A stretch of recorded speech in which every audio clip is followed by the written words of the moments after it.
Maybe let's too.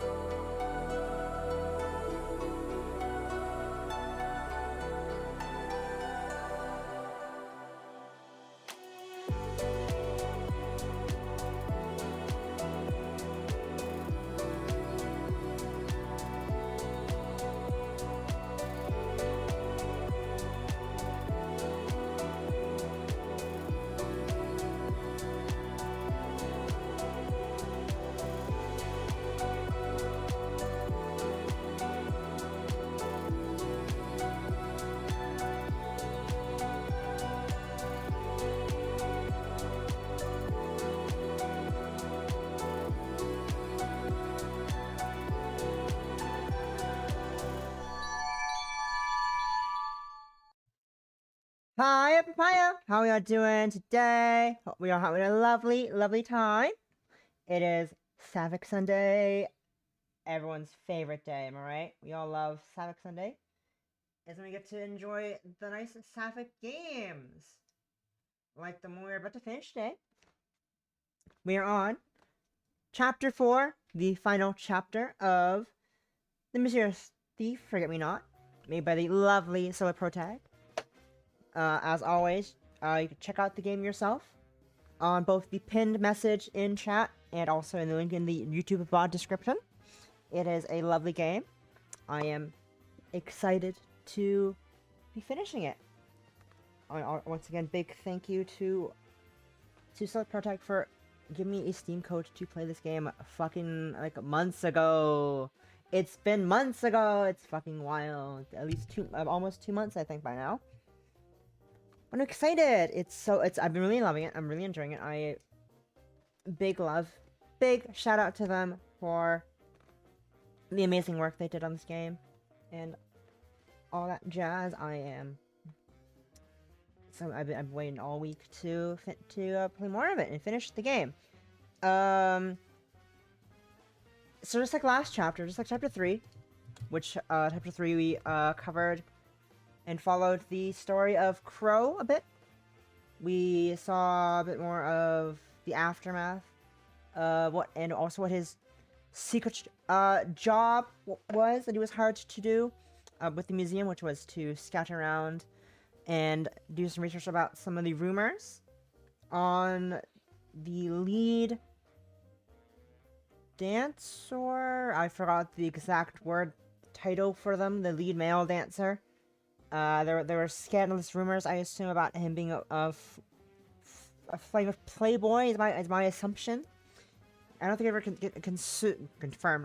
confirmed what the rumors are, but I'm guessing it's something along the lines of that. And that's not the best kind of rumors to be having around as the lead and the big centerpiece of a dancing company.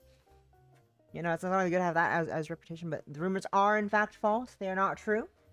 He is a very loyal man. He loves his girlfriends. I'm assuming the girl. I don't know if they're fiancés or not, but I know they're at least girlfriends. At least they're together. He loves his woman, his lady. And we also saw a little bit of a tiny snippet of Irina and the lovely Desiree hanging out in the flower shop, in the back rooms, talking about flower arrangements, and I assume having a lovely chat as Desiree works on arranging bouquets for the customers. We also learned a lot about Crow and roughly how he knew Desiree's father, and also we found out what happened all those years ago. I think it's in I want to say 5 years.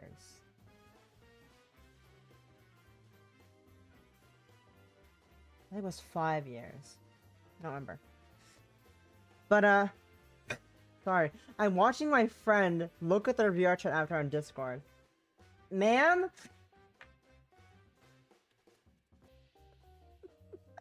Ma'am? Please. Anyways, we learned some tragic things about what separated Desiree and her parents, which was a break-in, a B&E that happened late at night, on the night that Desiree went to sneak out to see a magic show. And there was a break-in entry in their house, and Desiree's overprotective grandfather decided to send the parents away, out of town, not sure where yet, exactly out of town, to protect them. Their grandfather was overprotective, and apparently also the commissioner of the precinct, which is an interesting factoid to learn. Very interesting. A lot of sad things happened last chapter. Chapter 3 was full of many sad things. I teared up many times while reading through it. But now it's chapter 4, and I believe, judging by the trailer of the game on Steam and some context clues, we're in the shoes of the lovely detective Aiden O'Malley, and I believe the timestamp is, to me at least, because I'm fucking stupid as fuck, is ambiguous as to exactly roughly when it takes place. I'm assuming it takes place still technically in a flashback, is my guess. I could be wrong. I can't tell. That's my guess, though. Unless, of course, it's not, and it's taking place in the present time. Present time as in, like... Because, we ended off chapter 3 in a flashback of, Desiree finding out about, where her parents are being sent out, and how they don't know where they are, they as in, like, the main Desiree, Crow, and such don't know where they are exactly. And it was a thing that says 2 months later. Actually, I can tell. It tells me there's dates here, isn't there? It says 2 months later. No, there's no dates exactly. It's just 2 months. It's just a vague 2 months later. I don't know why I have two of the same save slots that are minutes apart. Huh? Anyways, it's time for chapter 4, where I assume we take place in Aiden's lovely shoes, the lovely head detective in the Forget Me Not case. And yeah, let's jump. Don't hit the save button. The load button. Let's jump in to the chapter. 2 months later, Wilkerson Museum of Art, 11:45 p.m.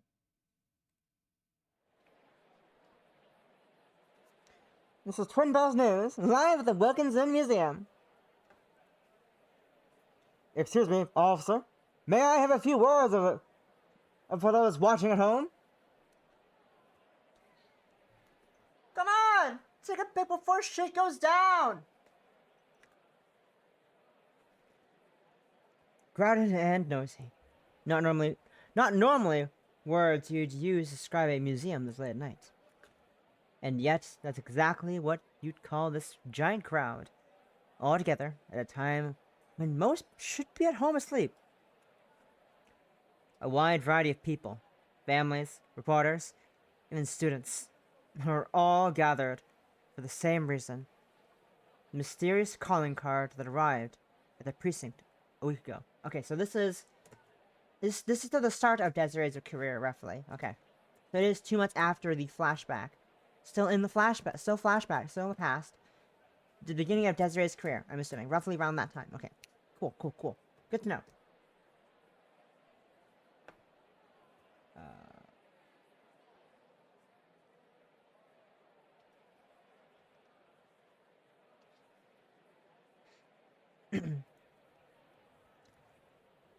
The azure feather sitting on top of the museum seems the perfect piece. I'm sorry. The azure feather sitting on top of the museum seems like a perfect piece to make my debut with. So, I shall fly down onto it at midnight a week from today and claim it for myself. Signed, Forget-Me-Not. Before the precinct could even start preparing for whatever this Forget-Me-Not was planning, the contents of this card got leaked to the press. Juggling the security detail for the museum and the crowd of people wanting answers was an arduous task.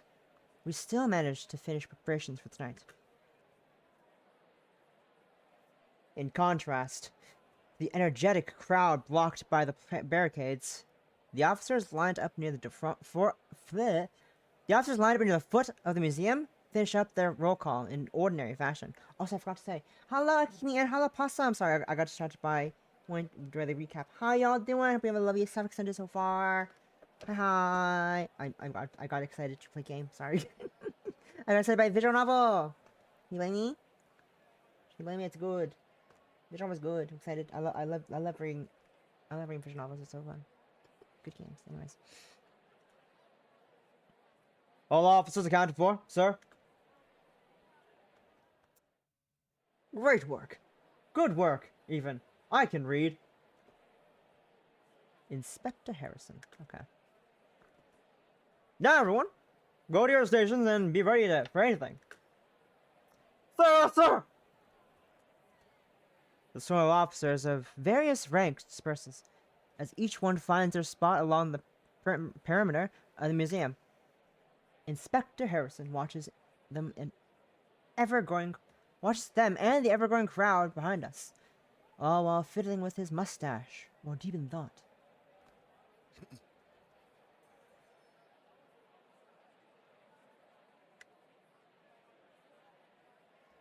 All officers accounted for.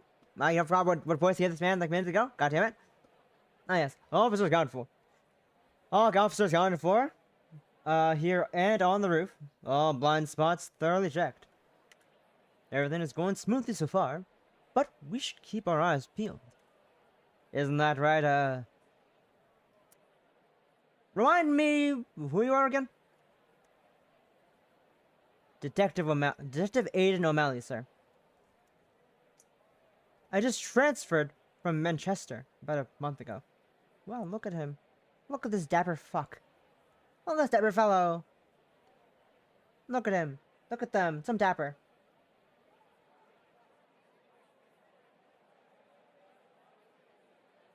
What the fuck? You need to be an English better person I'm looking at in Discord. This man needs an English better.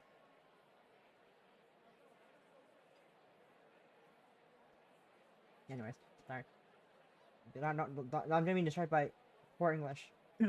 on AVR, any Discord chat. Anyways, I thought important. Look at something else, fucker. Me. Stop looking at Discord. I just transferred from Manchester about a month ago. That's right, O'Malley. I remember now. With a deep laugh, he pats me on the back, with every fiber of his being, make me lose my balance suddenly. Oof! Your father say nothing but good things about you, detective. I have high hopes for you and what you'll bring to our little city, huh? Right, sir. Thank you. Although, may I ask something that's been on my mind? I look around us and stare at how many people are huddled around the museum. Every person excitedly awaiting whatever will happen tonight, as if it's some form of entertainment for them. We're stationed here because of that calling card that came to the precinct. Correct? Why in the world is everyone so excited over some theft? Some thief, even. Oh. You truly aren't from here, are you? You truly aren't from here, around here, are you? When the museum walks out a jolly-looking elderly man, there's an entourage of bodyguards walking alongside him. When he reaches the bottom of the steps, he and the inspector, Harrison, share a handshake and a pat on the back. Good to see you, sir. Glad you could make it. I can read and talk in a normal fashion. Thank you, Simon. I wouldn't miss it for the world.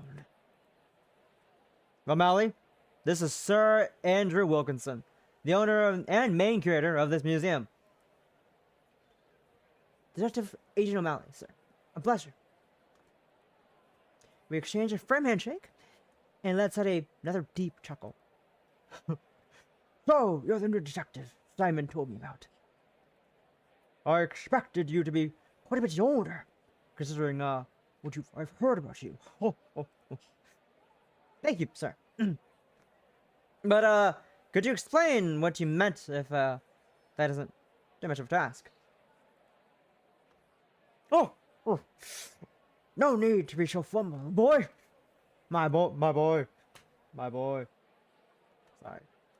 Is that a CD? My boy. You may not know this from your preliminary reading, but our little city, might sound stupid, but our little city has quite a history with phantom thieves.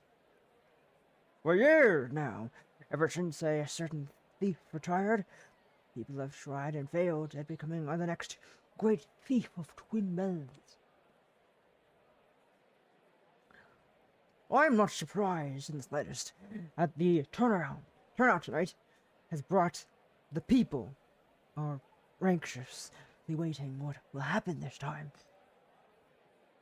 He lets out another deep, jolly laugh, but I just continue to stare at him. I'm still a bit confused, but I suppose I'll just have to get used to it. I quickly check my watch to see what time it is. Just about 5 minutes to midnight, which is when that calling card said they'll appear. What in the world is going to happen tonight? As I'm deep in thought, an officer suddenly calls to me. Inspector Harrison. There's something next to the jewel. What?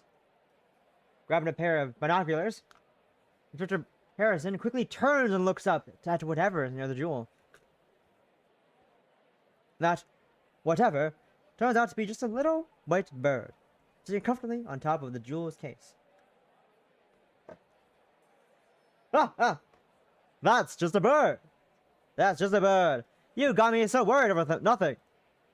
What? Do you expect a little pigeon to grab the jewel and fly away with it? Ha ha! My apologies, sir. We saw movement and panicked. As the inspector lets out another deep laugh, I take the binoculars from him. Look back at the jewel. Actually, sir, I believe that's a dove, not a pigeon. Are doves local to this area? Huh? I don't believe they are, no. How'd that little guy get up there, then? Someone lose them? As I give back the binoculars, Inspector Harrison turns to me, fiddling with his mustache once more. Don't stretch yourself too much, O'Malley. Pigeons or doves, it's still just a little bird. Even if it was related to whatever this forget me something, lol, it's fine. We still have still security all over the roof for backup. We've completely covered all of our bases tonight. Ha ha! I suppose. I sneak a peek at the dove again, which is still sitting happily on the display case, and can't help but feel a sense of unease. Am I overthinking this, or... 10 seconds to midnight! Interrupting my thoughts, right on cue. The crowd behind us starts to count down to the hour, yelling at the top of their lungs to try and make something happen. 10, 9, 8. Every officer steels themselves for whatever is going to happen once midnight strikes. 7, 6, 5. All the TV crews strewn about point their cameras towards the jewel, ready to broadcast everything to the people watching from home. 4, 3, 2. And everyone else simply stares at the jewel, myself included, actually awaiting this forget-me-not to make their entrance. 1! In an instant, a cloud of white smoke suddenly cloaks the case, rendering it impossible to see what's happening. Roof team! Status! So, we can't confirm any visuals due to the sudden smoke. We'll get it out of here! We need to check that nodule! Sorry, yes! Wait, hold on. There's someone in the smoke. What? In an instant, everyone within earshot stares at the jewel, watching as a figure suddenly manifests from within the cloud of smoke.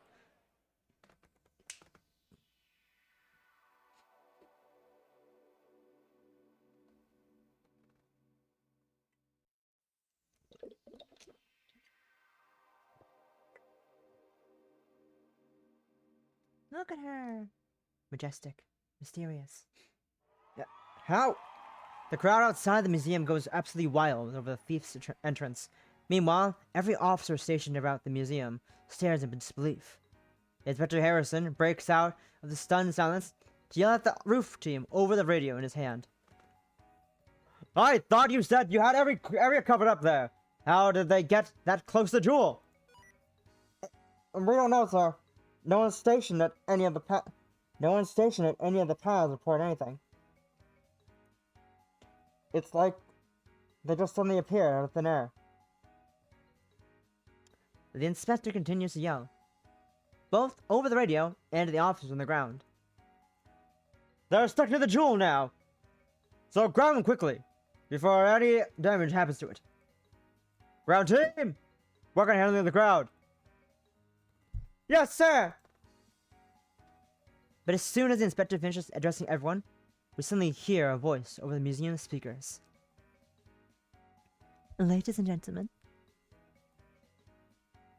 I am Forget-Me-Not, and it's a pleasure to make your acquaintance tonight at my debut heist. They give the crowd a bow. Meanwhile, the team on the roof slowly makes their way over. Freeze! Back away from the jewel with your hands up, hands behind your head. Oh god, fuck. Oh, I'm gonna get fired next. I'm getting fired out of this. Back from the jewel with your hands behind your head. Oh, you're ready? That's pretty boring. I suppose I'll just have to speed things along. Then they take their cape with their free hand and pull it around, covering themselves in the jewel completely.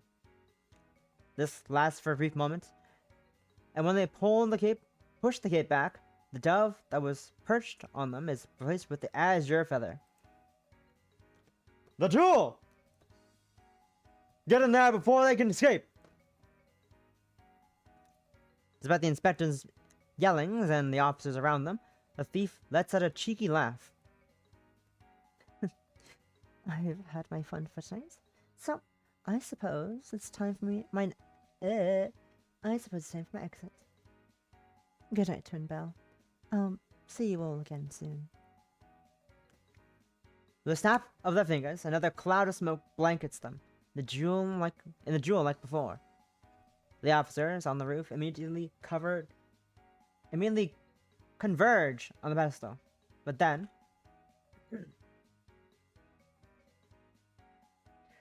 are those wings? They're flying! I stare in awe at what is happening before us. Every logical part of my brain is telling me to rationalize what I'm seeing, but not a sound escapes from me as my mouth hangs agape.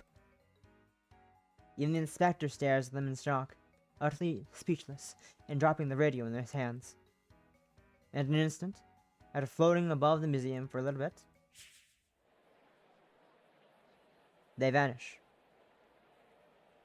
Not a single trace left behind, as the officers, who are now huddled together on this pedestal, stare, bewildered, at where the thief just was a moment ago. Find them! Find that thief and the jewel! They can't be gone far, so search everything everywhere now. Yes, sir! You have to keep hearing voices for some reason. Don't worry about it. It's a lot of officers. It's multiple of them. It's fine. Everyone has distinct voices. It's fine. Don't worry about it. Inspector Harrison and every officer in the perimeter had to feverishly search for any sign of the thief or the jewel. But I'm left in shock, staring in awe at where the thief was just now, as the cry behind me yells in excited fervor. How did they do that? The way they got near the case without anyone noticing. And they swapped out the jewel. And the wings. That shouldn't be possible. That doesn't make any sense. How? Did they? Well,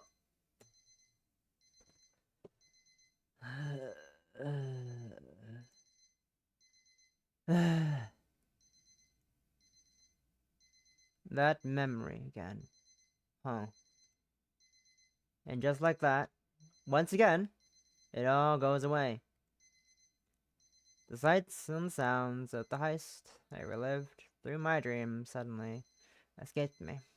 The annoying beeping of my alarm pulls me back into reality.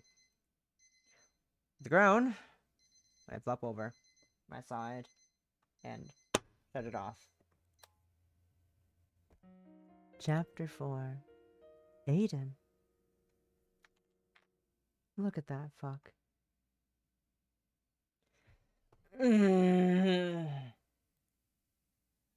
A few more minutes passed before I begrudgingly rolled back over to grab my phone and make sure my second alarm doesn't start ringing. I hate mornings. Putting on my glasses and sitting on my bed, I scroll through my notifications with a deep yawn. Nothing urgent in my inbox. I guess that thief is taking a break. That suits me perfectly. I already have more than enough on my plate at the precinct. The long stretch to get any kinks out of my system, I wobble my way out of bed, trying to start being a productive member of society. Flag!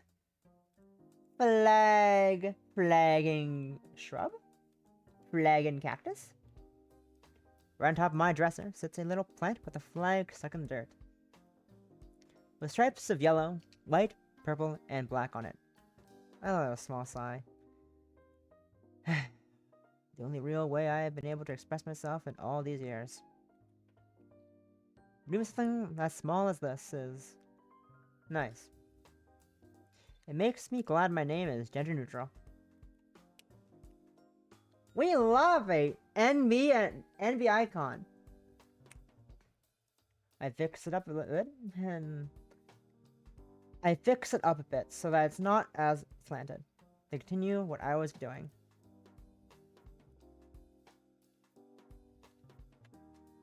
We love Aiden. NB icon Aiden. Love that fellow. Mirror. Walk up to the mirror, I squint at my reflection and then try and do my bedhead. To no avail. Maybe I should just give up on trying to tame my hair in the morning. I stare at myself a little bit longer, noticing the dark circles starting to form under my eyes. It's getting that bad, huh? Maybe I do need more sleep. Not today, though. There's too much to do at the precinct. Not tomorrow, either. Does he have some more testimonies to listen to about the other night? My day off can't come sooner. But I also know well enough that I'd find something to do instead of sleeping in. That's kind of a mood. I don't really sleep in much either. I don't sleep in much either. I go up to fucking... I usually go to bed like 9 or 10. Which is kind of early. Which is kind of late and also kind of early at the same time. But like... I need time to game, eat food, and then get ready for stream. On my days off, I just stream for you guys to watch me do random shit. That's what I do on my day off. I am totally working non-stop. Who cares? Not me. I have fun. Close it. Open my closet to start sort through my various shirts and sweater vests. Decide what to wear today. That's one too informal. That one's too informal. That's a bit boring.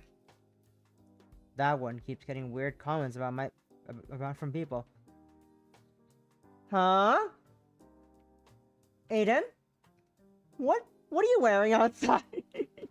Aiden, sweetheart, what are you wearing outside that gets weird comments from people?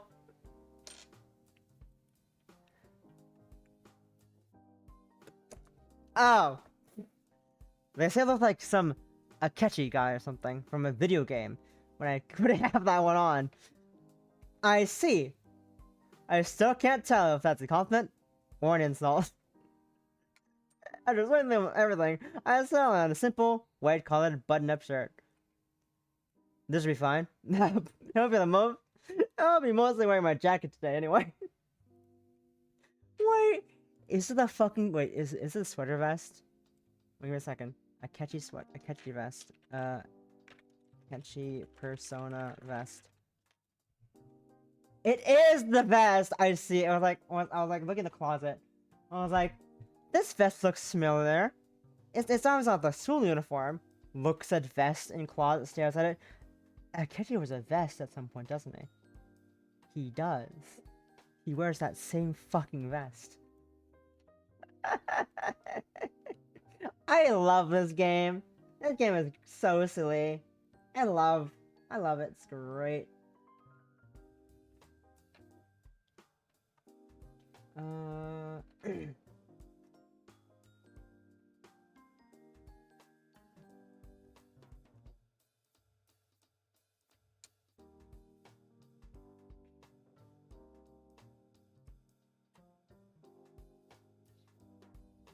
Nice. I know we've been on live for like 40 minutes. I need to quickly go and do a bio break, so I'll be back in a hot minute after that. And we're gonna look at the bookshelf and probably leave the bedroom. Also, a gamer? A gamer? No. That's an office chair. Anyways, I'm gonna go be right back. Yeah, what the fuck? Be right back! What the fuck? How about those words?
And I'm back. Sorry for the wait. And I'm also just pop holes in my mouth. Every time I play this game, it's just pop holes in my mouth. I'm not sure why. It's like, oh yeah, time for the yap. Oh, weird. You know, that's what I get for playing a bunch of games that involve me reading. My voice does end up dying eventually, but that's fine. Bookshelf time! Let's see what the fuck Aiden's been reading. My one solace. Reading. That's the one thing that helps me relax when I'm feeling stressed. I've always loved detective novels since I was a kid. That's why I became one. But lately, I've got into thrillers as well. There's something entertaining about being kept on the edge of my seat. Don't arrange that.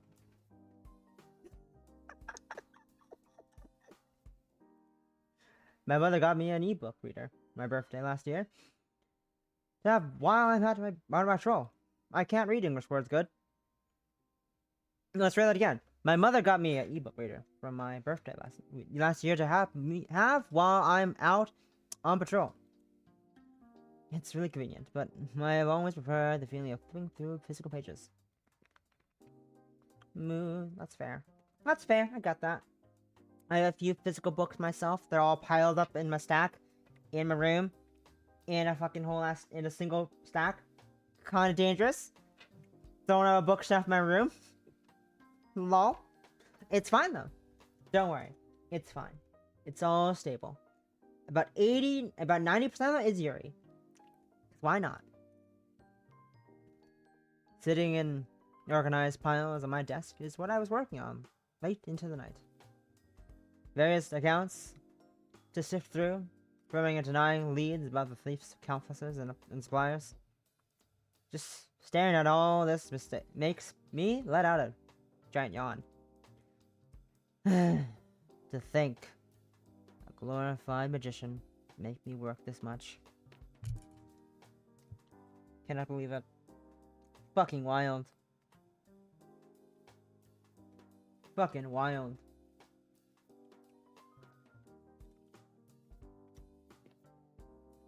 Off to the side, I spot my own notebook. Open to the page I wrote about the very first heist.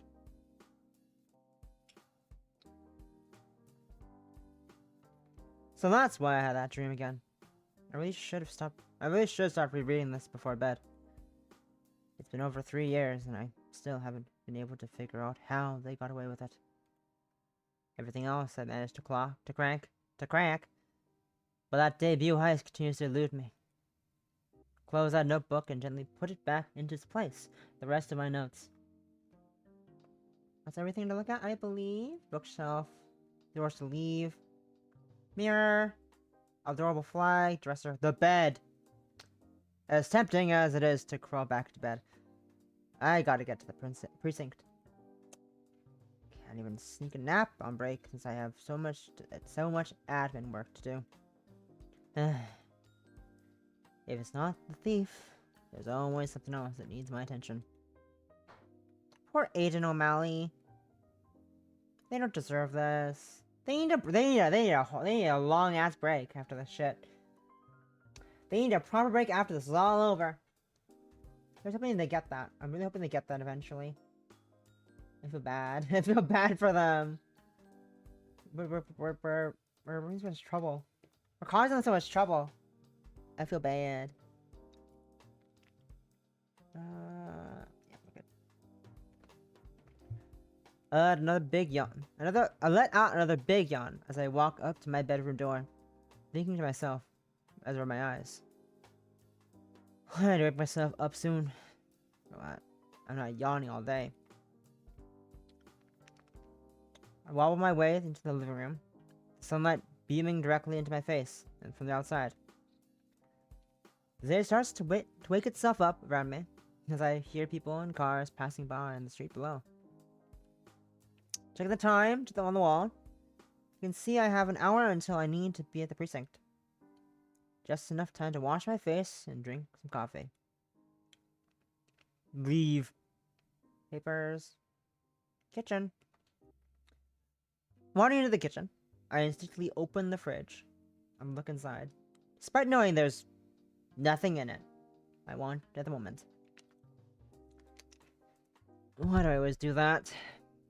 Closing the door, I then grab a pot of my favorite coffee and mug from the shelf nearby, and walk over to the coffee machine. Put both of them in their place and push the button. Listen to the machine also slowly wake up and start brewing my morning cup.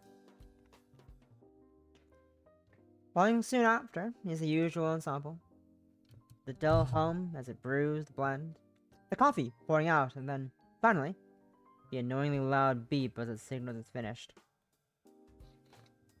Grabbing the mug and adding a bit of sugar to it, I take a sip and finally start to feel a bit more awake. That is the spot.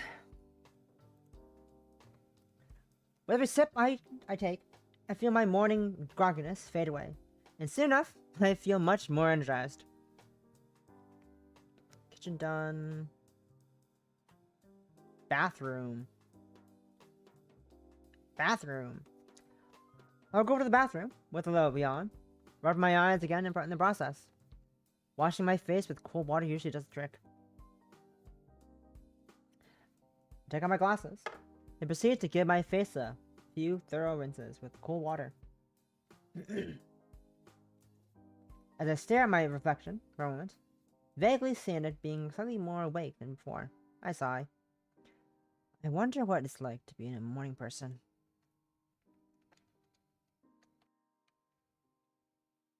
Using a towel to dry myself off and putting my glasses back on, I step back into my apartment, feeling a bit more refreshed. Is that everything to look at? The couch. As I fall onto my couch with a thud, I pull out my phone again to check all my notifications and feeds in detail. The ballet is still trending, though it's dying down now that they're getting ready to move on. I pause my scroll, where I see a certain thief's name still in the top of 5. Oi! It's been over a week since that heist, and yet people are still talking about them. Reading the numbers, numerous posts with the tag, ranging from people hoping the thief reads their messages to asking when the next heist will be.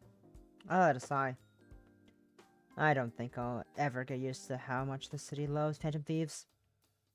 Tuck my phone back in my pocket. I get up from the couch with a little stretch.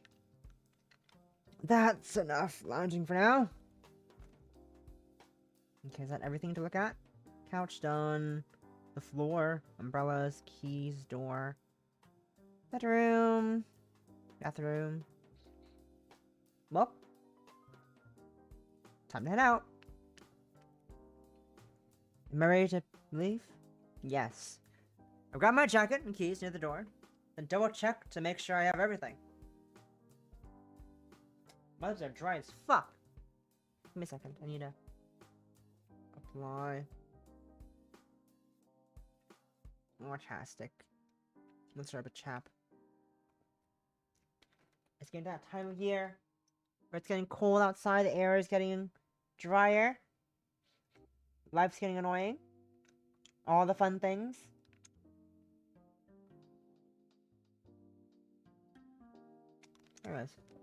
Anyway.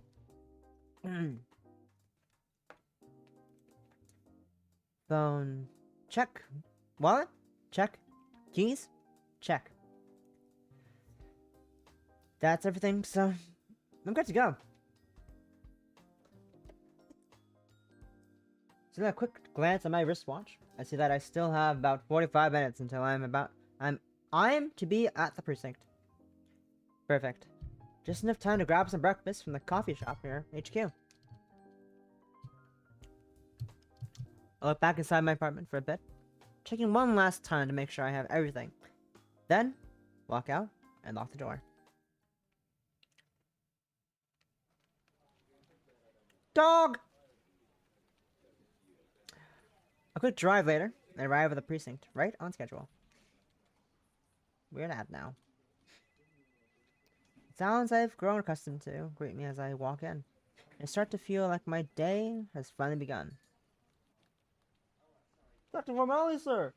The testimony transcripts you asked for have been sent to your computer. Excellent. Good work.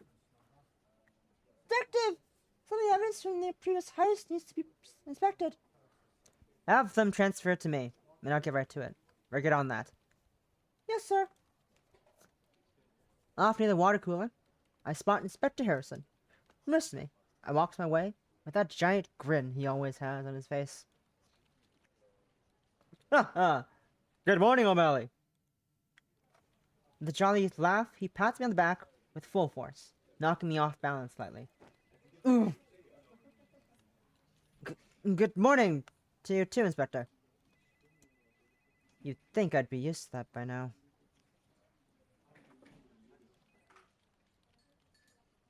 You did more prep in your step this morning, O'Malley.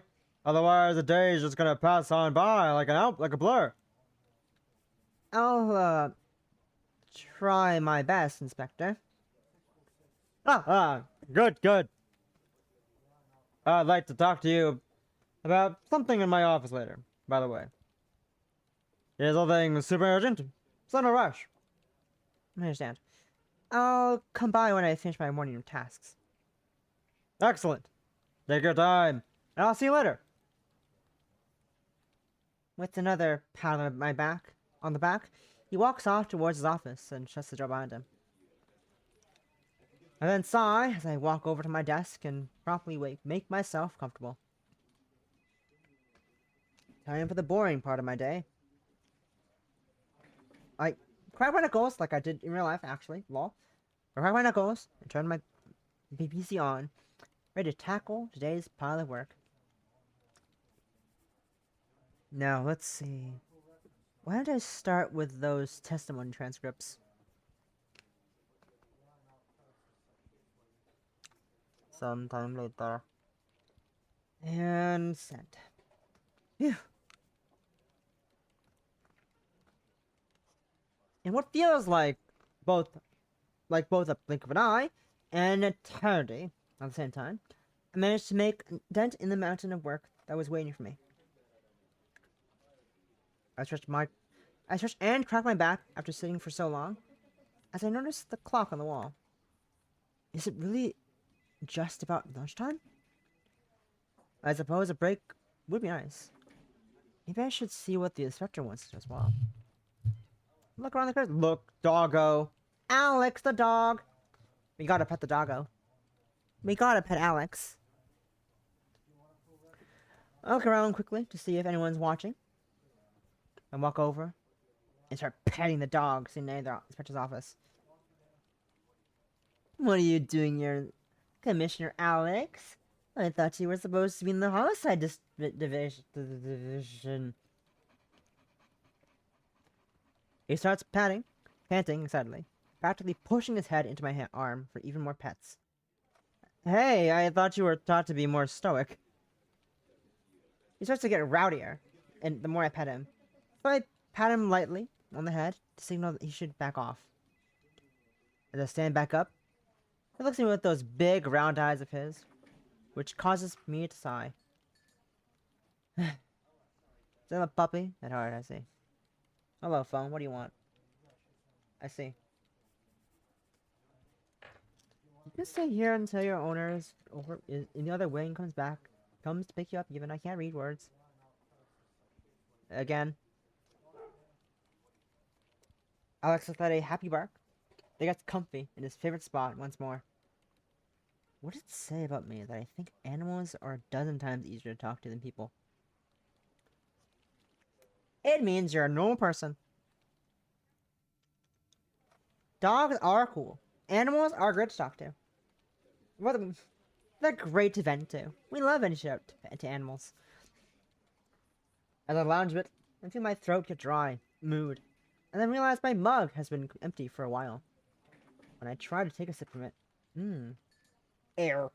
My favorite consumption, air. A great beverage, air.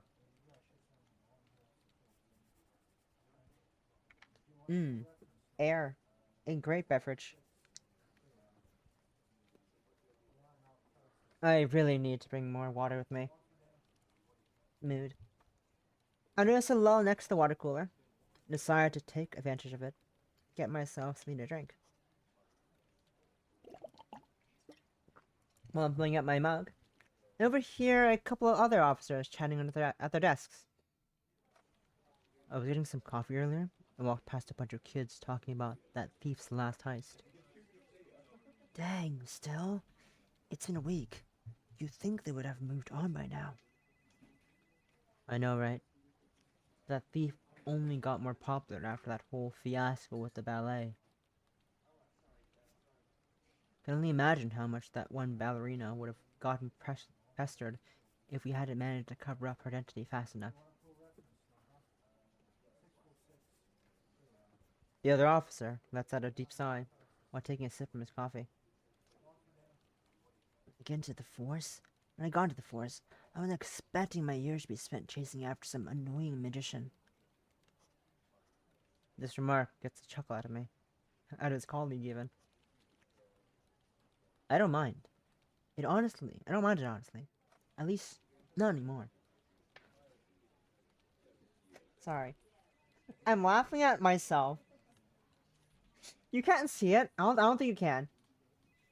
But I'm anime face as if I'm like a PS2 or PS1 NPC talking as just flop my lips around. Not really lip syncing, not really lip sync at all. Like I don't mind honestly.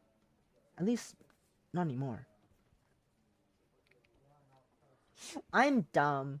I'm dumb. I'm weird. I'm a weird goober. Anyway. It's better than what the guys in homicide deal with. You make a good point. I suppose chasing after these attention hogs is better than finding dead bodies everywhere. Amen to that. The two of them eventually noticed me loitering near the water cooler, then nod in tandem at me. Good afternoon, detective.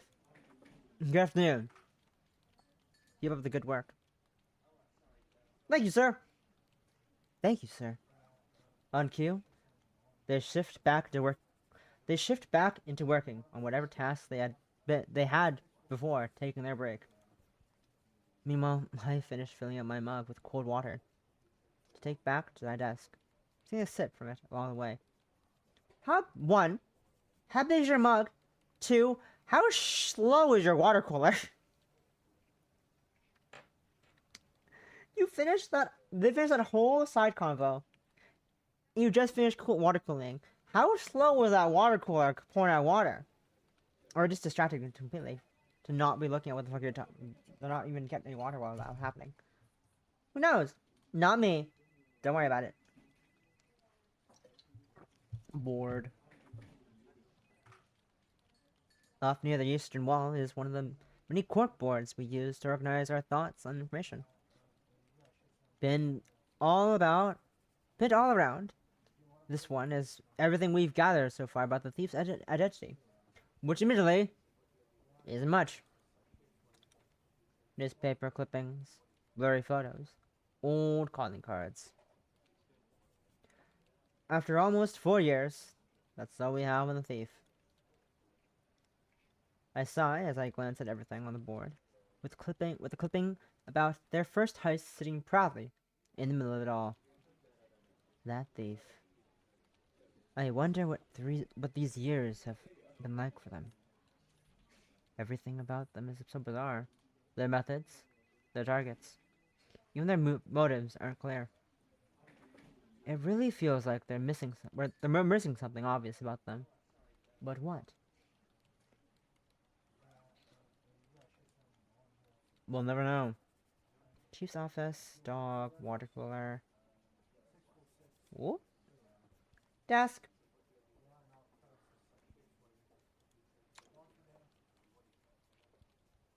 In a second, we need to.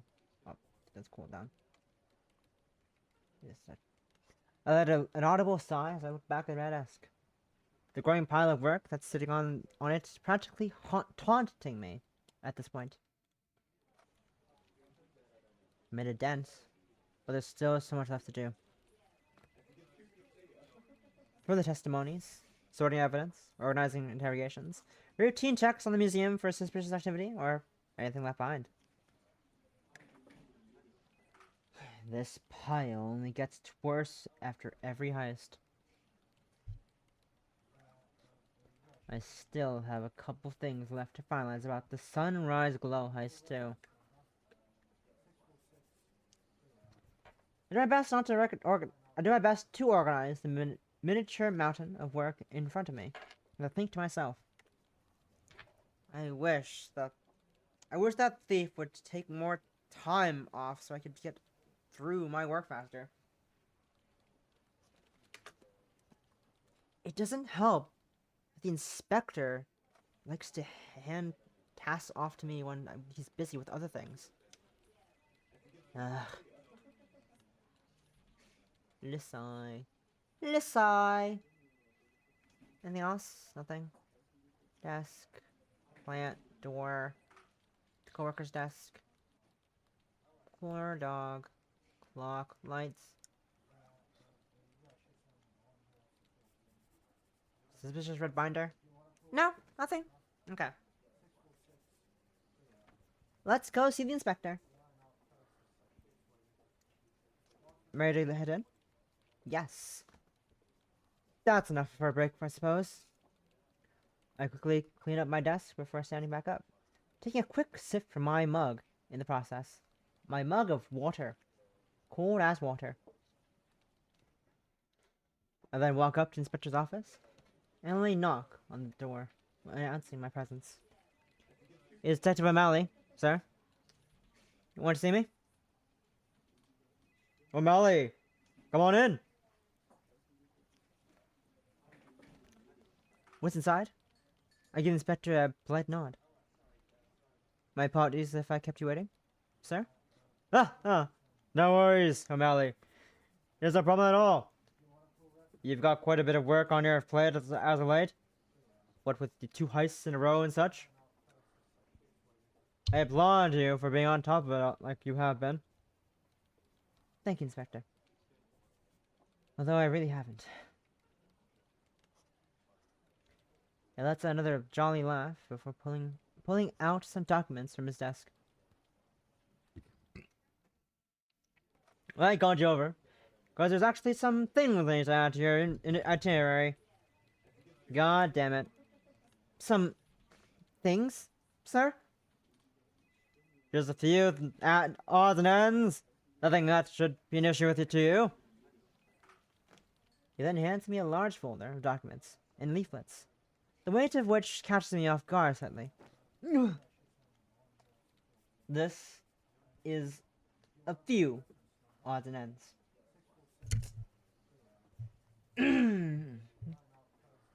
What suddenly prompted this, may I ask? I was supposed to clear these things off my to-do list. But then the commissioner called me out to assist him with some extra tasks. You mean Commissioner Desjardins? I didn't know he was back in Twinbells so soon. It certainly is faster than the last time he left, isn't it? He apparently had to help his daughter with something. I don't know what. I'm to assist this with part of that here in Twinbells. Naturally, I won't be able to do that and finish these tasks. So I'm leaving it up to you.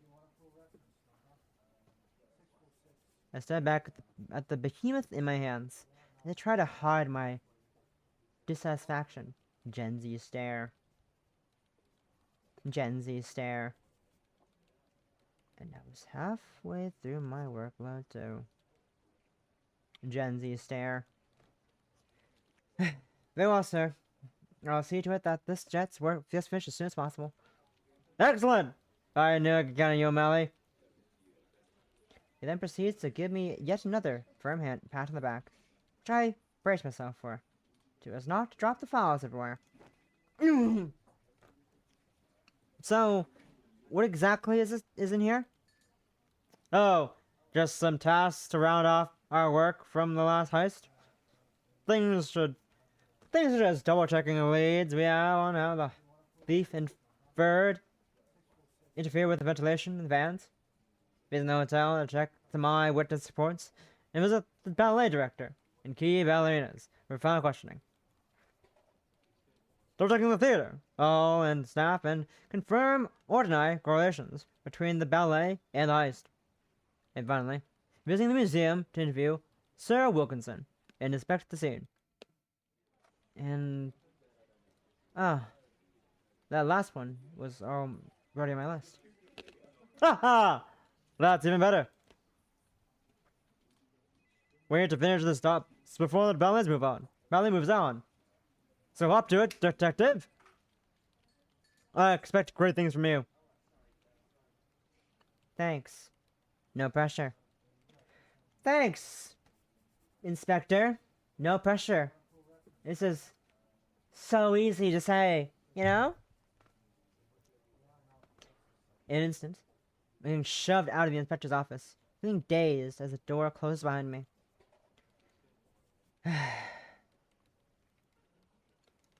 I should have known the inspector was going to offload some of his work on me again, and I was making such good progress. I went back to my desk and propped the new files and propped the new pile of work next to my existing one, seeing it take up the space I made. With another heavy sigh, I cracked my knuckles and opened up what I was working on earlier. Let's at least try to finish some of my own pile before I tackle the inspectors. Hours later. I think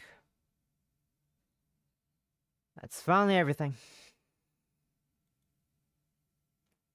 I slumped over on my desk and sighed deeply, both with relief and exhaustion, as a mountain of work has finally been conquered. I sit back up and check my back, and crack my back even, then notice that it's just after 7. I was hoping I'd be done by 5. With another groan, I grabbed the tired out of my I rubbed the tired out of my eyes and started cleaning up my station while double checking my watch. I should be able to at least go to the hotel before the day is over and start working on the inspector's itinerary. My stomach interrupts me with a loud, sudden growl. I look around to see if anyone heard it, then breathe a sigh of relief after seeing that I'm alone. I was so focused on work that I forgot about dinner. My bad habits are getting worse. There's not enough time to head back home and eat though, so I'll just grab something on the way there.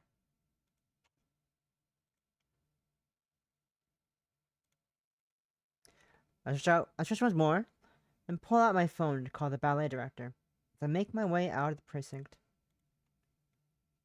Yes? Hello? This is Detective O'Malley.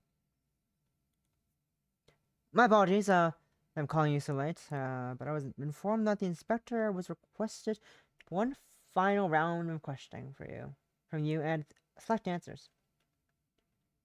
Yes, I am on my way right now. My apologies once again for calling so late. Yes, thank you. I'll be there shortly.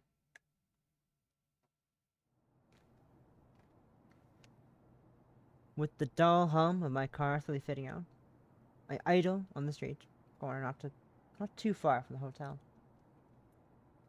I pull up the dinner I bought along the way, a burger with a side of fries, to eat while I collect my thoughts. Let's see what I need to do next. What to do here even? I pull up my documents Inspector Harrison gave me and leaf through them quickly, digesting the information and my food. I'll let the questioning key figures one last time. And look into eyewitness reports to forget me not being seen near the hotel late at night. The reports themselves are quite vague, people only mentioning seeing a caped figure gliding away from one of the balconies while they were at the bar. I pinched the bridge of my nose and sighed as I put the documents away. Drunkards. Lovely. You'd think the last time we followed a drunken lead would have taught us not to do that anymore. I suppose that's no harm in checking, though. Taking the final bite of my burger and washing it down with some water. I sit back up, turn on the engine once more. My voice changed. Don't worry about it. I'm experimenting. Don't worry about it, guys. My voice changed. It's fine. Excuse me. This is Detective O'Malley. Ah, you're here. Come on in. For the words, I'm let into the suite. With a few words, I'm let into the suite that the two leads, Miss Volkov and Mr. Petrov, were staying in.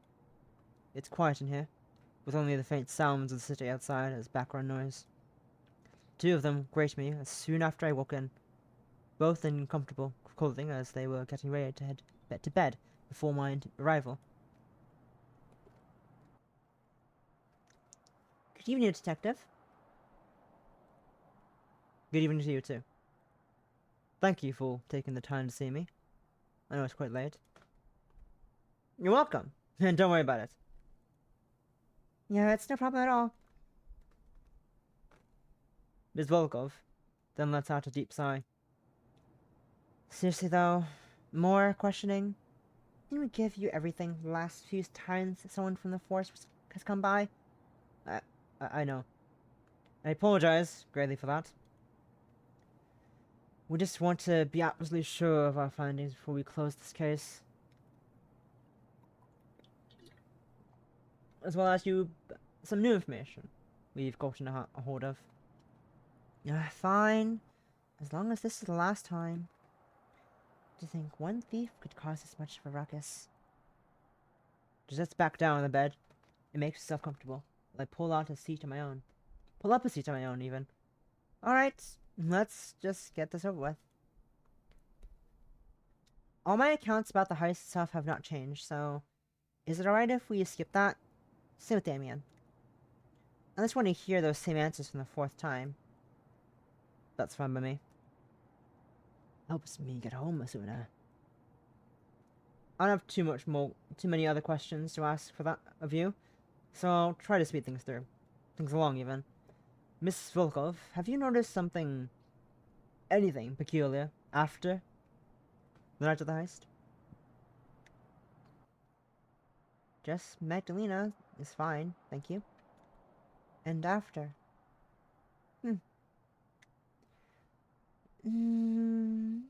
No, nothing that I can think of. It's pretty normal. Though, there was that break-in at the theater hall a few nights ago, but I don't think that has anything to do with us. Doesn't have anything to do with us. Huh. Yes, the team has been investigating that since the owners brought it to our attention. So you shouldn't need to worry about that. I quickly jotted all this down before continuing. Now, have you noticed anyone in the company acting oddly or differently since the heist? She's silent for a moment, and she ponders at my question.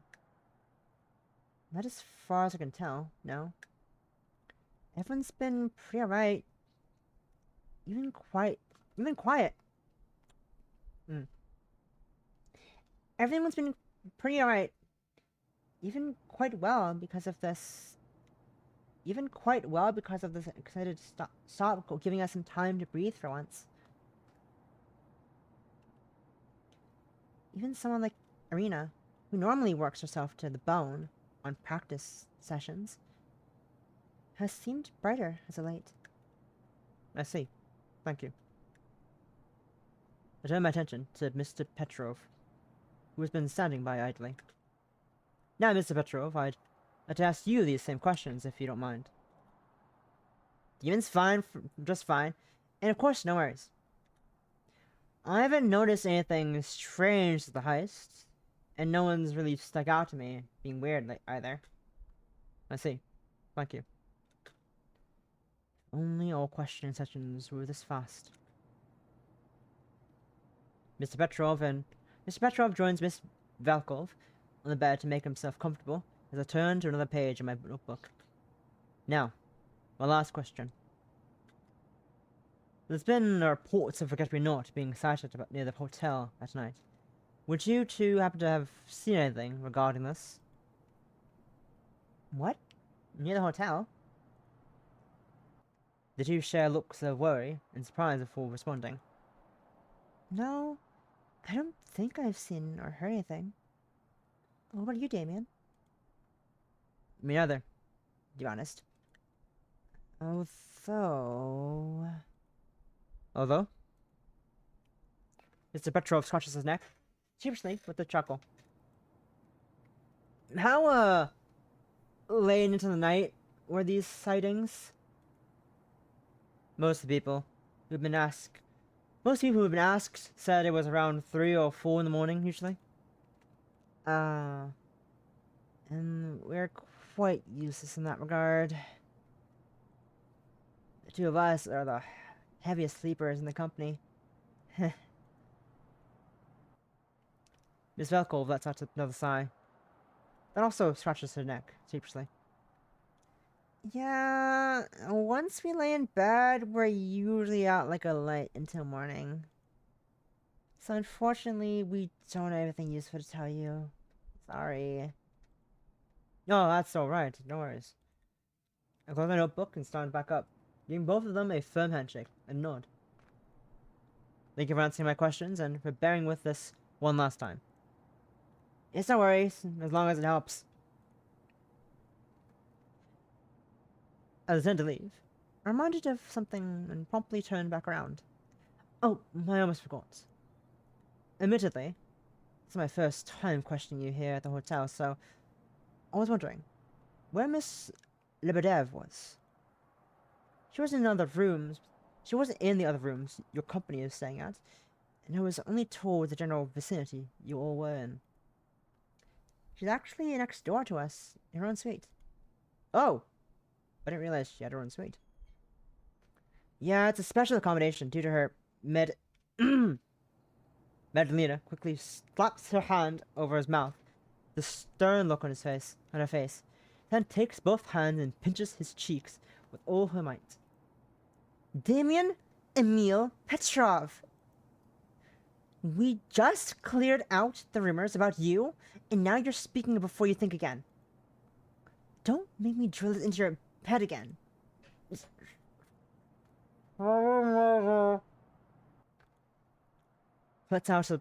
She lets go and turns back to me, as Damien rubs his cheeks to subdue the pain.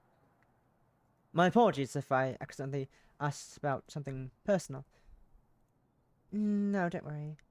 I just don't want to say too much so people don't make unnecessary assumptions about Irina. She's had these accommodations for years, and sometimes people assume things if we say things without forethought. I hope you understand. I do.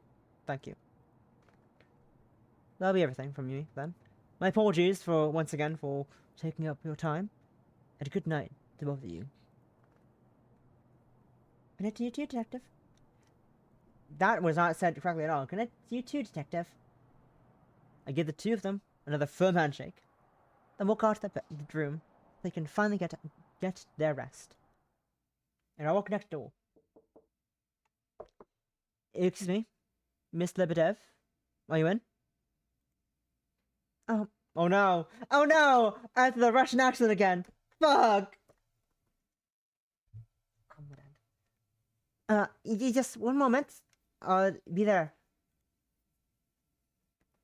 And there they go. And there goes the thief. After a short while, Miss Lebedev welcomes me into her suite. Still looking to the one I just left, with just as much ambiance coming in from outside. As I walk in, I spot something on the balcony, with the corner of my vision, but fail to see anything when I look over. Was that just my imagination, or... Miss Lebedev interrupts my thoughts, and she greets me with that soft voice of hers.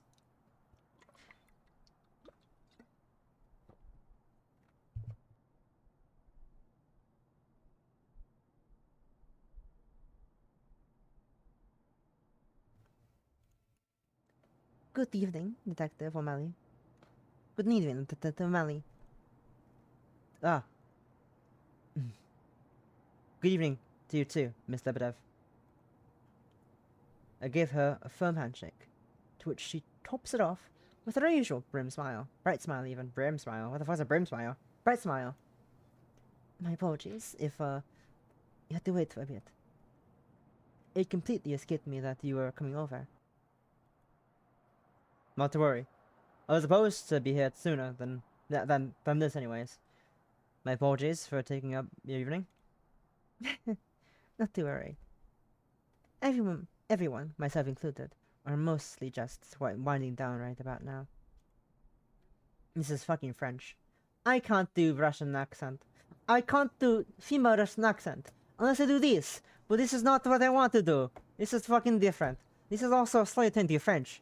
Oopsie daisies. Oh well. This is cost of having too many things for our voices anyways. I'm going to shut the fuck up now. She then walks over to her bed and sits down, making herself comfortable. I'm ready to start whenever you are. With a nod, I grab a chair, place it in front of her, sitting down, pulling out everything I need to get this started. I don't need to ask you about the heist itself, both because you've been asked quite a lot about it already, but also due to the amount of information you've given us. Instead, I just have a small handful of questions to finish up this case. Is that alright? Gives me a nod. With that, I open my notes and turn to a blank page. To start, have you noticed anything peculiar after the night of the heist?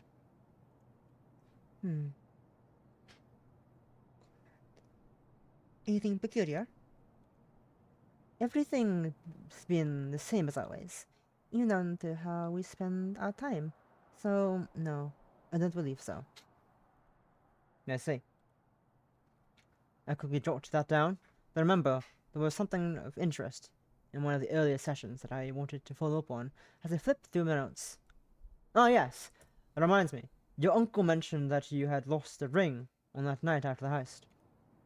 Were you able to find it, by any chance? Yes. Yes, I have. A security guard from the museum came to me not long after and returned it to me, saying it was in the lost and found. That's good.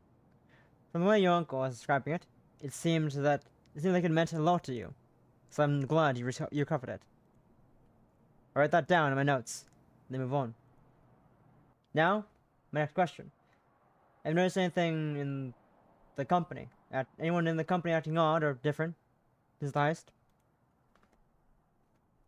Miss Lebedev is silent for a moment, clearly taking the time to ponder my question. After a minute or so of being silent, she looks back at me and shakes her head. Not as far as I can tell, no. Everyone's been the same as usual, perhaps even a little better due to the extended break. Miss Velkov said something similar when I asked her this earlier. She also specifically mentioned that you seemed better as of late as well. I have? She blinks. Stunned silent. Stunned silent as at Miss Velkov's account from earlier. You alright? Yes, I'm just surprised that she would notice something like that. Lets out a heavy sigh, a solemn expression, pinching her face as she continued speaking. Admittedly, I'm not the best at taking care of myself. I don't know my own limit. I don't take the time off I deserve. The list goes on. But you know, she's right. I have felt better as of late. Each trip and specifically Twinbells, has given me the wake-up call I needed. I think I needed. That's out a embarrassing chuckle. Granted, it's not going to happen immediately.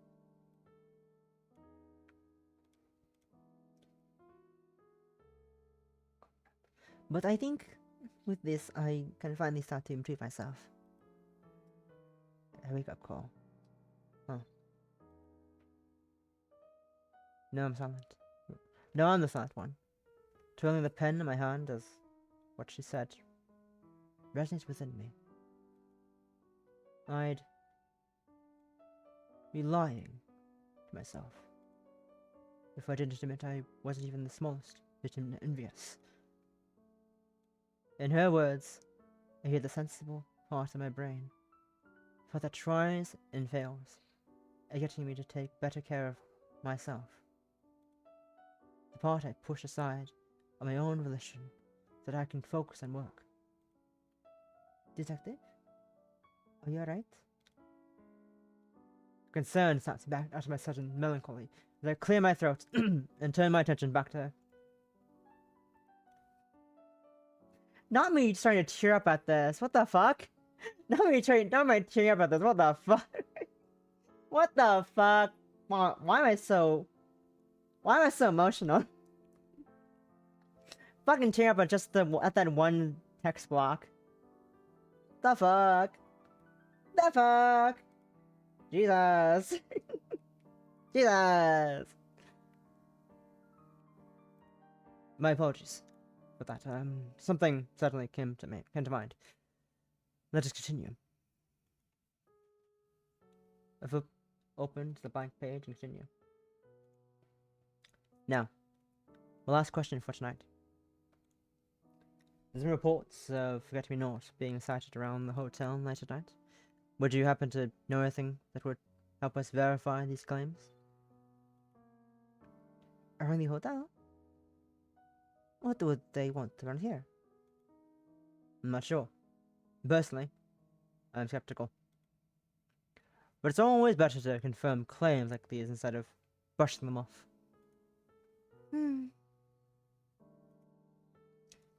She's silent once more, clearly deep in thought as she ponders my question. I tend to stay up a bit late due to not being able to fall asleep easily. But I can say that I have not seen anything. It's been how you'd expect. Empty, quiet, aside from the occasional street noises. I hope that helps. It does. Thank you very much. I quickly dropped that down, then closed my notebook. The two of us standing back up again together. That's all I needed from you. Thank you for being so cooperative, Mr. Lebedev. You're very welcome. And I actually wanted to thank you as well, Detective. No! What for? For keeping that night at the theater hall a secret from the others. I'm glad it was you who I bumped into instead of the regular security officer, as I can only imagine how everyone would have reacted.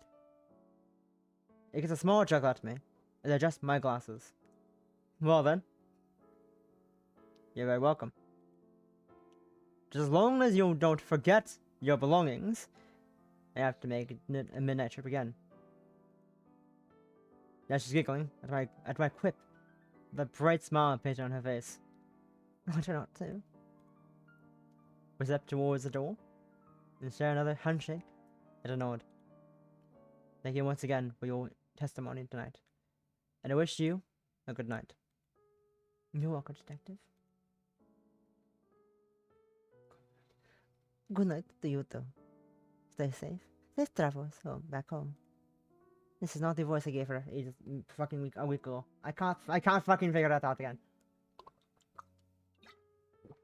Voices elude me every time, every fucking second of the day. It's great. I never repeat a voice. Thank you for that back. That's not even on me. What the fuck? That's not even close to where the fuck I am. What the heck? Where's that going? Where's that going?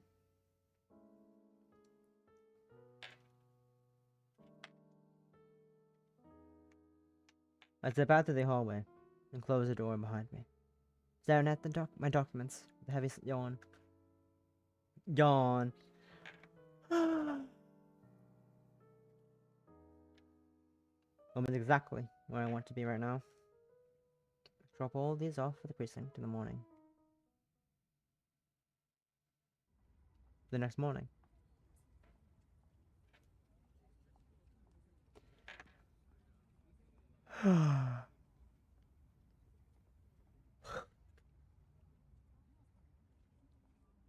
Felt like I had just barely crawled into bed before I was rudely woken by my alarm this morning.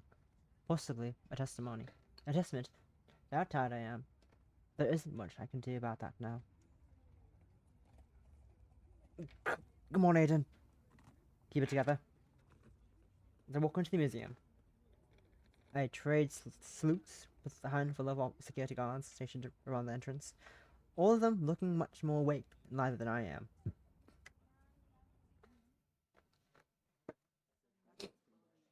Properly making my way into the main exhibit hall, observing my surroundings to get my bearings straight. Considerable time has passed since the heist. Exhibit has been proceeding as planned. So all we're looking for now is anything insignificant we could have overlooked earlier. Get fucked.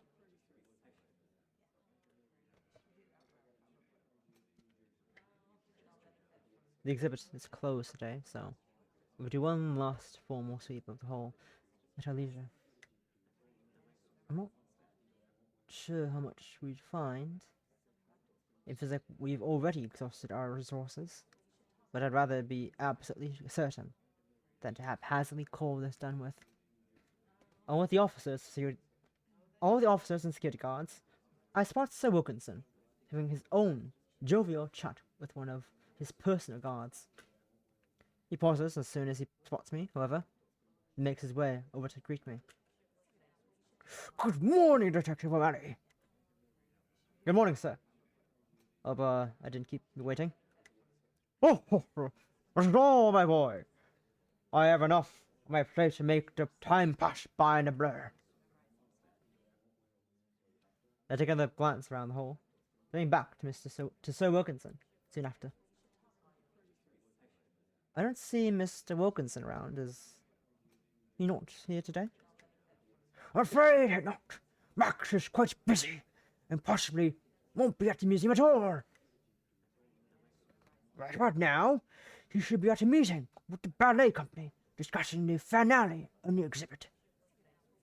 I opted to stay behind here, keep an eye on everything. And, of course, to help you finish your investigation. I appreciate that greatly, sir. I suppose that's all I'll get out of him for now. I don't have any questions to ask you, so I'll try not to take up too much of your time. So let's have to take a chuckle before give me a pat on the back, or shoulder even. Don't worry, Detective. I'm in no rush. I still need to discuss some things with my personal guard, so feel free to take your time. Thank you, sir. I did polite nod. Sir Wilkinson walks over to the western hall with his guard on tow. Meanwhile, I open up the inspector's list once more to reconfirm my tasks for today. It's quite simple, all things considered, so it shouldn't take too long. Now let's see. Check in with the forensics. Meet with security. Enter the duel. Check for possible vantage points above. Talk to Sir Wilkinson. Let's talk to forensic. Detective O'Malley! I'm forensics. A member of the forensic team in the middle of the room calls out to me when I'm deep in thought. When I turn to see him, what is going on, they motion for me to come towards them, which I then do with hasty, yet mindful steps. Good afternoon, Detective! Likewise. What's the status on your investigation? I can talk real good. Don't worry about it. Unfortunately, not great, sir. They stand back up to see me at eye level, and hand me a small handful of documents that I then begin to leaf through. We thought looking into their feathers the thief used and how they stuck them into the exhibit, but unfortunately, all our leads came up cold. It seems they went through multiple channels and sources to procure the feathers, even outsourcing from outside Twinbells for a handful of them. I see. I assume you checked the cellars and any aliases they were under? That we did, sir. However, on the ones we could get in contact with, they apparently paid in cash, which doesn't leave us much of a paper trail to follow. As I flip through my documents some more, I see a glance around the room for the exhibit, clean and orderly, with a coat of paint above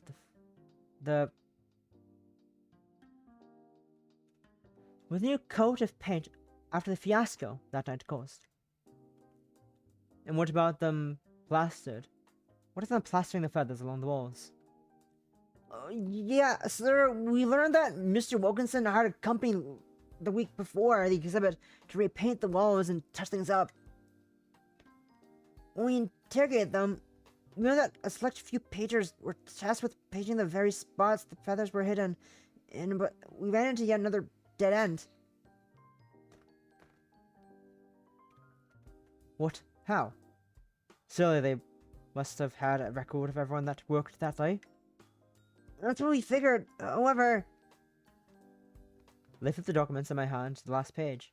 A record of 2 specific employees from the hired company.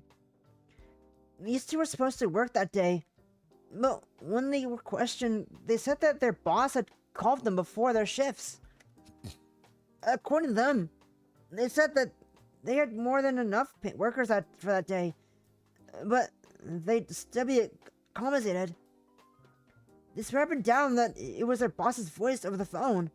When we asked, he said he never called them that day. So, it's highly likely that our thief and one of their accomplices made the fat phone call, then took over for them to hide the feathers. Once again, that damn thief predicted every move well before the exhibit was even ready. With an annoying huff, I hand the papers back to the forensic officer. While those may have come up empty, I'd still like your team to continue your last sweep the hole. Contact me as soon as anything pops up. Yes, sir. With a home salute, they crouch back down and continue to look over the evidence lying before them. Okay, what else is there to look at? Also, always a jewel. You can check out. Even security. Hello, security, over here. In the corner. What's up? Corner man.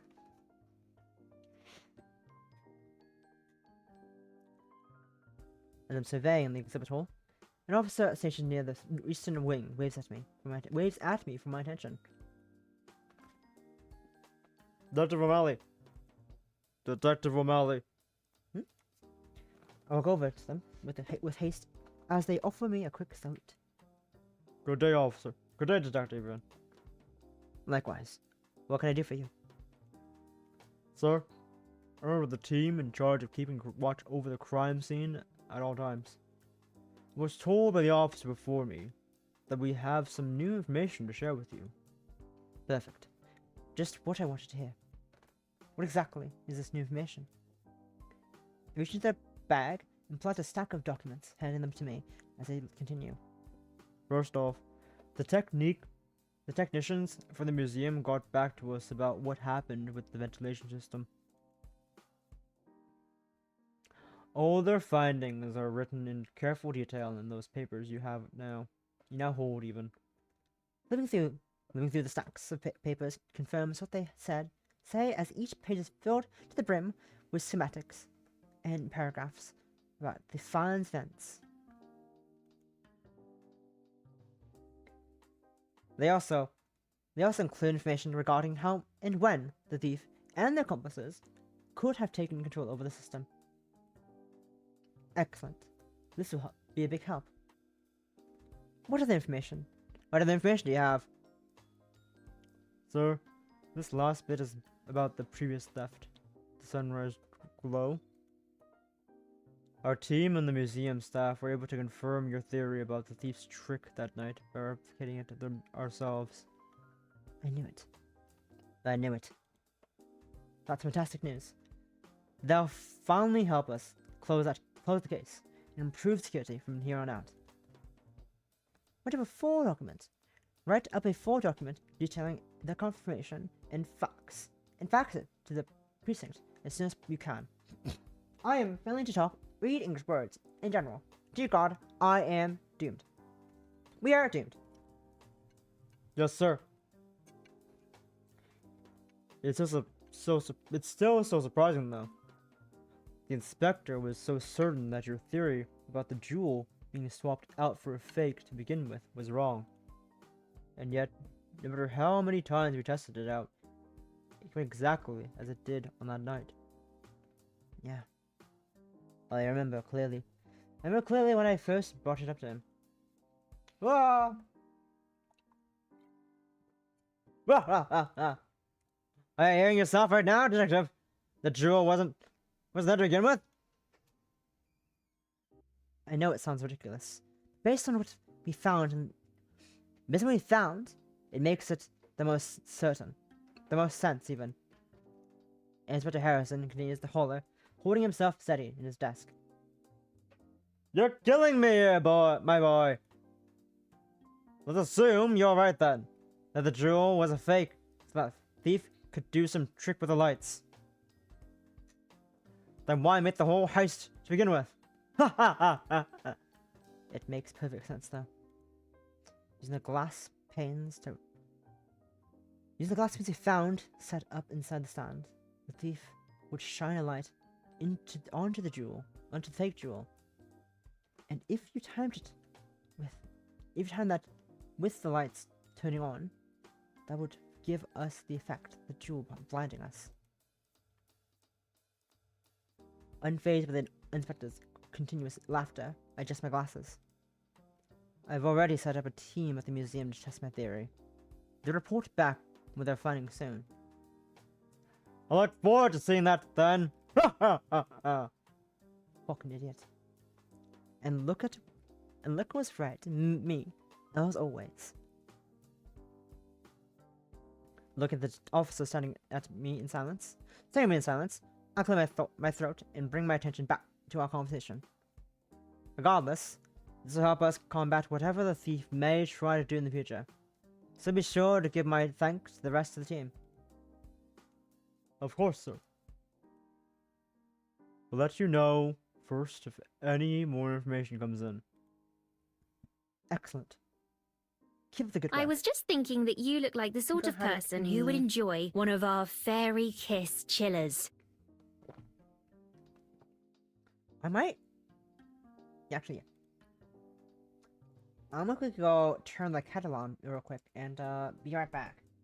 I might make myself some tea later, but I'll put the kettle on first so I can get tea later. Whee!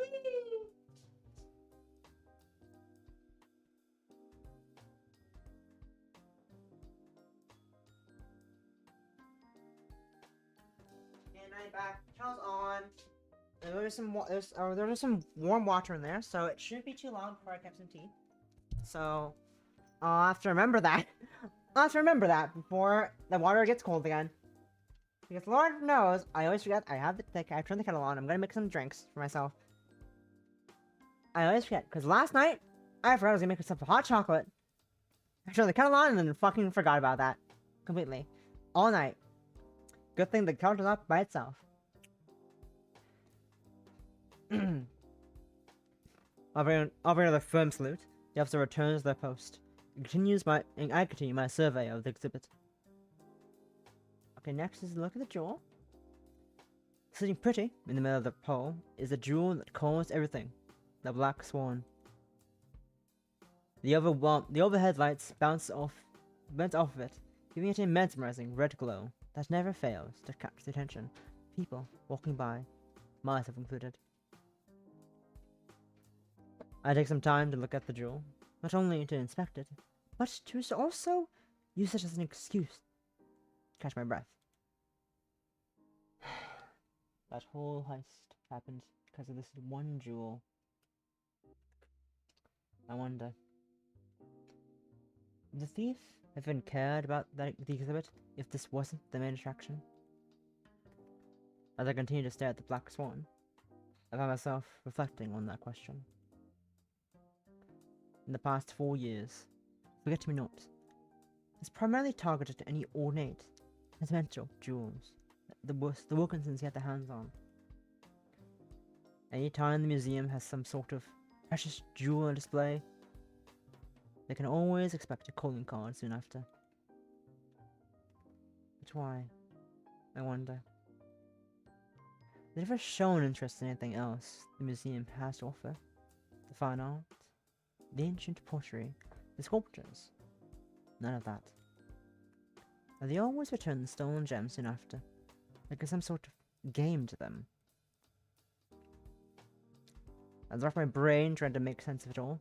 The jewel glistens at me once more, making me let out a sigh.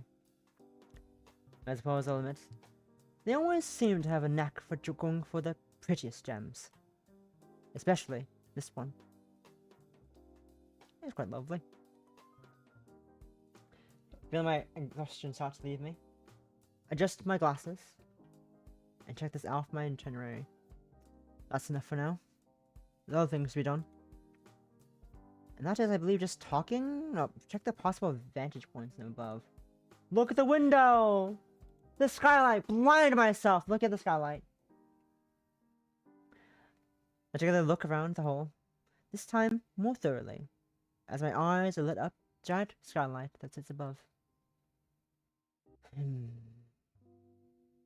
That skylight. Thinking about back on the night of the heist, I'm surprised at how the thief was able to ascertain that Miss Lebedev had the jewel in her possession. But just having a bird's eye view of the exhibit hall wouldn't amount that much without some sort of information or way for them to inspect the jewels. If that high up, even with binoculars, it'd be quite difficult. We not only did roll call several times before the heist as per usual, but heavily interrogated and confirmed alibis for everyone afterwards as well. I continued to stare at the ceiling, racking my brain to try and think of some sort of explanation. The only possibility is that there's a mole working in the museum for them. A mole, you say? And until we finally have a clue of who that mole is, we'll never be able to figure out how that thief managed to succeed every time. Although, my eyes wandered towards Sir Wilkinson, who smiles at me cheerfully after our eyes meet. It's sad to say that I wouldn't be surprised if he was the mole, considering how much he loves the heists. I'm not about to accuse him out of nowhere, of course. This is purely just speculation. That's everything. I think I'm just about ready to talk to Mr. Sir Wilkinson now.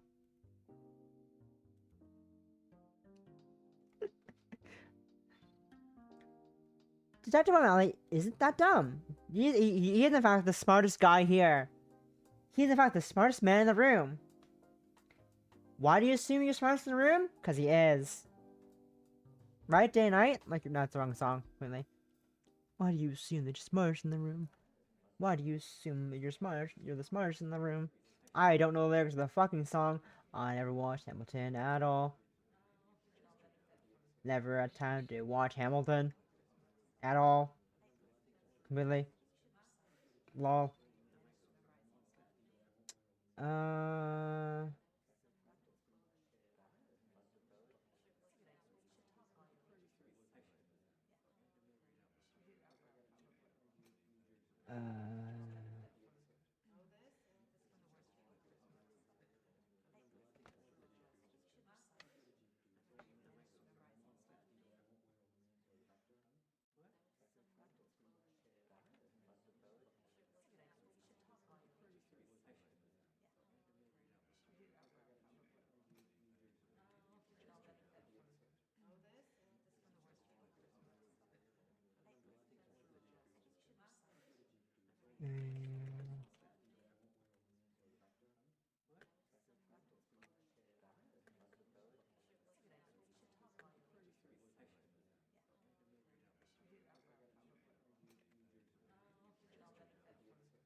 Very nice. Ferguson appears to be finished talking to one of his security guards, and I take that as my cue to finally speak to him. He spots me heading his way. He gives me that jolly smile he often wears proudly. My apologies for the wait, detective. Not to worry, sir. I had some other things on my agenda to do in the meantime. More of Simon's itinerary, I assume. How did you... Let's out a hearty laugh. Come now. I have known the man for many years, so I have grown accustomed to the stunts he pulls. I knew for a fact that he was supposed to be here today. And seeing you here in this stead, it's obvious he shifts his workload onto you again. I become silent. Hey, Mr. Wilkinson, go on. Resonating, resorting to averting my gaze to hide my embarrassment. It's not really. It's really no trouble at all. The inspector just had some unexpected work added to his pile.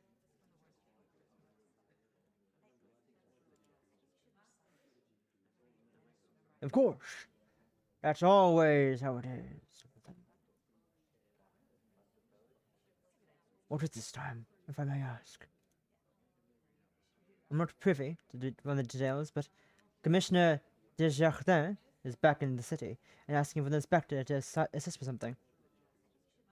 Oh, Eric is back! No wonder things have seemed more lively in that modern end. It's been such a long time since I last spoke with him.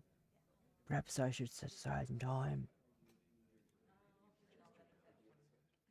He chuckles once more, while I pull out a pen and notepad, adjusting my glasses as I clear my throat. Regardless, I'm still ready to and willing to finish everything the inspector assigned to me today, the last of which being this final round of questioning. There's not too much things I wish to ask of you, but I'll still try to not take much of your time. Take as much as you want, detective. It's no problem for me. On cue, I open my notebook, a blank page. Ready to get this over with. First of all, have you noticed anything odd or out of place while the exhibit has been running? Like maybe that guy you've hired to sneak around the theater to get information about the dancer. I mean, what? I don't know. I don't know about that yet. Or at all, even. The centerpiece was, forgive me, its main target after all. There's a slight chance they have some unfinished business with it. Sir Wilkinson takes some time to quietly think to himself, before shaking his head as he answers. Not that I'm aware of. The exhibit has gone off with it, and security has kept a very close eye on the jewel since it began. I see. As I jot that down, Sir Wilkinson speaks up once more. However, that reminds me. I heard that Max called you to talk about something. If it's not too much trouble, may I ask what it was exactly? Ah, so you haven't been told yet. My apologies. I assumed you knew. Mr. Wilkinson called me because they spotted something odd in one of the security cameras when they looked through the footage a second time. They're not entirely sure if it was warranted suspicion, but he wanted to be sure I was aware of it. I'm certain he still has those tapes set aside in his office, so if you wish to look at them. So that's what it was. I'll have to take a look at later then. Now, for my next question. Have you noticed anyone acting strangely before or after the heist? Once again, Mr. Wilkinson shakes his head at me. I'm not. No.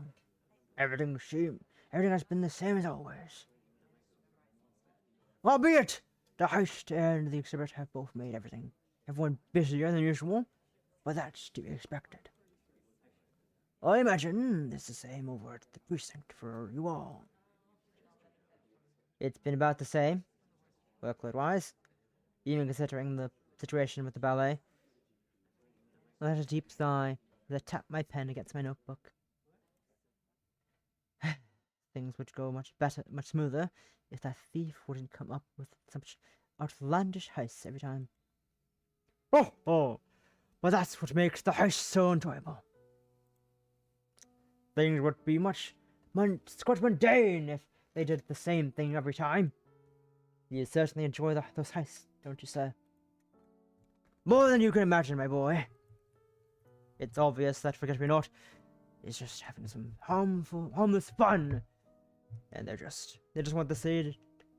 They just want the scene needed after all those years. But I can tell you, they're not the only one having fun at the heist. Am I wrong, detective? I mean, no comment. As I try to save face, Sir Wilkinson lets out yet another jolly laugh. Heed my advice, detective. Cherish this moment. What it may seem like a nuisance, there will come a time when they won't be around anymore, and you'll be wishing for them to return. It's always nice, with how mundane our lives can be, to have something extraordinary every once in a while. They placed their hand on my shoulder with a smile, which makes me let out a sigh. I'll try to keep that in mind, sir. I let out a quick glance at my notes. I take a quick glance at my notes to close the notebook back up as I compose myself. That's just about everything I needed from you, sir. Thank you once again for taking the time to speak with me. You're welcome, detective. It was no trouble at all. If anything comes up, I'll be sure to contact you as soon as possible. Thank you, sir. Are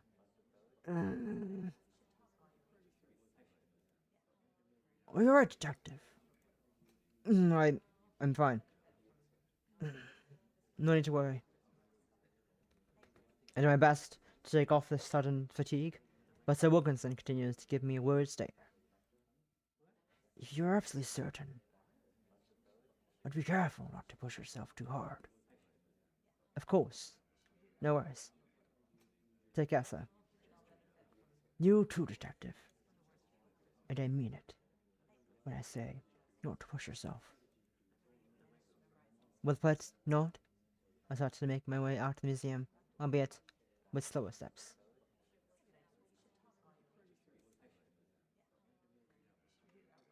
Come on, Aiden.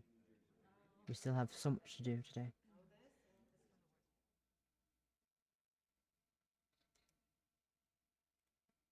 Okay, Anthem's class ready. I'm gonna go run and make some tea, and I'll be back in a minute. Yeah, back. Tea time.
Alright, and I'm back. I'm my tea now. It's a bit hot. I haven't taken a sip yet.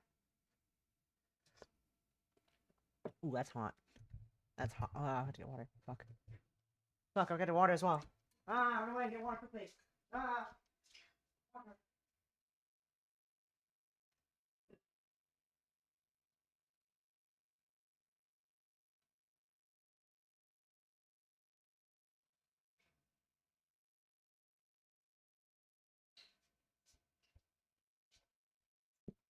Alright. Water bottle refilled.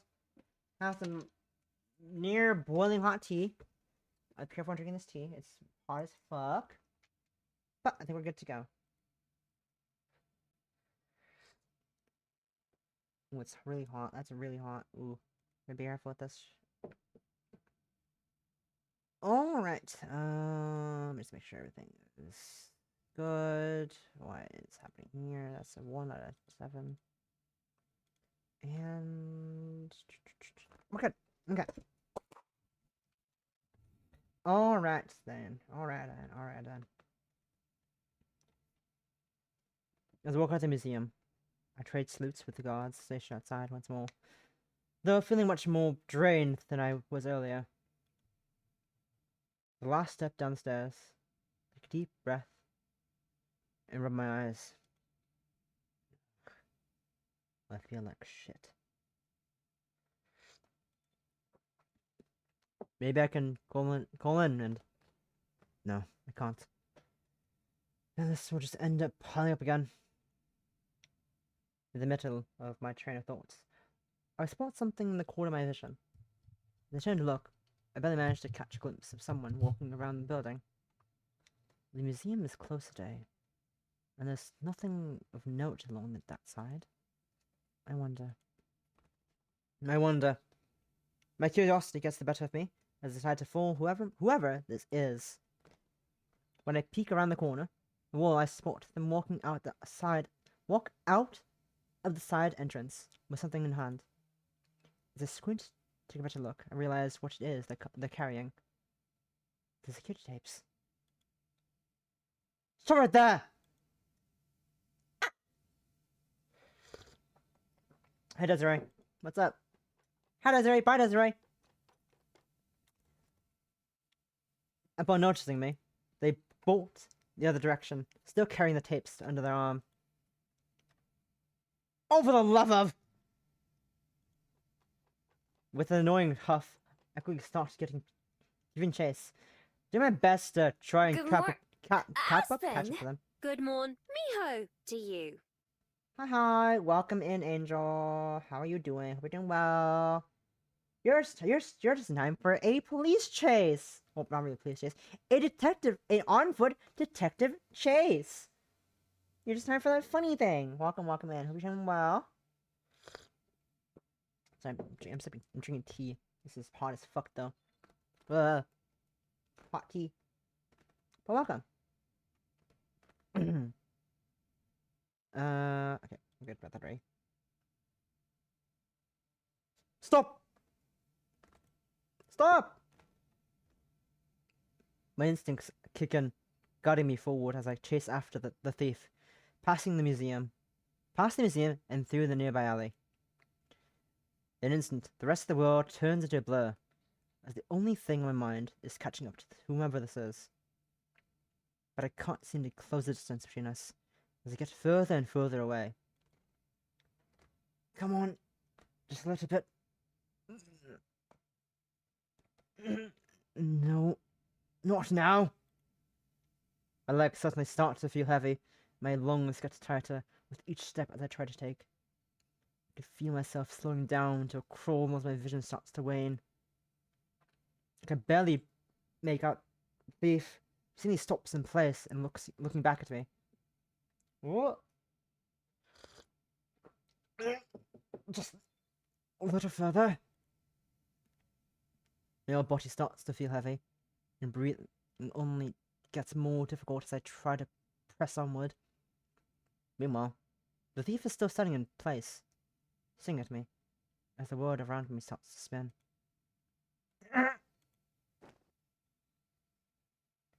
In an instant, my body gives up on me, as I fall onto my side, with barely any strength left to even raise my head. Detective? Detective? I can barely make out someone. Perhaps that thief, kneeling beside me, as they try and bring me back to my senses. Detective? Detective, are you alright? Please, say something. Can you hear me? Can you hear me? Detective? Detective! Ugh. My head. Oh, we're back. We're just here now. Okay. Great idea, Desiree. Great idea, Desiree. Bring your fucking rival / arch nemesis into your house. What could go wrong? Nothing, Shirley. The smartest thing ever, Desiree. So smart, you know? My head is pounding harder than it ever has. I open my eyes and squint at my surroundings. It takes a few blinks for me to realize I wasn't wearing my glasses, prompting me to search for them. Oh my. Around the table next to you. An unfamiliar voice catches me off guard. I know to feel out my glasses sitting next to me, like they said. I quickly put them on, blinking at as my vision finally becomes clearer, before realizing where that voice coming from. Or rather, from who? Oh! Forget me not! Forget me not! Ugh!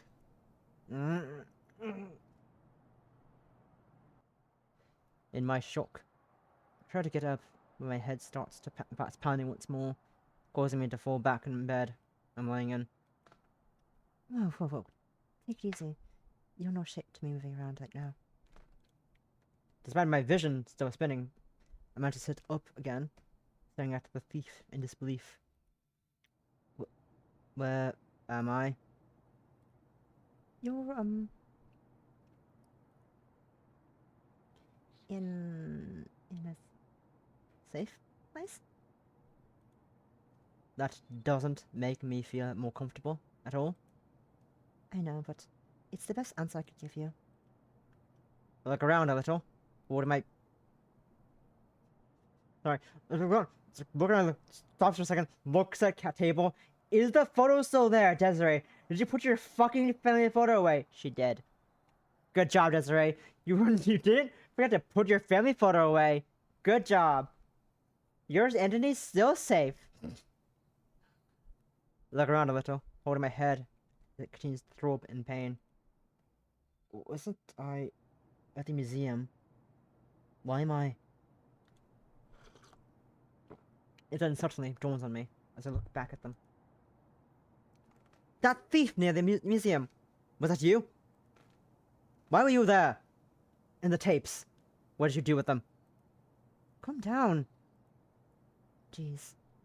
You're always so ready to just jump right back into action, aren't you? They shake their head with a sigh. Yes, that was me. Guilty as charged. But don't worry. I already gave the tapes back a while ago after looking through them.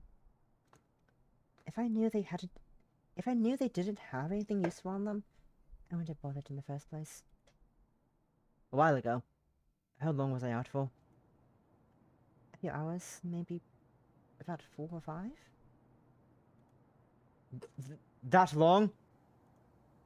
I scan the room until I've spotted a clock on the wall, confirming their statement. Meanwhile, the thief gives me a worried stare, with those bright blue eyes of theirs. Yeah, you're not cold. You hit your head as you fell. I panicked, seeing you just suddenly fall over, and didn't know what to do. I asked a friend to help me carry you here so you could try and recover even a little bit. But take me here. Wherever this is. Wouldn't it have been easier to take me to the hospital instead? You weren't that far from one, if I remember correctly. Oh yeah, sure, great idea. Just carry you into the back Just carry it on my back all the way to the hospital after a couple of museum employees already saw you chase someone beforehand. How am I going to explain that one? Fair enough. But I have my driver license on me. You could have looked through my belongings and taken me back home at least. The judgmental stare they give me only gets stronger. I'm not going to search through someone's belongings without their permission. Especially since you just fainted. Do you know how bad that would have looked? Someone would have thought I mugged you or something. For a thief. You sure have your manners. Your morals, even. Our conversation gets interrupted by the sound of someone climbing up the stairs towards us. Hey, what the fuck?! Hey, get your back. What the fuck?!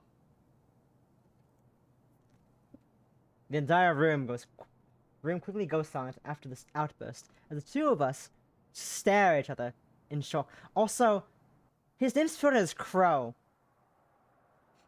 This implies Aiden knows who Crow is and looks like. Fascinating. That or solarProtag didn't think that through. I'm gonna assume Aiden knows who Crow is. We're gonna find out in a few more sentences. Did solarProtag forget to make that a question mark? We'll find out. I'm speechless. My eyes dart back and forth between him and Forget-Me-Not. Unsure how to process what I'm seeing right now.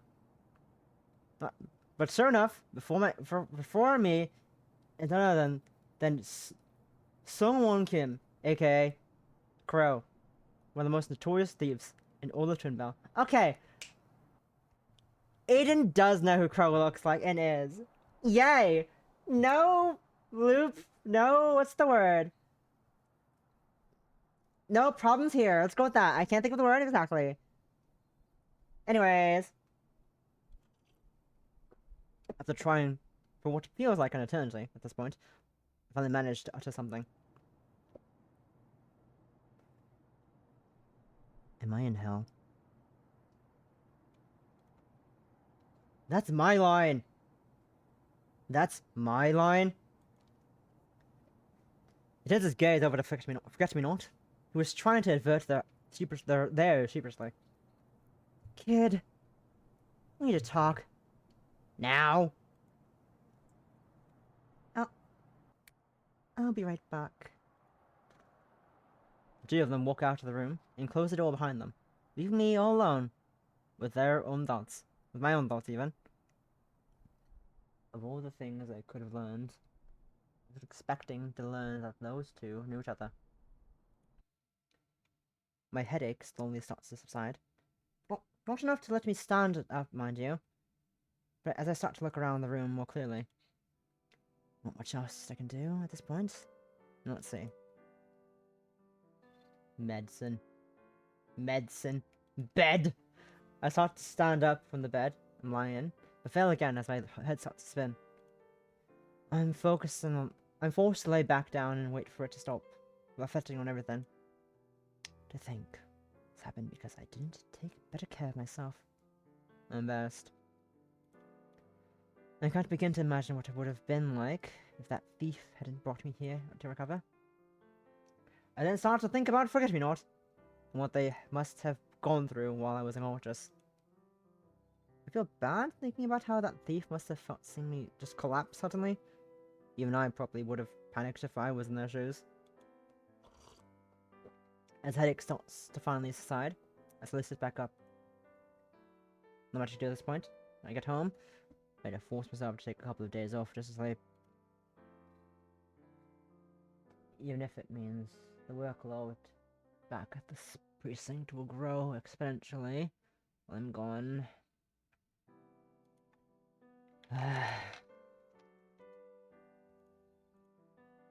Medicine.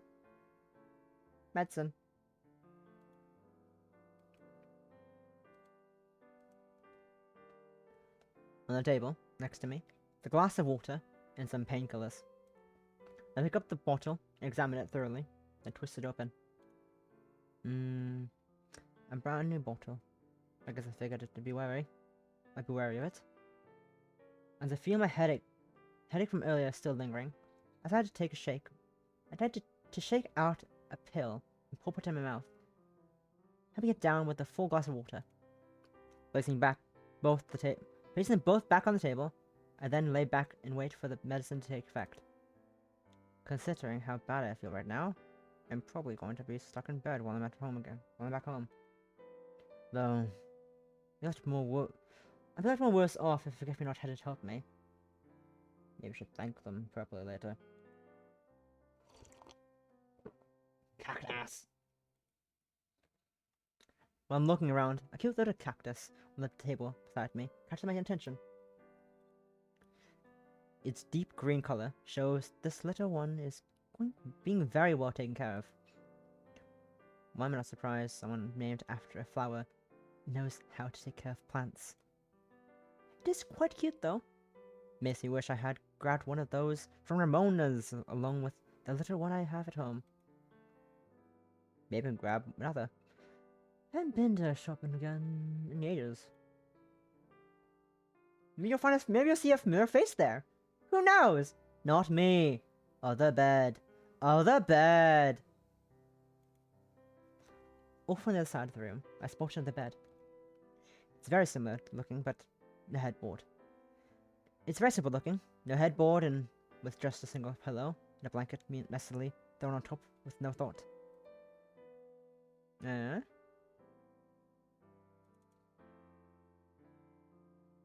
What's happening here? Give me a second.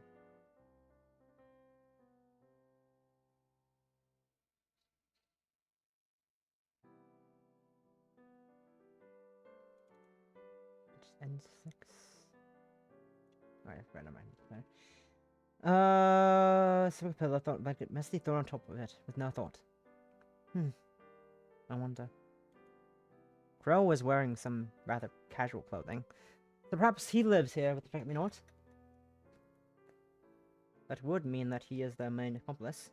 He is their main accomplice, which would explain why it seems like the heist always goes so smoothly. I shook my head and forced myself to stop this train of thought. This is exactly why you're in this situation, Aiden. You can never stop thinking about work. As if when the thoughts of standing up doesn't make the world do a 360. In between the door,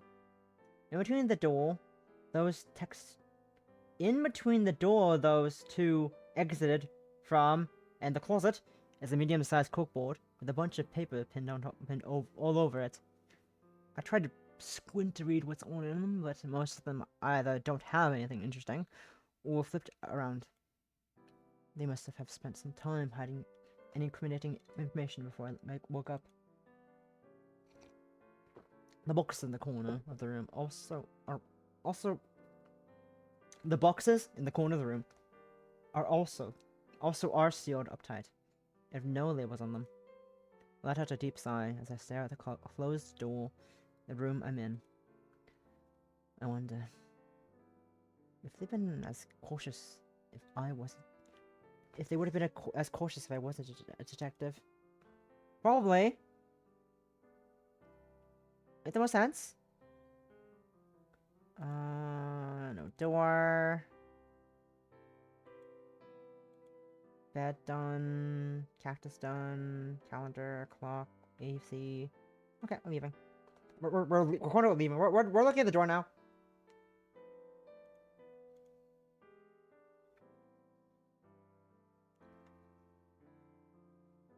I just barely hear Forget-Me-Not and Crow outside the door, as Crow angrily lectures them.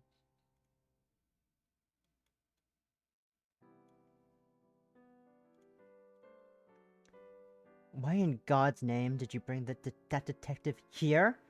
Do you not realize... Wait a second. There's a door in the way. Why in God's name did you bring that detective here? Do you not realize just how dangerous that is? I had no choice. They simply passed out. I had to do something. I wasn't going to leave them laying on the concrete. When I called him for help, he was the one that helped me bring them here after I explained everything. Oh, for the love of. Oh, for the love of. He should not have He should not have encouraged this. Do you two want to get caught? No, but I also don't want to sit around and do nothing after seeing someone fall unconscious in front of me. Jeez. I sure feel welcome here.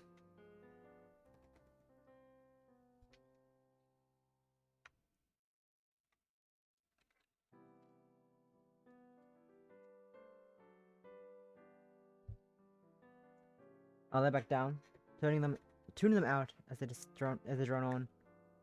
After looking around a little, the door of the room opens up again, with the figure of a naughty crow walking in soon after.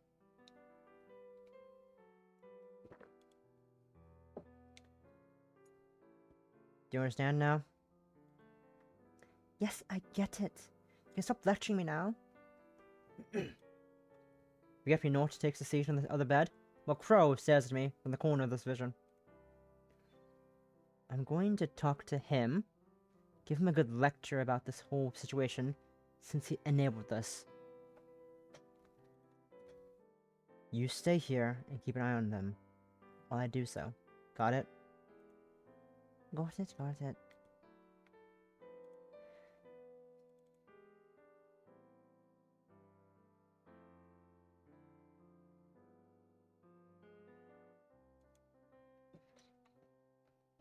Crow heads out of the room, but not before shooting me a nasty glare as he closed the door behind him. Forget-me-not lets out a deep sigh, staring at the door and then at me. I'm sorry about that. I knew he was going to be angry, but I didn't realize how angry. No worries. I completely understand his disdain for me, given the circumstances. The shake of their head, they rip that melancholy look off their face and continue. If you need anything while I'm here, like medicine or water, feel free to let me know. Otherwise, you can pretend I'm not here. Thank you. Then get comfortable and stare at the wall. Then get comfortable and stare at the door, while I stare at them awkwardly. I suppose I'll just keep looking around. Still a few things left. Like what? Forget-me-not? Yes. Stare, forget-me-not. That's what's left, actually. Look at them. That's actually what's left. Just look at them. That's it. The thief is still staring at the door, seemingly deep in thought. But they soon turned to look at me, then shoot a quick smile. What's up? Do you need anything? No, I'm fine, thank you. I'm sorry if I caused you any problems. You mean with Crow? Yeah, that could have gone better. He's right about this being extremely risky, but that wasn't going to stop me from helping you. They pause for a moment, look at me with a confused stare, even. What happened back there, though? You've never fainted like that during any other of our chases? Ah, well. I try, and fail. To come up with an excuse in my head, find that it's better, to be honest. I've been kind of overexerting myself as of late. I suppose it just hit me all at once after running after you. They simply blinked at me in silence, before muttering something under their breath. Why is everyone not aware of themselves? Everyone? Forget-me-not quickly clears their throat, moving right past the comments they made. Anyway, you know, you really shouldn't overwork yourself too much, Detective. It's not good for you. Ironic, considering that the reason I'm overworked in the first place is lecturing me right now. Oh, please. We both know that even without me around, the others at the precinct would have found something else to shove into your workload. Touché. Regardless, your little heists always add a sizable pile onto an already large workload. This time especially. Believe me, I'm also feeling the effects of those back-to-back heists.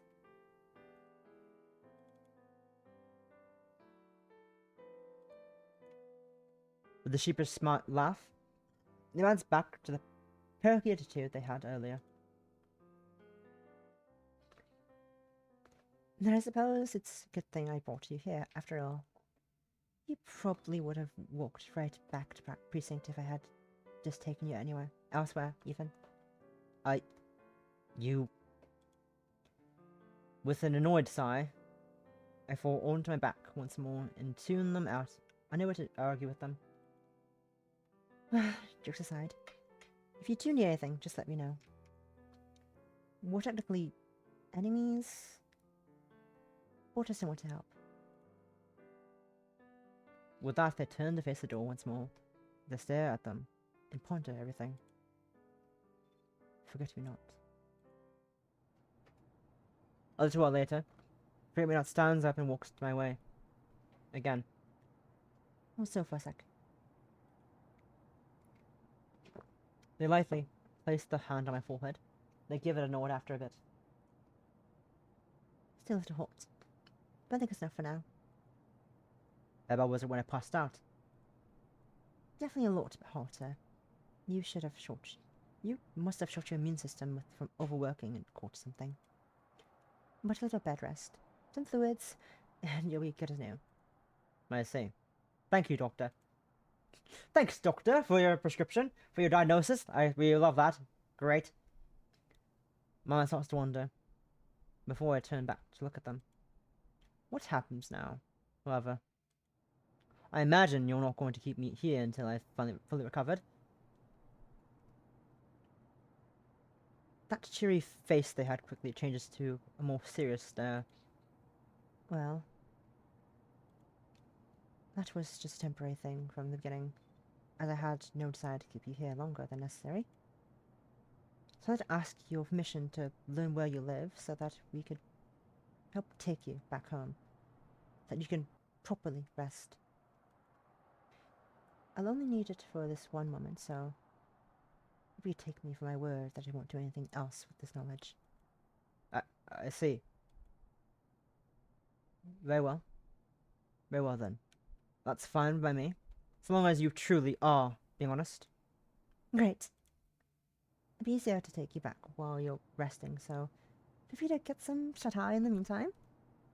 You need as much as you can get, after all. Is something wrong? A million thoughts cross my mind as I stare at Forget Me Not. After a bit of silence on my part, one thought manages to escape me.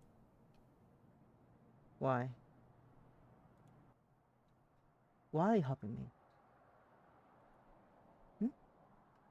What do you mean? What do you mean? I mean, all of this. Risking your identity by bringing me here, hiding things so that I don't learn the contact clues if I were to wake up. Not to mention, purposefully avoiding saying names of people affiliated with you. You took all these risks just to help me. So why? They stare at me in silence, as their curious gaze changes into a look of concern. Do I really need reason to help you? Yes, considering the circumstances. It'd be incredibly idiotic to even risk this, and as even one slip of the tongue or one forgotten item could reveal me instantly. But even with that, I wanted to help. I know, you may hate me considering these past few years, but even despite that, you're one of the few officers I respect at the precinct. So understand this is just me acting on my own instinct. And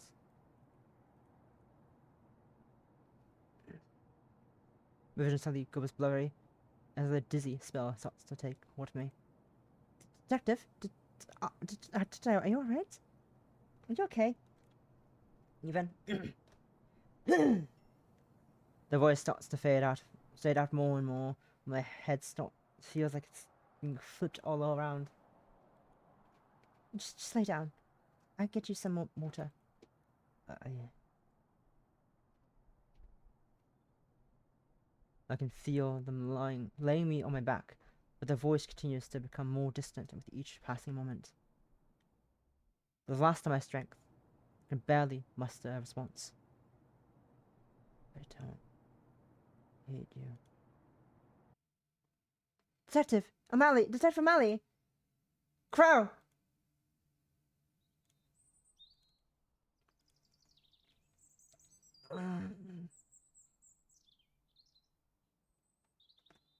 I slowly open my eyes and suddenly see my room before me, just the way I left it the other morning. After blinking a few times, I feel like my glasses near my I feel out my glasses near me and simply stare, confused by everything that happened. Early I'm back home.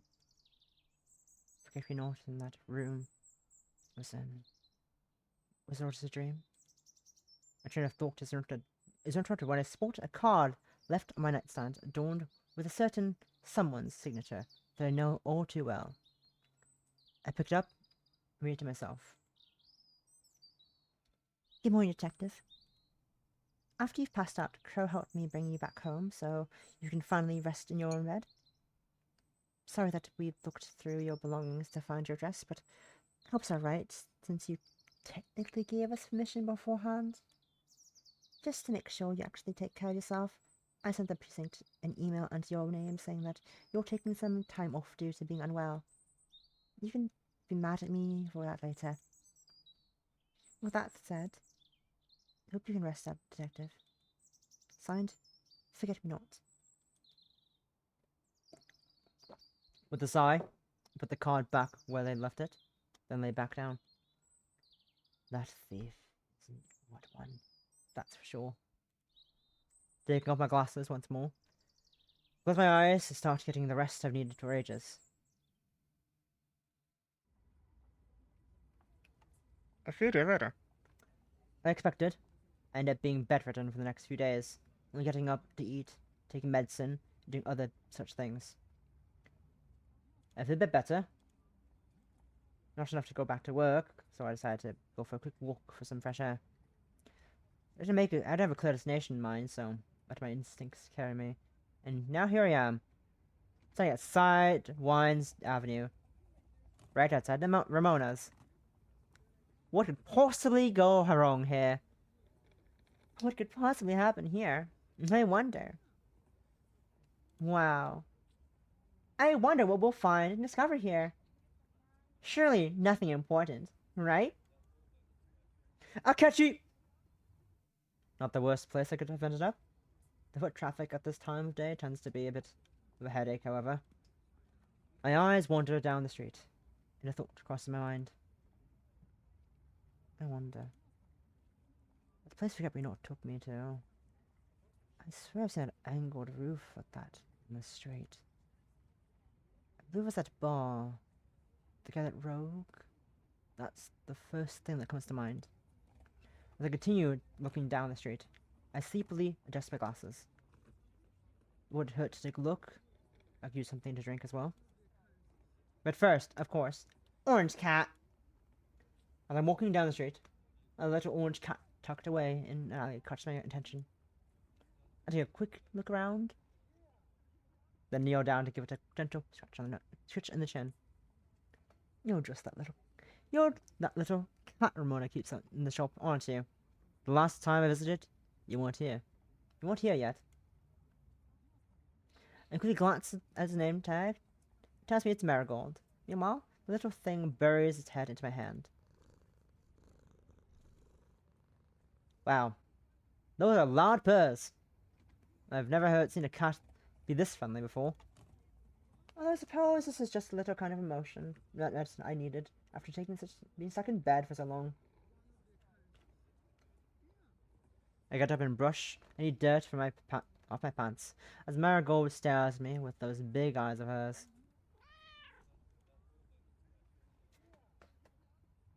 I see meowing. I see meowings are loud too. You're so similar to your owner. Huh? I'll be back soon. I promise. As if understanding me, they turned back around and sit in the spot they were earlier, looking very pleased. Ramona's Flowers, the cozy shop before me, is one of the most beloved stores in the city, and that's mostly due to Miss Ramona herself. She's honestly one of the nicest persons I've had the pleasure of meeting. When I first moved here, I figured I'd feel a bit homesick, so I dropped in to grab a flat to liven up my flat. I got to talking to her with Ramona. I got talking with Ramona, and she was super welcoming after learning how far I moved. I have a lot of respect for Miss Ramona, not only because of how thoughtful she is, but also because of how stubborn she is about giving people a good service. Those two factors combined made me realize early on why everyone loves her in this store so much.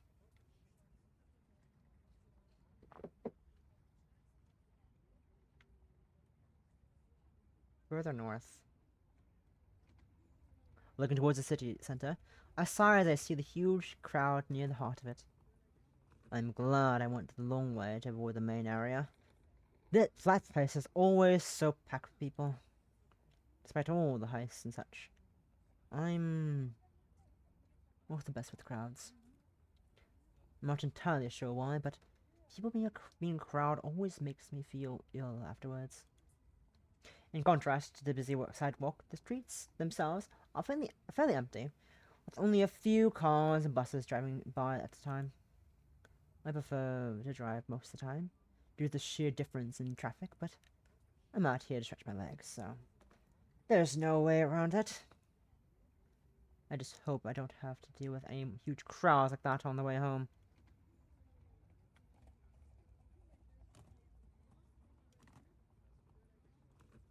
It's our entrance. And this is it would be to visit Ramona right now. I can't really justify doing that all my walk. Especially since she'll know I'm in the market for the plant afterwards. I look back down up the street it came from. Noting the distance, it is back to my flat. Yeah, no, I'm not carrying a plant with me all the way back. I'll just swing by with my car on the better day. Well, let's go to the bar. Time for some day drinking. Further down the street, you can barely see the bar, its unique shape making it stand out almost amongst the buildings around it.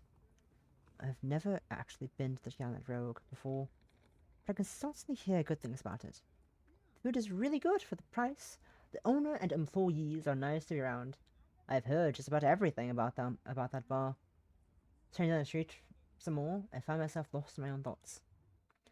It also has a lot of Scarlet Rose iconography and memorabilia inside, as I recall. Well, and if my hunch is wrong, best to get something to drink after all this walking, and to see if it really does live up to all that praise. A short walk later, and I arrive in front of the Gallant Rogue, my destination. The bar itself sits right in the corner of the street, acting as a divider between the shops of the north and the offices of the south. I stare at deeply, most notably, the second floor, and its angled roof. That roof. It wouldn't hurt to try and confirm my hunch as the worst that could happen is that I'm simply overthinking things. Either way, I'll end it with something to drink by the end of it, which is probably what I need the most, to be honest. Sweeping clerk. Right next to me is a small bakery. Simple in design, but homely at the same time. The window at the front is lined with displays of a variety of pastries they offer inside, ranging from pie to tarts. Just about anything you'd like, really. The clerk sweeping near the front notices me staring into the store and walks up to me with a smile. Good day, sir. Oh, Detective O'Malley. Fancy seeing you around these parts. Oh, good day to you too. This is my first time walking in this area, in particular, to be honest. So forgive me for loitering. No, it's alright. You're welcome to go inside and pick something out if there's anything you're in the mood for. The boss will be happy to whip it up for you. Whip it up. That wasn't even intentional. Oy vey. I'm not in the mood for anything at the moment, but I'll be sure to drop by on my way out. My way back. Of course! Feel free, detective! With a happy nod, the clerk goes back to their sweeping as I stare into the store a little longer. A little more. Maybe something sweet would be nice to get on the way back home. Just a little treat. Now to the treat. It's a treat. You know, you deserve a treat, Aiden. After all this fucking work you've been doing, it's just a little pastry as a treat for yourself. You know, you deserve it. Nearby a small TV store, over here a couple of ladies gossiping to each other about just about anything that they're reminded of. It feels like it's been ages since the last heist. The wait for the next one is always on edge. The ballet exhibit is almost over, so maybe Sir Wilkinson will bring in something new that Rigby not will want to steal.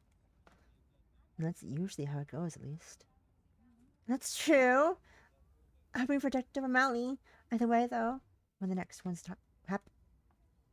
The woman suddenly pauses, noticing me loitering near them while staring into the shop.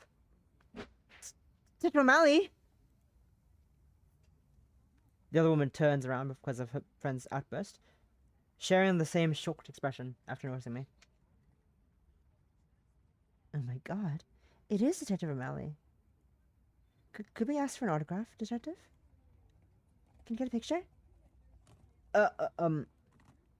My apologies, but I'm a bit busy right now. Why don't you take a minute or so? A clerk from inside the store suddenly knocks on the window, catching the women's attention to give them a stern look. Sorry I bothered you, Detective. We hope you have a good day. As two of them go back to their idle chatter, the clerk inside gives me a thumbs up. I give him a grateful nod in return. Respect boundaries, people! Detective's busy. Phew, I'm saved. I don't have the energy to deal with these kinds of people right now. Respect people with boundaries! Just because it takes a fucking minute doesn't mean you can still demand it.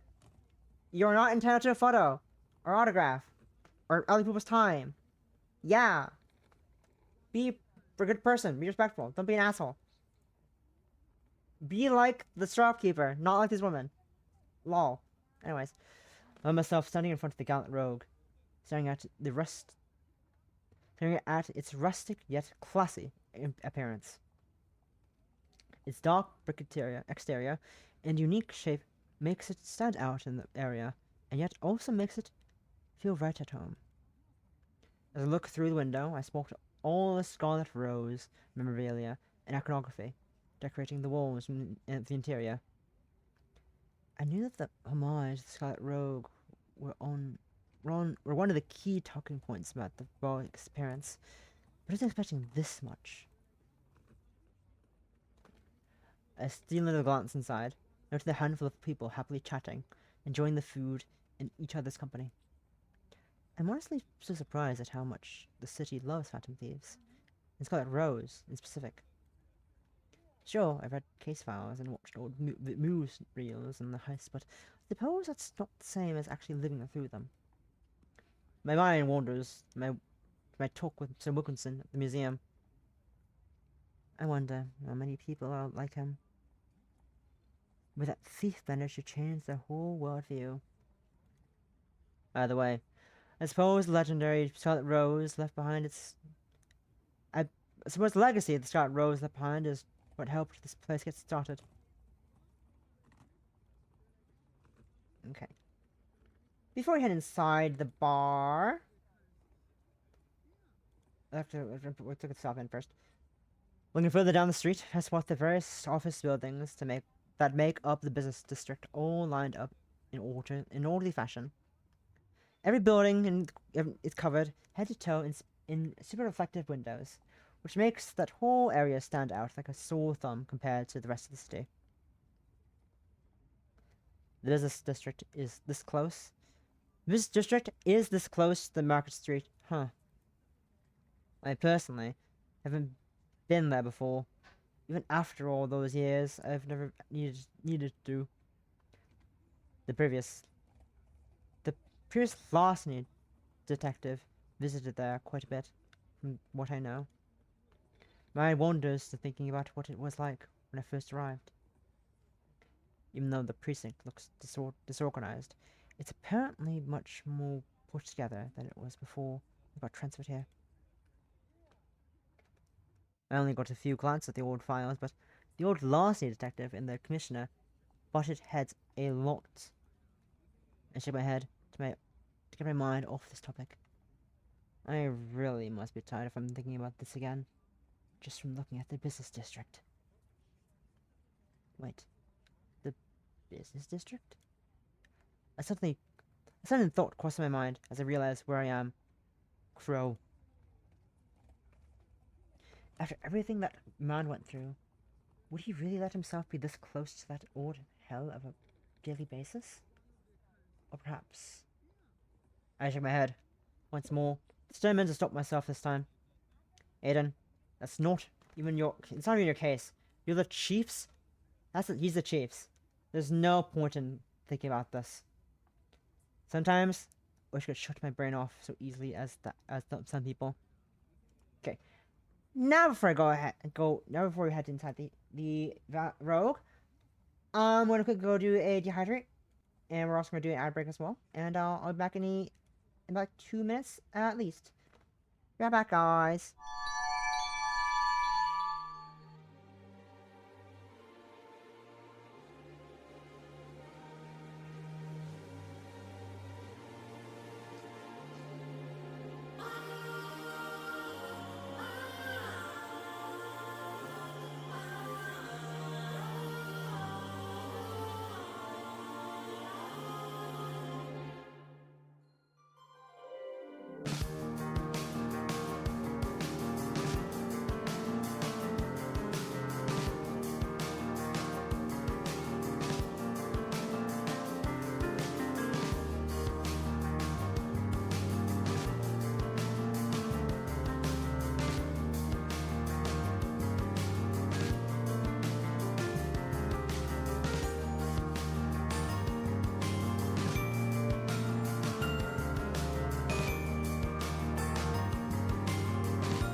sorry for the wait. I had to also go do something real quick for someone else. Can't do something, and we're back though. Let me get buds on the floor. Covered in dust. Alright. Let us enter the gallant rogue. What could go wrong?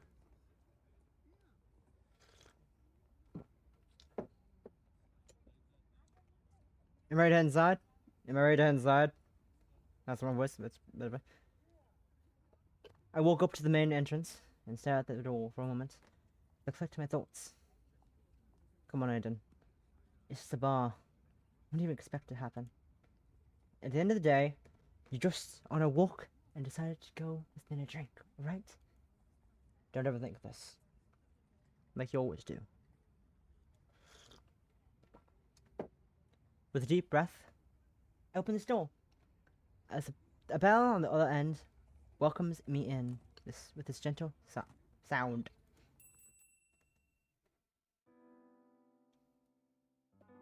The overall mood changes as soon as I step into the bar. Any sound from the outside fades out as the subtle jazz music, playing on speakers manages to fill the room. The TV near the counter is on, currently playing a rerun of the morning news to the almost empty bar, now that lunch is over. And along every wall, many a number, but not overwhelming, are various decorations rated to the scarlet rose. People always talked up, but it's even more impressive in person. There's so much more than I was expecting. All these newspaper clippings, photos of the things he stole. Well, look who it is! I was suddenly taken out of my awe, my voice calling out from the other side of the room.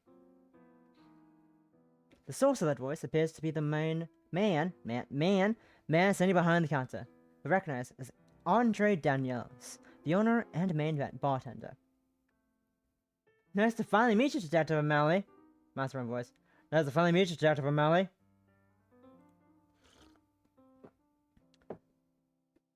I walk over to the counter and sit down on one of the stools neatly lined up in front of it. All the while, he puts away what he was currently working on to give me his full, undivided attention. It's rare to see you around these parts, Detective. Are you a fan of my decor, perhaps? That smug remark of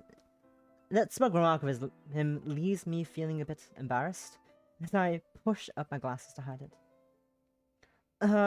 No, that's not it. I've just never had time to visit this area, that's all. It's absolutely nothing personal. Mr... You can call me Andre.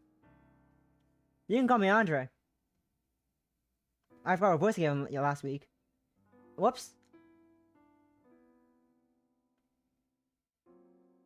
You can call me Andre. Ah, thank you. So, what made you change your mind? I felt a little parched to my walk, so I figured I'd drop in for a quick drink. I've been kind of sick as of late, so I needed to stretch my legs. A chuckle escapes from Andre as that smug look returns. Well, Detective, didn't think you for a day drinker. You wish.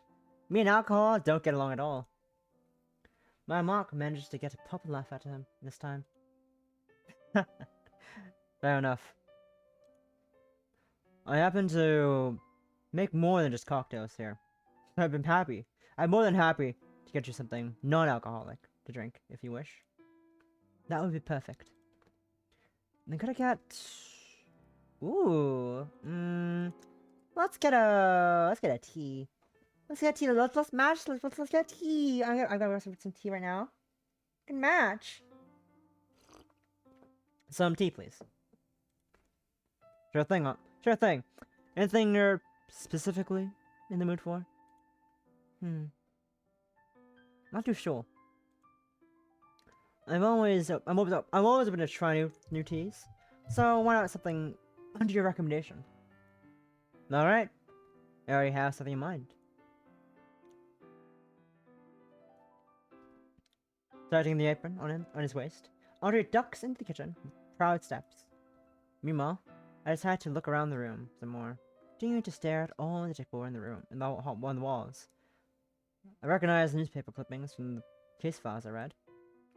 Back then, even now, I'm still amazed by just how much the Scarlet Rose accomplished in the years they were around.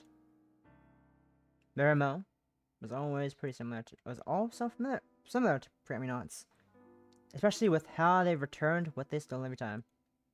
It's obvious that they were a huge inspiration to them.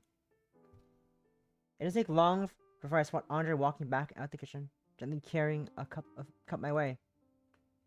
He slides a drink towards me, then pulls out a lemon slice from his mini fridge nearby and places it on the rim. Enjoy. Enjoy. Ooh. I like that. Looks nice. Ooh, I want some of that. Give me. I briefly stare at the drink before me, awing in its bright red color. That's practically just glistening, not to think, glistening under the lights. With a quick blow, take a sip from the cup, and immediately feel the slightly sweet yet tart flavor enveloping me. Any exhaustion I had slowly dissipates with each sip, as the sourness does its best to wake me up. I don't recognize this flavor. What is it? It's hibiscus, a new personal favorite of mine. You said you were sick recently, and this is great tea to help you recover. Thank you. That's very kind of you. It's pretty sour though. Could I get a bit of sugar? Yeah, as you wish. On cue, he pours out a jar of sugar from the cabinets below. After sprinkling a little bit into my drink, I take another sip and feel the sweetness help balance out the tea. Ah, much better. While taking sips from my drink, my eyes wander back around the bar to stare at everything around again. Everyone always talks about how much of an homage to the late thief this place is, but I didn't believe it until I finally saw it for myself. Since you're such a huge fan of them, I'm curious what your opinion on Forget-Me-Not is. A small chuckle escapes from Andre. Is this the interrogation, detective? No, it's mainly my own curiosity. Yeah, I'm just teasing you, don't worry. My opinion of Forget-Me-Not. Huh. Look out of the room, deep in thought, before looking back at me without a smile. I suppose I'm quite a big fan of their work as well. I grew up during the Scarlet Rose era, you know? There aren't any words I could use to describe the sheer awe I feel watching that man disguise himself as anyone and escape without trace. It stuck with me, and I wanted to give back to the man that inspired me so much, which is why I opened up a bar in homage. I always thought to myself, I'd love to treat them to a drink as a thanks for the joy they brought me. They sigh, happily, before continuing their train of thought. Seeing everything Forget-Me-Not is doing is giving me that same feeling I feel as a kid all those years ago. And I can guarantee that a lot of kids these days are probably going through the same thing I did. He continues, I continue taking sips of my drink, processing their heartfelt answer. Everyone I've asked said something similar about them. This city really does love phantom thieves, doesn't it? more than you can imagine, detective. Yeah, I can be honest. Twinbells doesn't have anything going for it other than that. No history, picturesque buildings and landscapes, popular tourist areas, dozens of other cities in the country offer more than that, more than we do. The Scarlet Rose helped give Twinbells its identity. It's something for everyone in the city to love. I see. What about you? I pause, caught off guard by the question. What about me? I'm asking what your I was just opinion of thinking that forget-me-not. you look like the sort of Can you person actually who would for the enjoy hydrate? one of our fairy kiss chillers. I've been hydrating throughout the whole stream because gotta make sure I get my throat and voice good for these games. But I appreciate all the last. Thank you for the hydrate. Drink some tea, and yeah. Hope you're having a lovely evening so far. The sky is pitch black.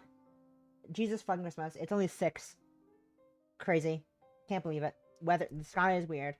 Time is weird. I'm messing with your opinion of forget-me-not. I'm a detective in their case. Do you really need to ask? Once again, they chuckle. They lean forward on the counter on to my eye level. Oh, please, detective. If you don't like them, you'd already be ranting about them by now. Touche. My opinion of them, though. I'm honestly not sure. It can be pretty annoying to clean up after their heists and chase them to the ends of the earth for things they stole. And yet I find that I can't bring myself to hate them. Not sure why. I stare at what's left of my drink, trying to put into words why I feel that way. But it's quite empty. All the while, Andre simply stares at me before standing back up and leaning on the counter beside me. Let me ask you this then. Would you be happy if forget-me-not wasn't around anymore? Well, I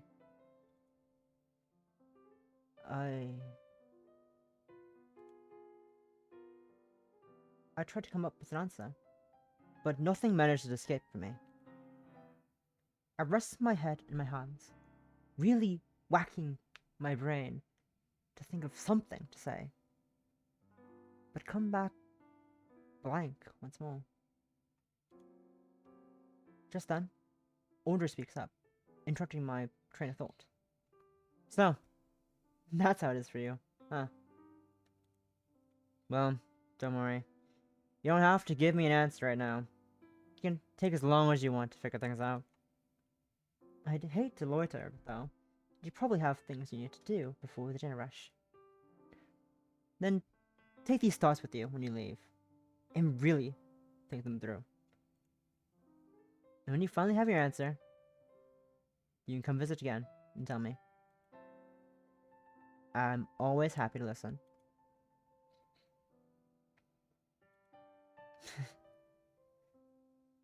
Then, I'll be sure to take you up on that offer then.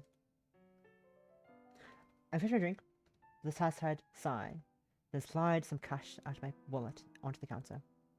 Thank you, Andre. The drink, and for the talk. And now, detective, you're more than welcome here. Take care on your way back home now. I will, thank you. As I make my way back to the front door, I pause briefly to stare at the photos on the wall once more. My opinion of forget-me-not. Huh.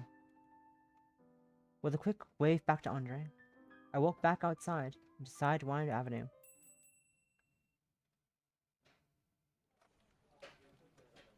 A few days later. Okay, so I'm surprised. I was expecting him to go to Ramona's Flowers at some point. I guess maybe he didn't.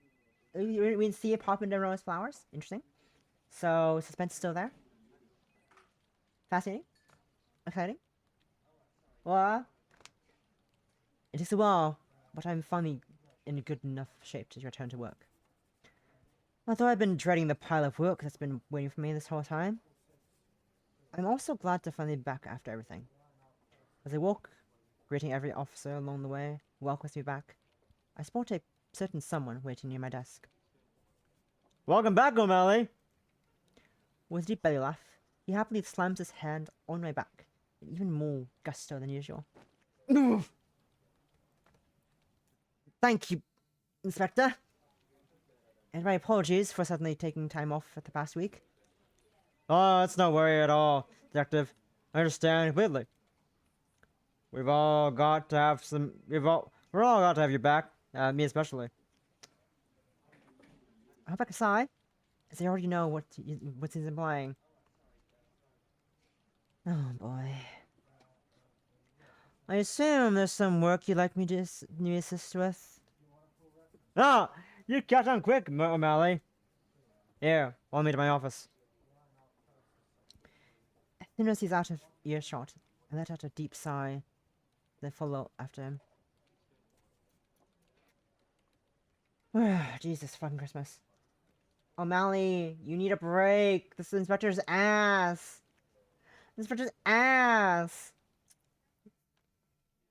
Inspector Harrison lets me in first, then closes the door once we're both inside.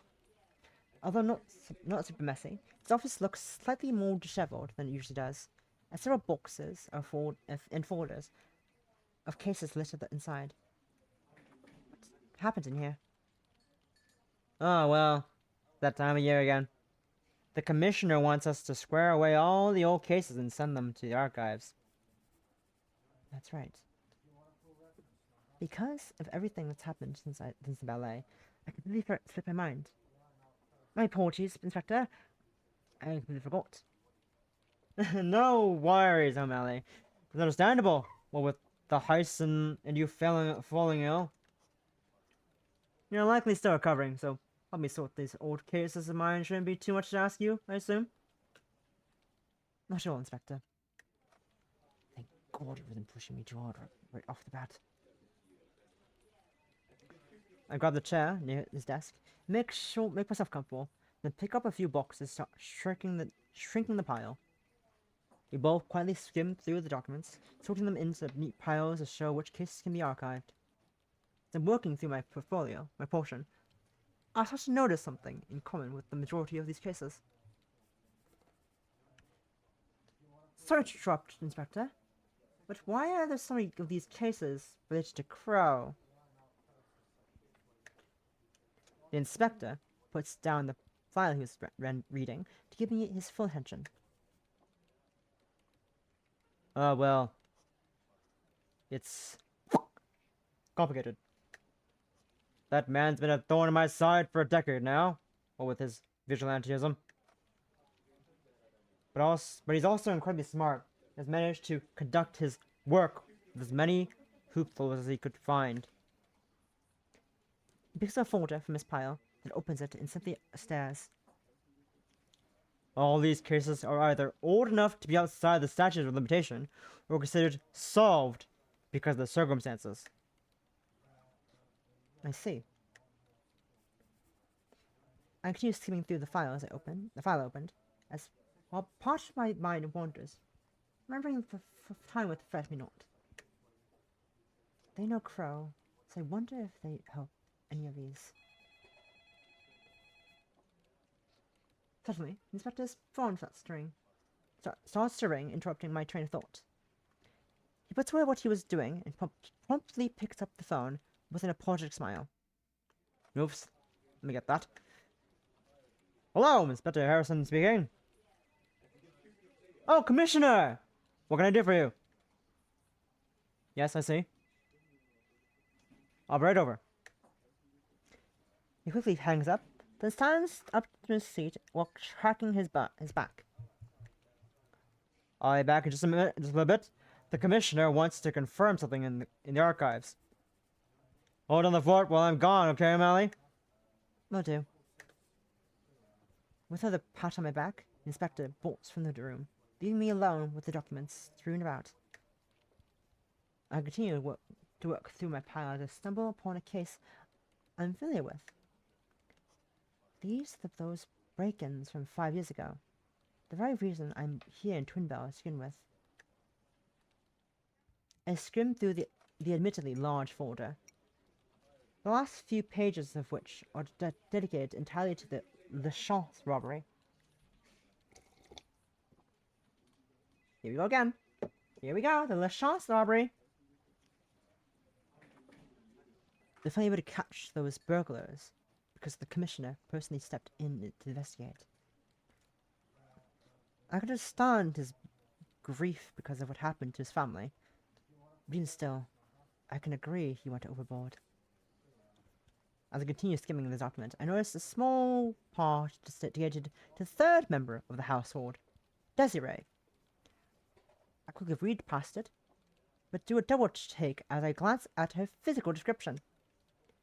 Average height, slim build, has dark curly hair and blue eyes, some more near her mouth. I grabbed one of the first files I sorted away earlier, the case about the jewel conman Crow took down, then flipped to the section about his accomplice.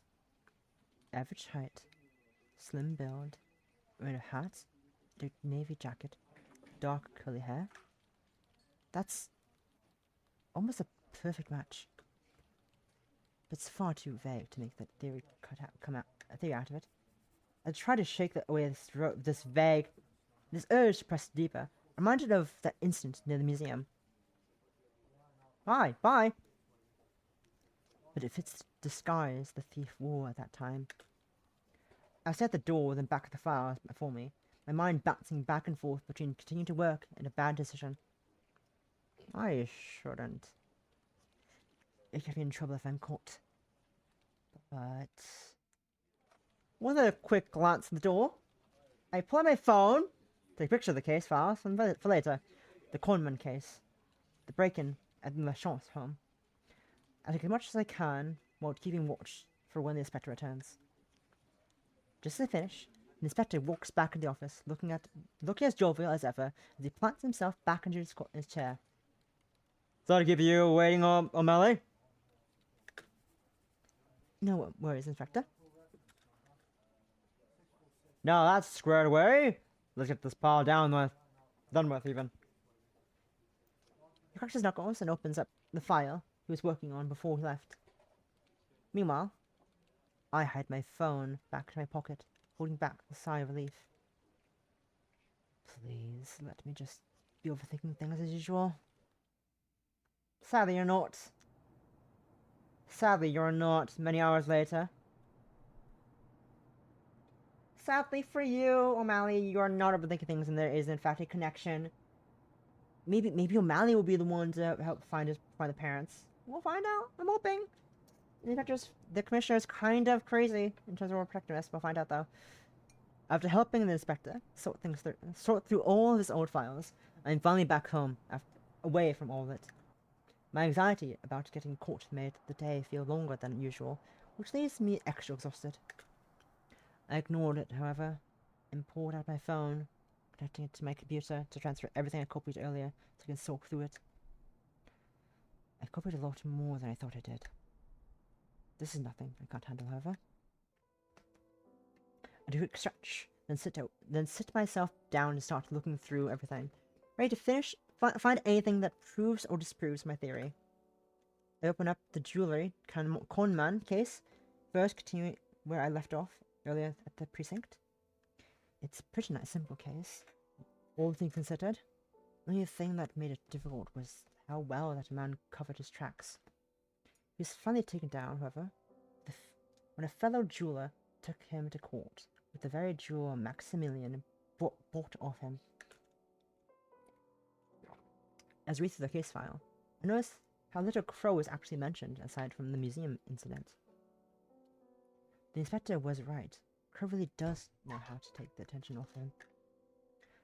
I flipped to the incident in the museum, the part I'm most interested in. I was in the process of transferring to Twinbells at the time, so this is my first time reading about this case in detail, and quite a few things stand out to me. There's no mention of the former detective's investigations. I suppose the rumors are true then. He pushed aside the robberies to investigate this case as much as he could. I wonder if things would have gone different if they hadn't. I pushed that thought aside and pressed onward, continuing to read the incident in detail. Everything else in here is in perfect detail. Maximilian's plan to capture Crow, Crow making a fool out of him in front of the officers, and of course, the part where his mysterious accomplice rescued him. I saw the foggy security camera photos deep in thought. Average height, slim build, dark curly hair.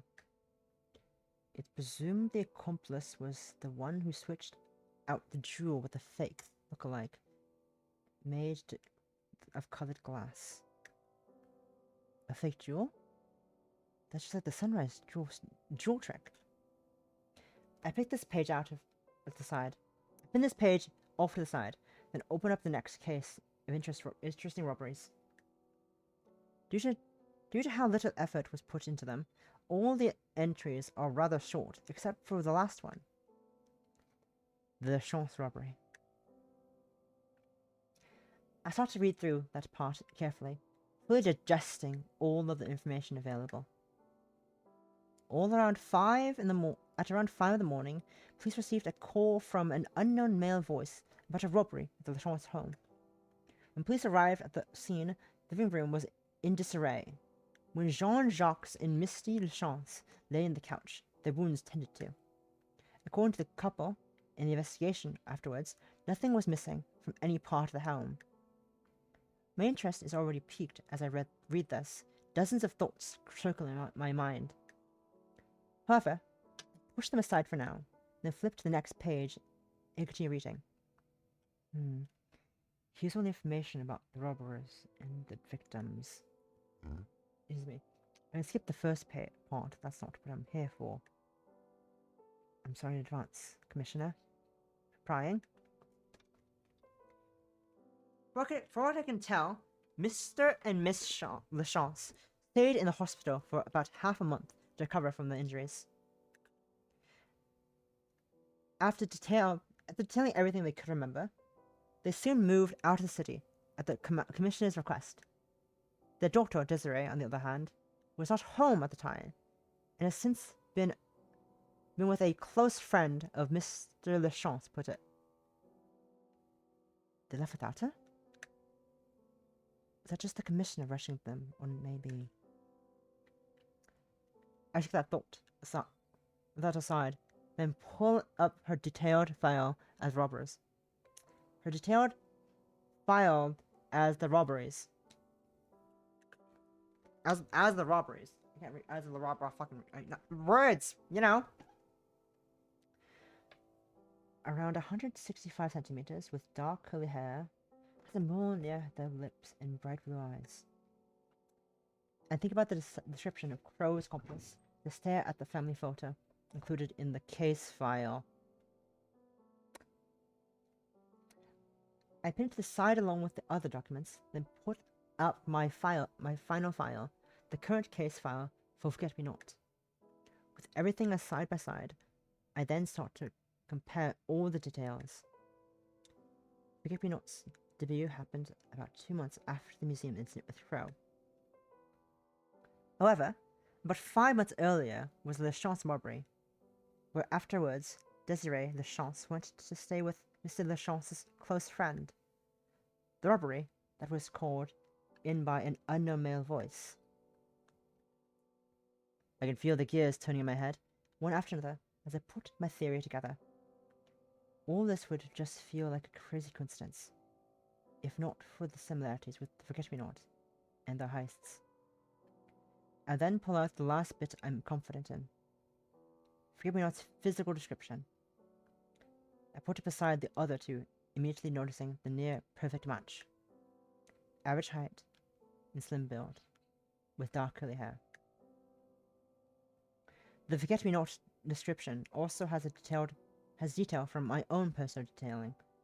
From the thief, after all these years, the striking blue eyes, and the mole near their mouth. As I stare at the Lachance photo once more, thinking about earlier at the museum, everything starts to fall into place. Desiree Lachance is Forget-Me-Not. With all the information, I start to paint the picture in my mind. Desiree the Chance moves in with Crow, or someone affiliated with Crow after the robberies. 5 months later, she rescues Crow from the trap in the museum, creating a diversion with a smoke bomb, and swapping the jewel with their own, on their own way out, and on their way out, fucking reading. Then she debuts, 2 months later, as the Thief Forget-Me-Not. My theory sounds plausible, but that's the problem. It's only a theory. Even if I wanted to submit this as a formal investigation, which I doubt, it would be thrown out as conjecture at best, or be fired and sued for misusing case files at worst. I stare at the information before me, then out of my window, watching the cloud. Then out of my window, watching the clouds start to roll in. All the thoughts swirling around in my head right now are all saying the same thing. I want to know. I want to confirm this for myself. I get up from my desk with another stretch. With determination, I put on my coat, grab an umbrella near the door, and head out to see if I'm right.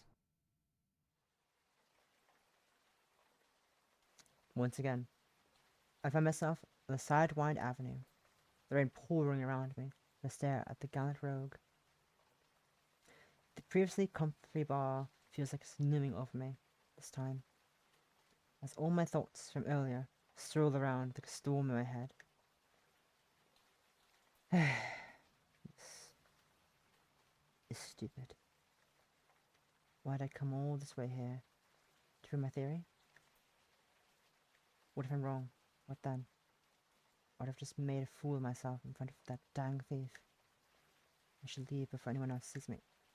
Just as I'm about to leave, I spot someone staring at me from the alley behind the bar. They look inside as soon as they make eye contact, as if telling me to follow them. Against my better judgment, I go after them.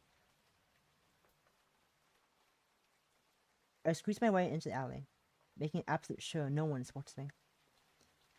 It's there that I see a familiar figure waiting for me, leaning against the wall with a smirk. Good evening, detective. Good evening. How did you know I wanted to speak with you? Caused a hunch. I saw you gazing off into space earlier and figured you had something on your mind. So, how can I help you, detective? I assume you're not just here for a friendly chat. Always acting so snarky.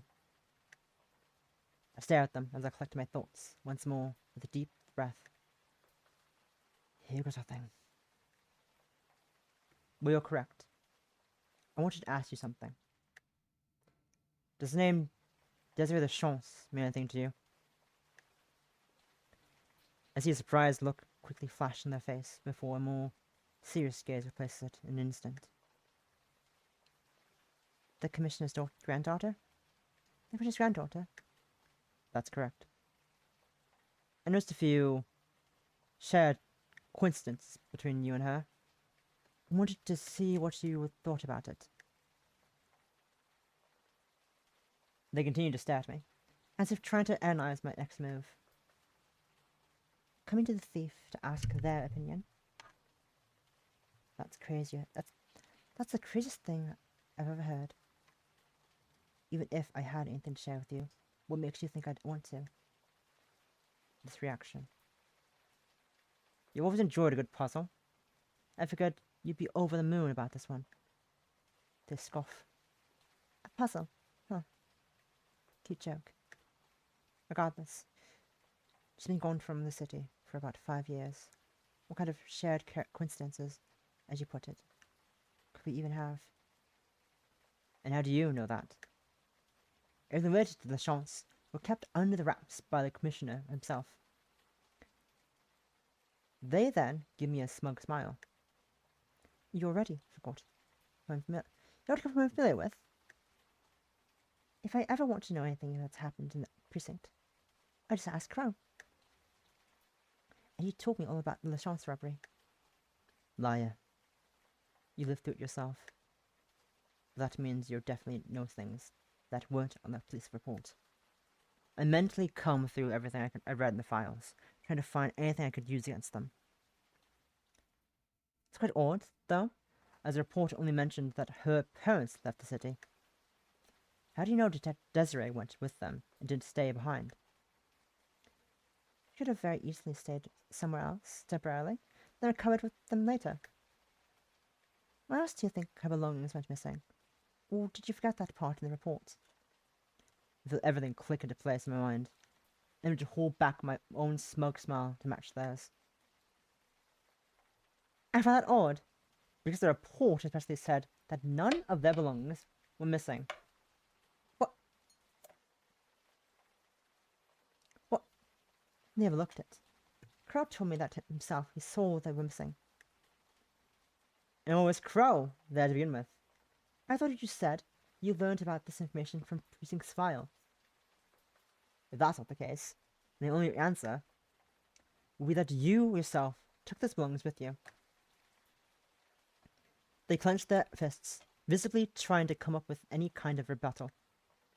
I let out a satisfied sigh, wiped the smug look off my face to address them directly. I think it's about time we entered this charade. Don't think so, Desiree? They're silent for a moment. So silent that the rain is the only thing I hear, before they let out a deep sigh. Fine. You got me. They slumped against the wall. A small, defeated chuckle escaped some of them. To think that the cops not seeing my stuff was missing would out me like that. How ridiculous. With another sigh, then they turned to me. Well, what can you do now, detective? Arrest me. You know who I am. You know where I am, where I live. You know my accomplices. You've got everything you need to cuff me here now. So, what's stopping you?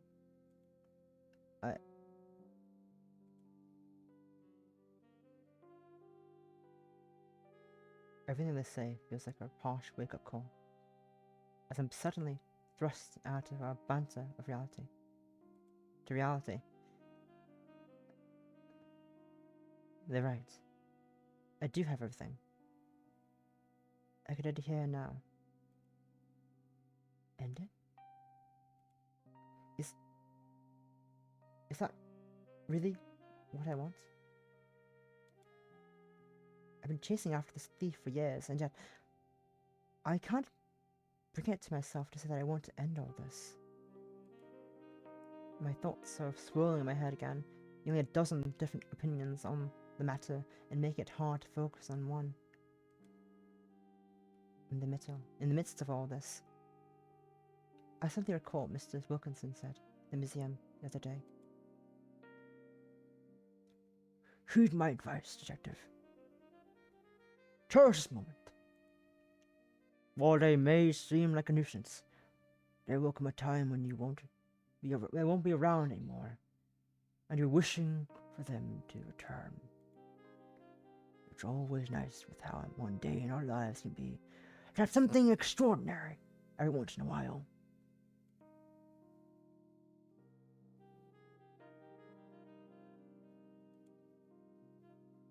I stare off into the distance, the weight of Sir Wilkinson's words drowning out all the other thoughts in my head. Between his words, my talk with Andre, hell, even the time I've spent in the city chasing after this thief. With all that said, I feel like I finally have some kind of answer. I then gently grip my umbrella, breathe in, and say the most insane thing I've ever said in my life. And where would the fun be in that? Huh? They're speechless. Rightfully so. as they simply blink at me with their mouth wide open. Soon after, however, their face lights up with a big, bright smile.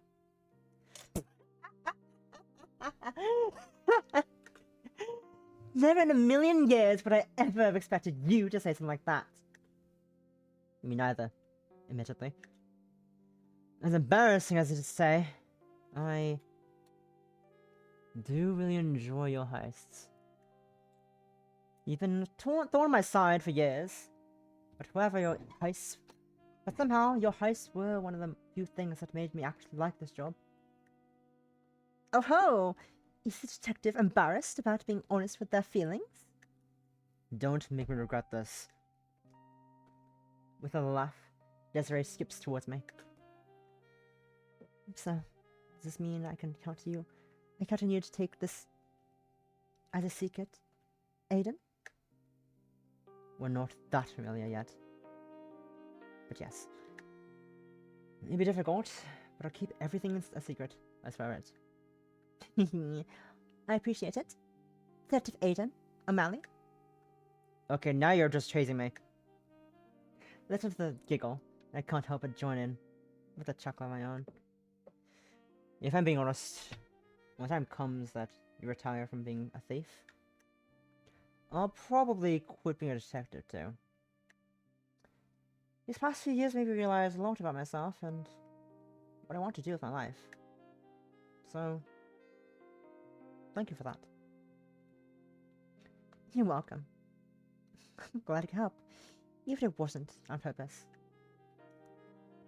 They check their watch, surprised by how late it is. Whoops, I need to get back in to help in the kitchen. You coming in for a drink? No, I'll be heading back home. Have a safe trip home, then, detective. As they turn around back towards the bar, I feel a knot form my chest, make me call out to them. Wait, one more thing. They turned around, staring at me with intrigue. Before you leave, I need to ask. Your debut heist 4 years ago. How'd you vanish from the museum at the end? I've tested every idea I could come up with, but none of them worked. And how? Listen, let out another laugh, cutting me off. So, that's what you want to know, huh? But detective, you've been chasing a magician for so long, and yet you forgot the most important thing. What do you mean? They bring up a finger to their lips, with a cheeky grin. A magician never reveals their secrets. They then happily walk back inside the bar, sphering into the sound of the diner, as the sound of dinner rush starting.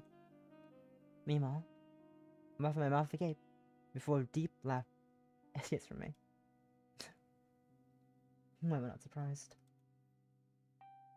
As the rain starts to clear, I walk back into the street and head back home satisfied. I drained you. In chapter 4. Epilogue time. I guess, according to solarProtag, this is the end of the game. Epilogue time!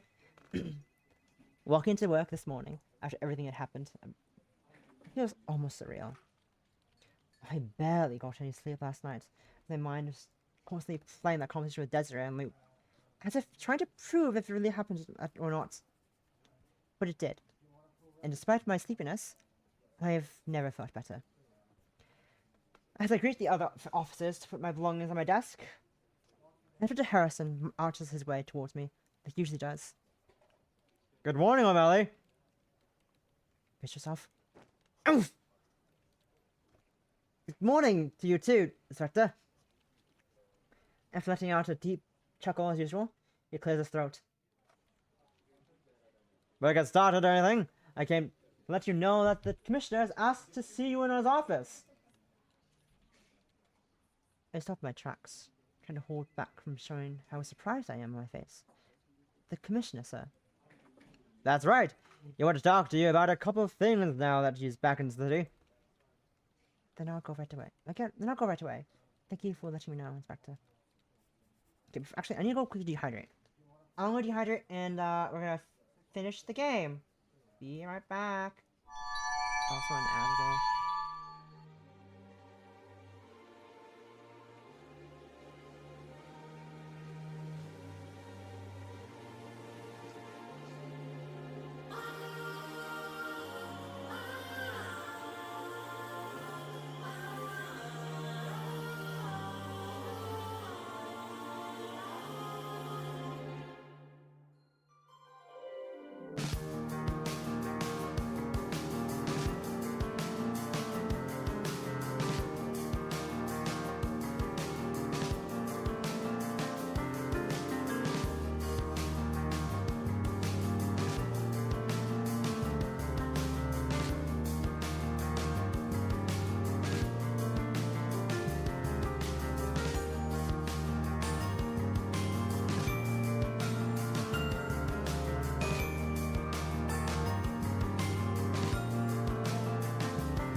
Alright, and we're back. Okay.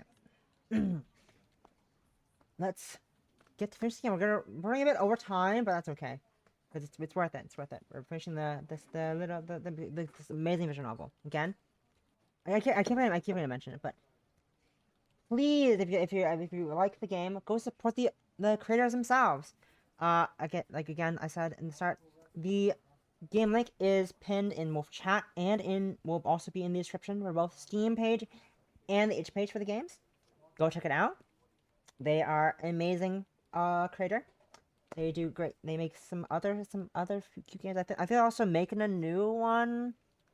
I think they're developing one right now. I'm not sure though.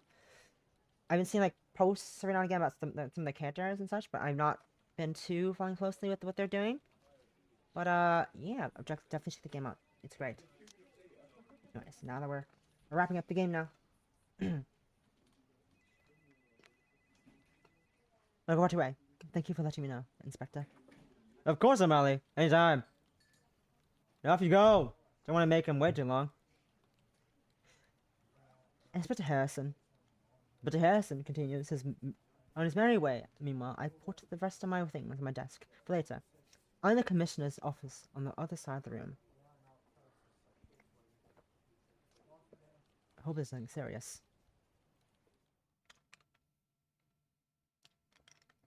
With a quick knock on the door, I'm suddenly let into the Commissioner Desiree's Desjardins office. While similar looking to inspectors, the air of the room gives off as you enter. It is night and day difference. You can feel the sheer authority the commissioner holds, who, of course, is waiting near the desk. Good day to you, Detective O'Malley. I close the door behind me and offer a polite nod. Good day to you as well, Commissioner Desjardins. Inspector Harrison informed me that you wish to see me. That is correct. I have a couple of things I'd like to discuss with you. To start off, Can you confirm that you were working with Harrison the day before you were organizing files for the archives? I feel the hair on my neck stand up as I fight my paranoia. Yes, I did. I worked with him the entire day to help with the cases. I see. Just as Harrison said then. He pauses for a moment, like he's processing my answer, as I start to feel like this is less of a casual conversation and more of an interrogation. I suppose I'll get to the point then. Detective O'Malley, what do you say towards the claim that you were seen copying files yesterday in the inspector's office while he was left to see me? I climb up, fighting off my body's desire to turn my face as pale as a sheet, before apologetically bowing with all my being. I deeply apologize, Commissioner. So you admit these claims are true then? Yes, I do. I sincerely apologize. I happened upon some information in one of the files that aligned with a theory of mine, and my curiosity got the better of me. I'm sure the thought went nowhere, however. It quickly deleted every instance of the copied files. I fully understand what I did was unprofessional, and willing to accept any due punishment. At ease, Detective. He won't snap me back into reality, or physical gravity, and look back up at him in stern gaze. I appreciate your honesty about the situation. When Harrison came up to me with his suspicions the other day, even he was ready to chalk it up to just seeing things. While it is unprofessional and borderline unlawful, I am willing to give you a warning this time, due to your history and work ethic thus far. However, you will not be getting another warning if this behavior happens again. Understood? Yes, Commissioner. Yes, Commissioner. Thank you very much. I give him another strong bow to show my appreciation, as a thoughtful expression crosses his face. These past few years have made me realize that I overreact to things too easily. You think? You fucking think? Well, there is no taking back what I've done in my life. I at least want to improve myself while I'm still here to make it up to the people around me.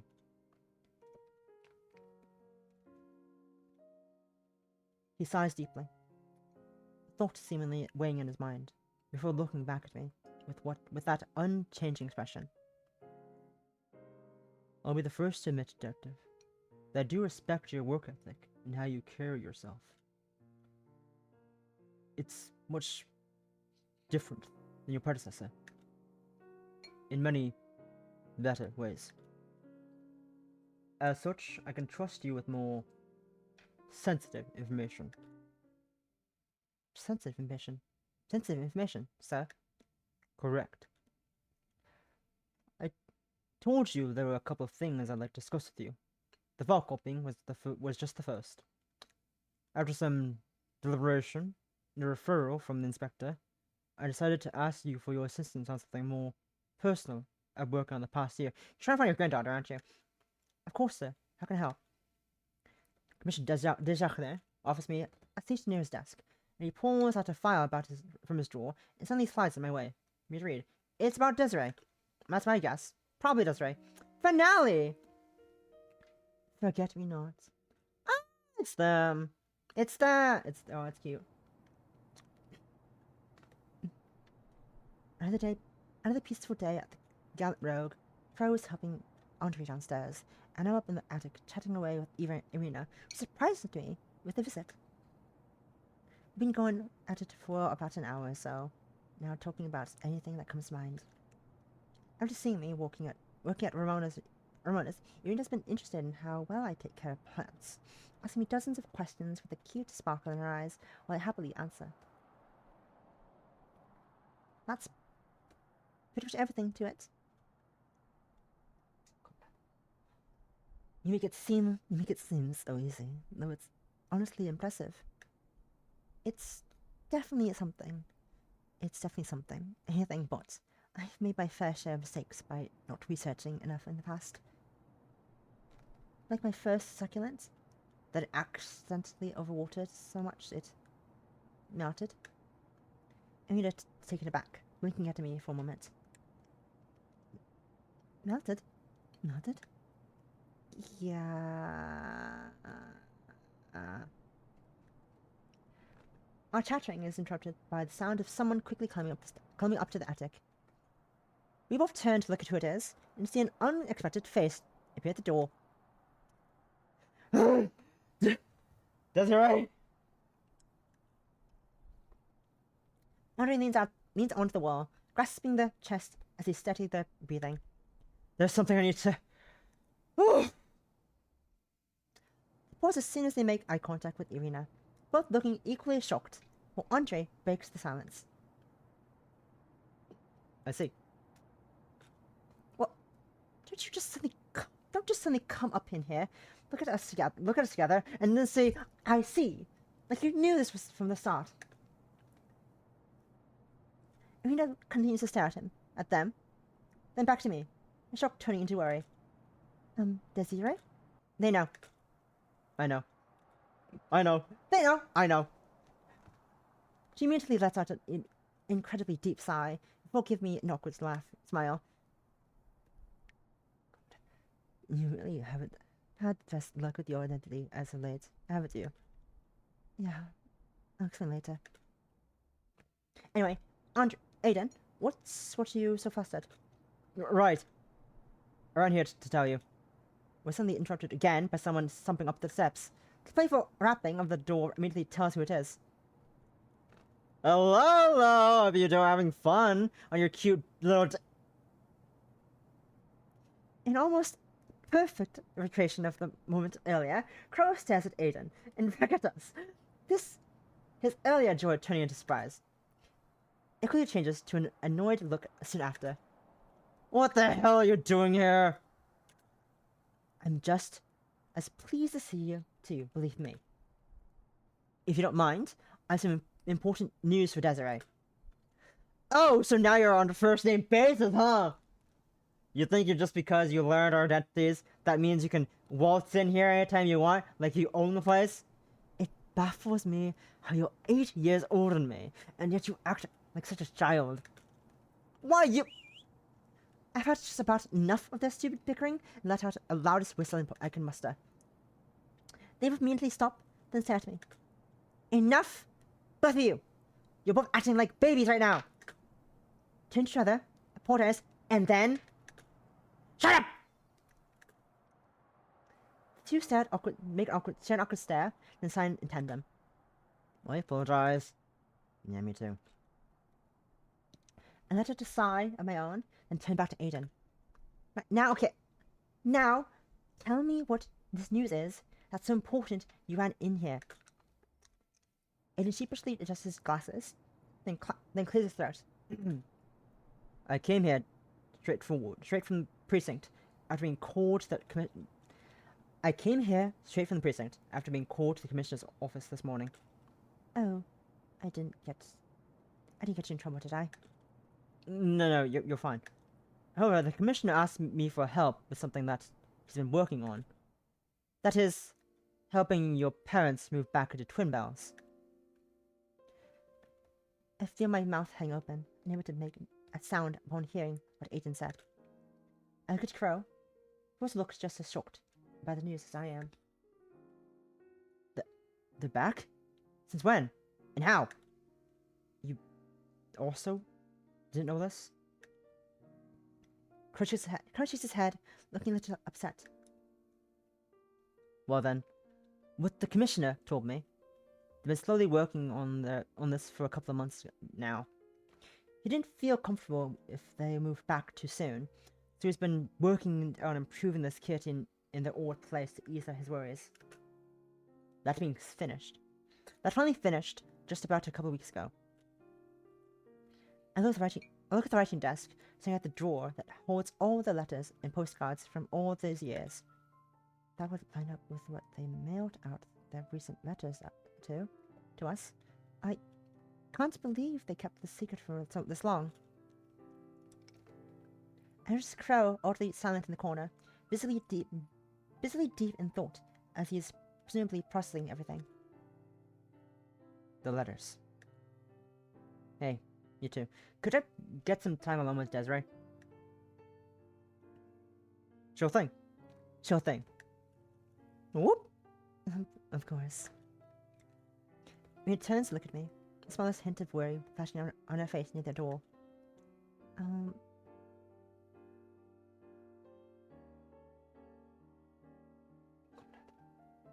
I'll be downstairs, okay? Sure thing. Sure. Thanks. With a nod from Irina, the two of them make their way down the steps, leaving me and Crow alone in the now empty and quiet attic. Crow doesn't say anything at first. He just saunters over to the writing desk, pulling out a letter from his pile before sitting next to me on the bed. Is something the matter, Crow? He must have noticed the concern in my voice, so he flashed his usual cheery smile at me, trying to ease my worries. No, nothing. Nothing's wrong, don't worry. It's just... well... considering everything, this might be a lot to take in, along with the news. But... here. Take this. He hands me the letter he's hoarding, which I see as most recent letter. It's the most recent letter he got from my parents, as I read it to myself. Take care of my little phantom thief. Wait, you don't mean that... Crow simply nods at me, as I reread the letter a couple more times, to be sure I read it right. You're kidding me. They've known? How long? Based on letters I've gotten. A month or two after you started. I feel my face go pale as a very risky heist. It's a very risky heist instant I've pulled off these past few years, plays in the back of my mind. So they've seen everything I've done up to this point. Even the showboating. I feel a little faint. Breathe, Desiree, breathe! Amidst the panic of this revelation, a thought suddenly crossed my mind. Wait, hold on. I can understand why you'd wait until they were back in the city to tell me this. But it's odd even for you to explain it like this. You usually don't use such roundabout ways to tell me news. Glanced at a sigh, a happier one this time, before topping it off with another smile. You know me. You knew me that well now, huh? Well, you're right. That's not the only important thing I have to tell you. The letter says something else. Something else? I scanned the letter thoroughly, one more time, double-checking everything my father wrote, before my eyes wandered down to his signature. Or rather, his lack of one. In the spot where it should be, instead, is a little dot of a rose. Why does Papa send his letters like this? I've never seen him do that before for anyone else. I'm suddenly interrupted by a stray thought, fueled by the odd look Crow's giving me right now. As I look back at the signature. No, that's insane.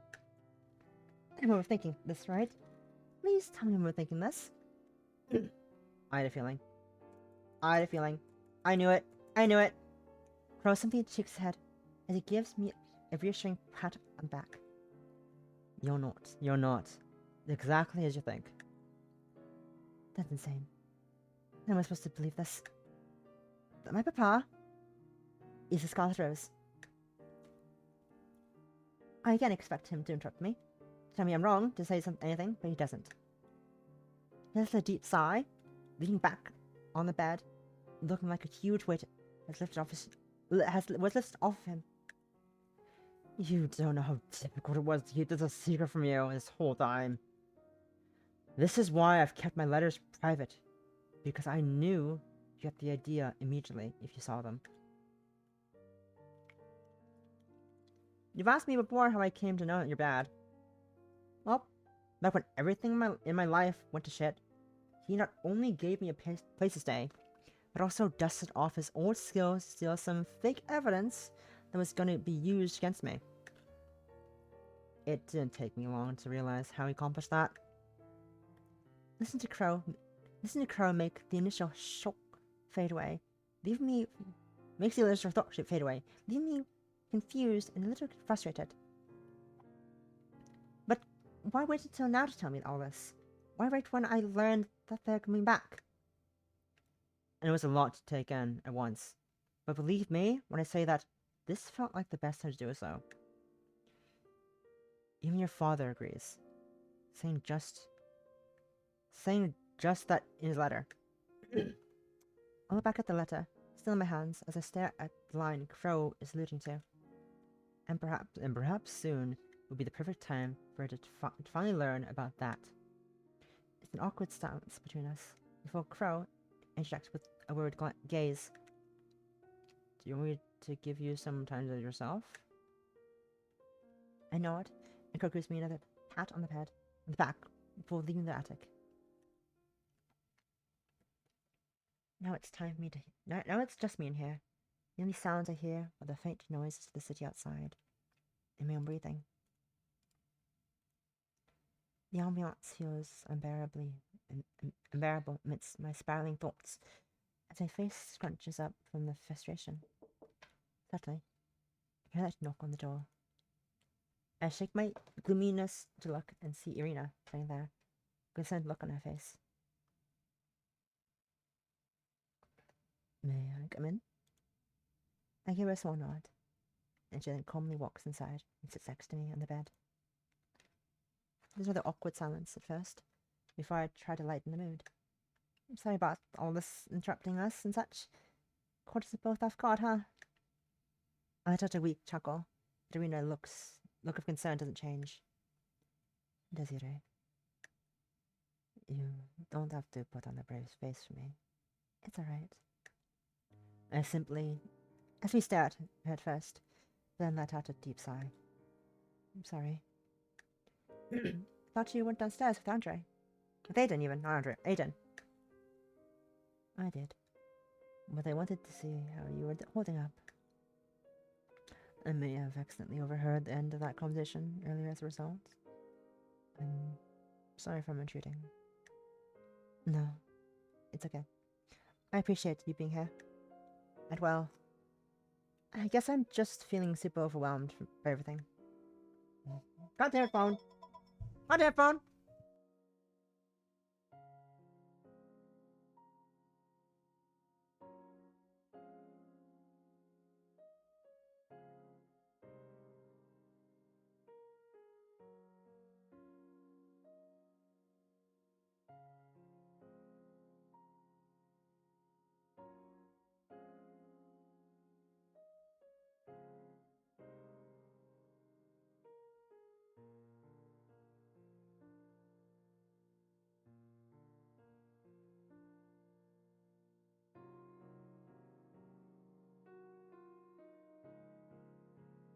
Alright, I'm back. Hoping not get interrupted again, because I'm running overtime. Running overtime. I got shit to do. I got things I need to do. Oh no. It's fine. It's fine. It's a lot to take in at once. I don't blame you. But are you sure that's just it? Are you sure that's just it? You look a little upset when I peeked in. Yeah, you can hear that. I can't help but let out a heavy sigh as I hug my knees.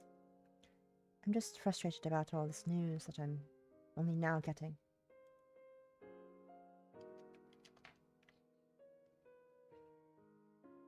I've lost count of how many times I wasn't told something important until the last minute because I wasn't ready to hear it.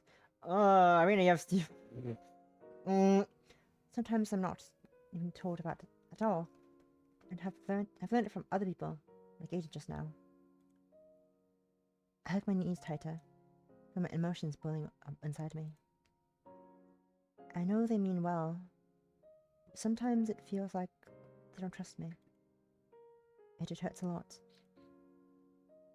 Irina takes one arm and wraps it around me, pulling me in, letting me lean on her shoulder. This has been going on for a long time, hasn't it? I nod. Look at Irina, whose tender gaze helps The turbulent emotion inside me calmed down a little. I thought I was used to it by now, accepting that it was just how my family does things. But I guess not. Don't get me wrong, of course. I'm super happy that they're finally coming back to Twinbells and that they're right. It's just, I don't know, couldn't have told me sooner than literally being before they moved back. I'm sorry again. Sorry you have to see me like this. Please, don't apologize. I'm glad that you feel comfortable enough around me to vent like this. She lays her head on mine, her warmth making me feel more comfortable. I wish there was something I could tell you that would magically fix all this. But in truth, I only recently learned to be more open about myself. Thanks to Crow and you. That manages to make me blush a little as Irina continues. Based on what you told me before, your parents seem like wonderful people. They are. I'm sure they'd love to meet you. Even if they can be a little eccentric, they still mean a lot to me. But you're worried that if you open up to them about this, they'll be upset? Yeah. Then gives me a gentle smile, and she holds me a bit tighter.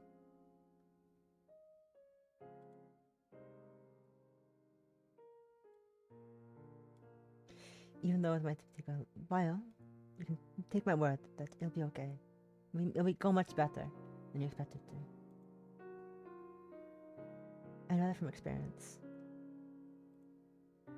Until then, however, you have a lot of wonderful people around you who are more than happy to lend an ear. Myself included.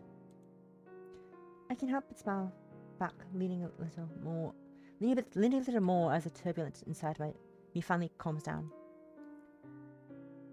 We're silent for a little bit, as Irina lets me rest on her shoulder while I organize my thoughts. I look back up at her, feeling more in control of my emotions than before. Thank you, Irina. I really needed that. You're welcome, Desiree. We both get up off the bed as I take a quick glance at the photo on the writing desk. As I stare at it for a bit, an idea pops in my mind. I wonder if he gets to be dramatic then.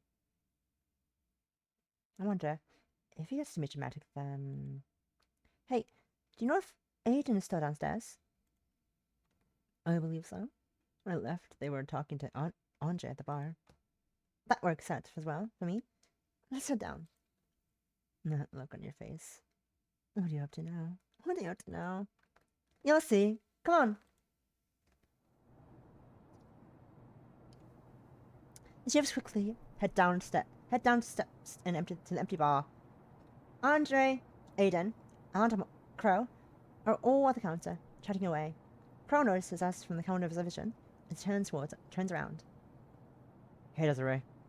You doing alright? I'm doing much better. No worries. That's good to hear. Let me know if you need anything, though, okay? I will. I try to make Aiden, who's still casually chatting with Andre over some coffee. I literally tap them on the shoulder to grab their attention. Did the commissioner tell you when my parents will be back exactly? They did. Why? I want your help with a housewarming idea I just got. The Lachance residence later that week, 2:50 a.m. What could possibly happen here, I wonder? There's my parents returned to the city. It's finally here, and waiting for this has felt like an eternity.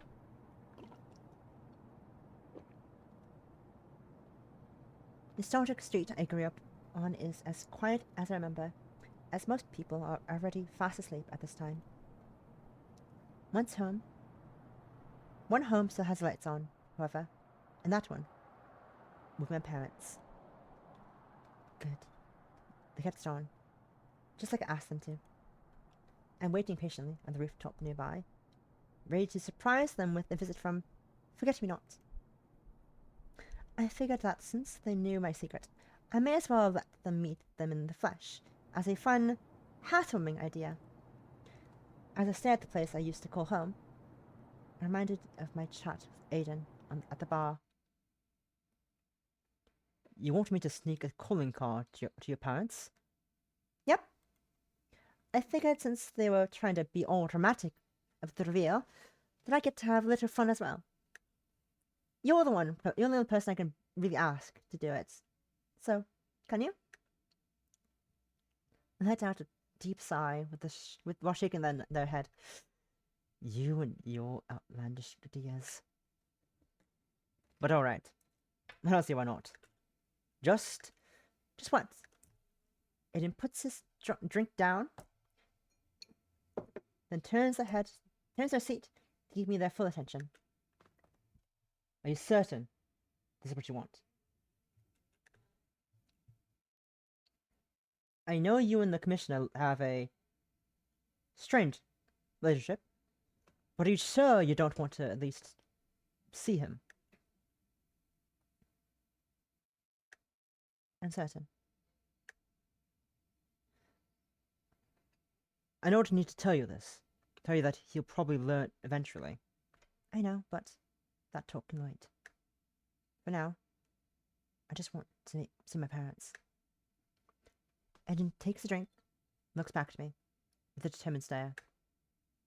Alright. That's fine with me then. Ah! You got it, Akimi. Thank you.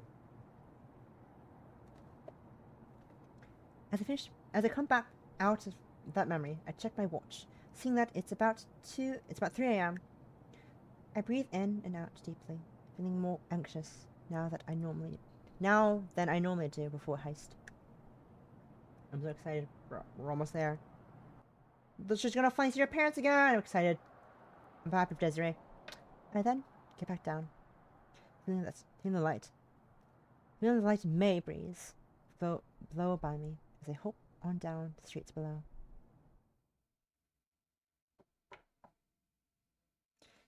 It isn't difficult to sneak inside the living room, especially since my parents left the window slightly cracked open for me. As I look around inside, I feel an odd swirl of emotions seeing the living room clean and orderly. The complete opposite of how I remember it from years ago. Before I have time to process them, however, I hear someone gently walk down the stairs. And at the foot of the stairs, I see a kind, smiling face I haven't seen in a long time. Oh. Well, this is a surprise.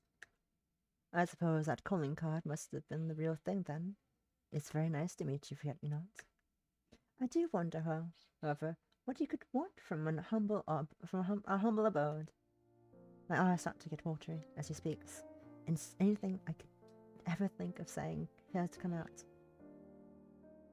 I try my best to hold it in, but that instantly fails to turn into a sobbing mess.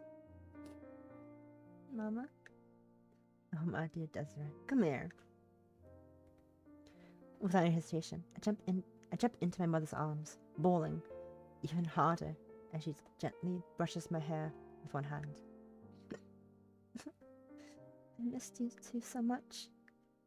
Why did you leave without me? Why didn't you say anything about where you were? I... Let it all out, sweetheart. It's okay. Slightly kisses me on my forehead, and hugs me even tighter. We both missed you so much too, more than you could ever imagine. These past few years, I wanted nothing more than to see you again, and I'm so glad that it finally happened. I feel the last of my tears fall out as my mum hands me a tissue to clear my face off. Do you feel better now, sweetheart? Yeah, a little. Sorry, I wanted to be cool and introduce myself like this, but I just... She giggled softly before taking off my hat. Pat me on the head. Don't you worry about a thing. The whole setup was very exciting to look forward to. She gives me another soft kiss on my cheek before suddenly tugging on me. Ow, ow! That doesn't mean you're exempt from any lecturing for all the outlandish stunts you've been pulling up till now.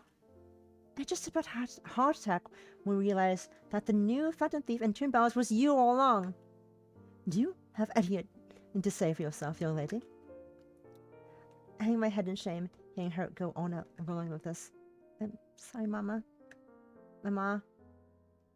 With a sigh. Small sigh. Mama gives me another warm hug. I will admit, though, it was fun watching all that crazy heist you've been pulling off till now.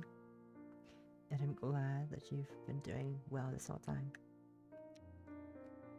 I hug her back tightly, still feeling that unbearable joy from earlier inside me. After we share a quiet moment, I wipe away my tears left over and give her a determined stare.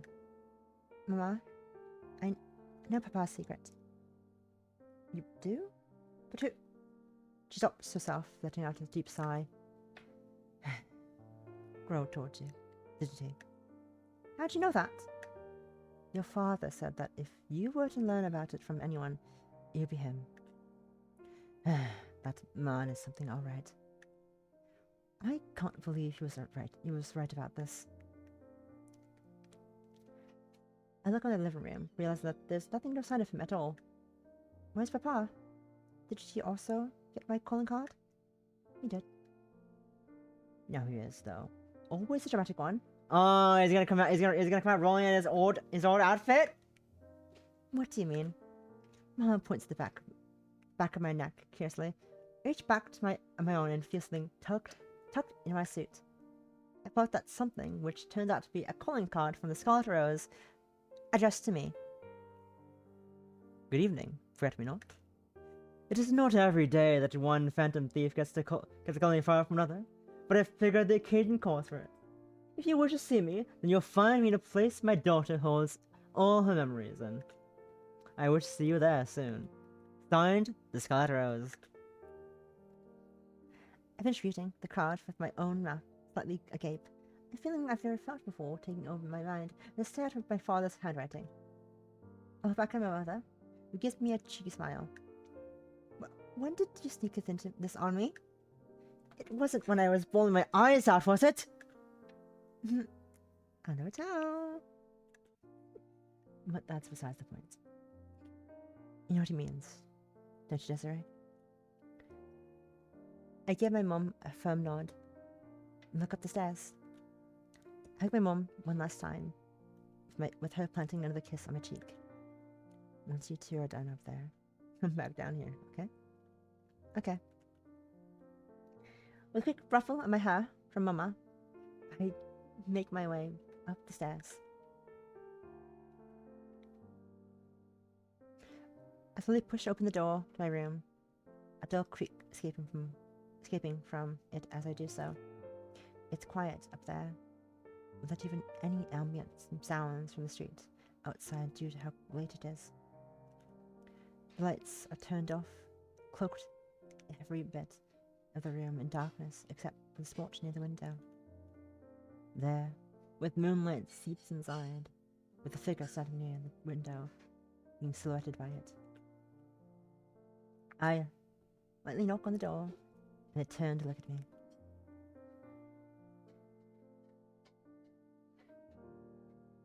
It's quite a lovely night, isn't it? Forget me not. About the costume, about the dramatization, despite the overall flair, I recognize my father's signature smile, which he's giving me right now. And my tears start to well up again, managed to hold it in long enough to master a response.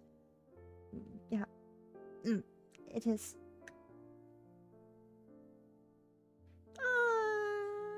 It's so cute. Aw, Desiree, I'm happy for her. Then my tears get heavier again. I go to Papa and hug him. He hugs me tightly back and pats me gently on my head to comfort me.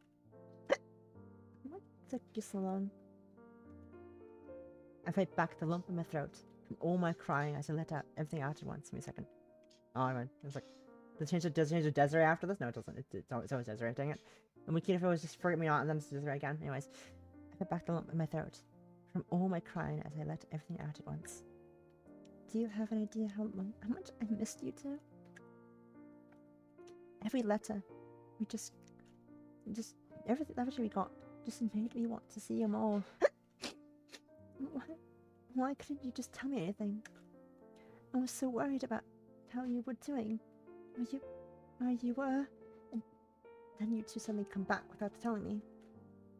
I just... Well, let's out a deep sigh. Hope gets tighter, it's deeper even. I'm so sorry, Desiree. We never wanted to hurt you like this. It pains me so much that we did. Was your grandfather's idea. We're also at fault for keeping you in the dark this long. He gently brushes my hair, look at me with a soft gaze. I want you to know just how proud I am of everything you've done while we were gone. I don't just mean everything with Forget-Me-Not. Although all of that was also spectacular to watch. In the time we were away from Twinbells, you managed to slowly figure yourself out and find a place you feel comfortable in. You from Crow and Ramona, how well you've been doing. I feel incredible pride as a father. And I feel guilty that I wasn't there to watch all this happen myself. My tears get heavier with each word that comes out of his mouth, feeling both joy and relief inside me.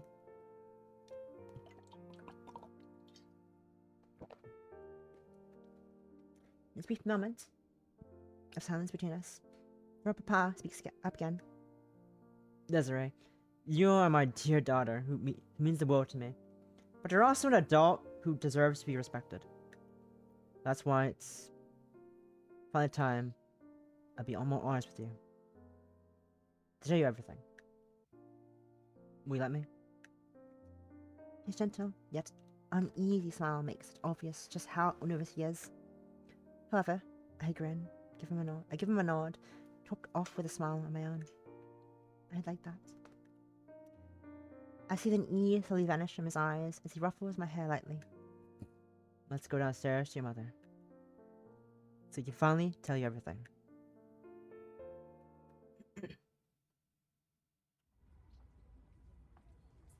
I can't believe I almost forgot. Please be there. Please be there. Because my parents returned, the days flew by much faster than I was expecting it to, causing me to almost forget about Irina's departure. I turned the corner and spotted one of the coach buses, all the dancers lined up in front of them, ready to board. Excuse me. Quickly scanning the line, I feel a sigh of relief as I recognize Irina's tall, blonde figure, all the way at the back, looking around worriedly. Irina! Desiree. Oh, I saw them. She immediately drops her things and runs toward me as I slow down to try and catch my breath. I am sorry that I'm so late. We're busy. It's hard to see. It's alright. It's alright. It's alright. Take a deep breath. Here, have some water. Yeah, have some water. She pours the bottle out of her purse, pouring some water into the lid, and hands it to me. I drink the whole thing in an instant, then give it back to her as I let out a satisfied sigh. Much better. Hope I didn't make you wait too long. Not at all. You're right on time. You're right on time. As I continue catching my breath, I eye the other dancers in line looking at me curiously. Wait, who's that? I know. Maybe she's the new friend Rena's been talking about. They continue whispering to each other as a soft pink blush appears on Irina's face. I'm sorry. They really like to gossip. Yeah, I can tell. Anyway, we still have some time, so let's double check everything we shared. Yes, absolutely. We both pull out our phones and scroll through them together, making absolutely sure that all the information we traded is accurate. Looks good to me. Looks good to me. It'll get a lot busier as that door wraps up, but I'll do my best to, at every chance I get. Same here. I'll text you as much as I can. As I put away my phone and look up at Irina's face, I feel my face gets warmer as I twirl my hair. It'll be pretty lonely without you around, though. I'll miss you. Irina lets out a cute giggle, then gives me that warm smile of hers that I've grown to really love. And I'll miss you too. Everyone! Everyone! Make sure all your stuff is aboard. It's time to get moving. Yes, Teach.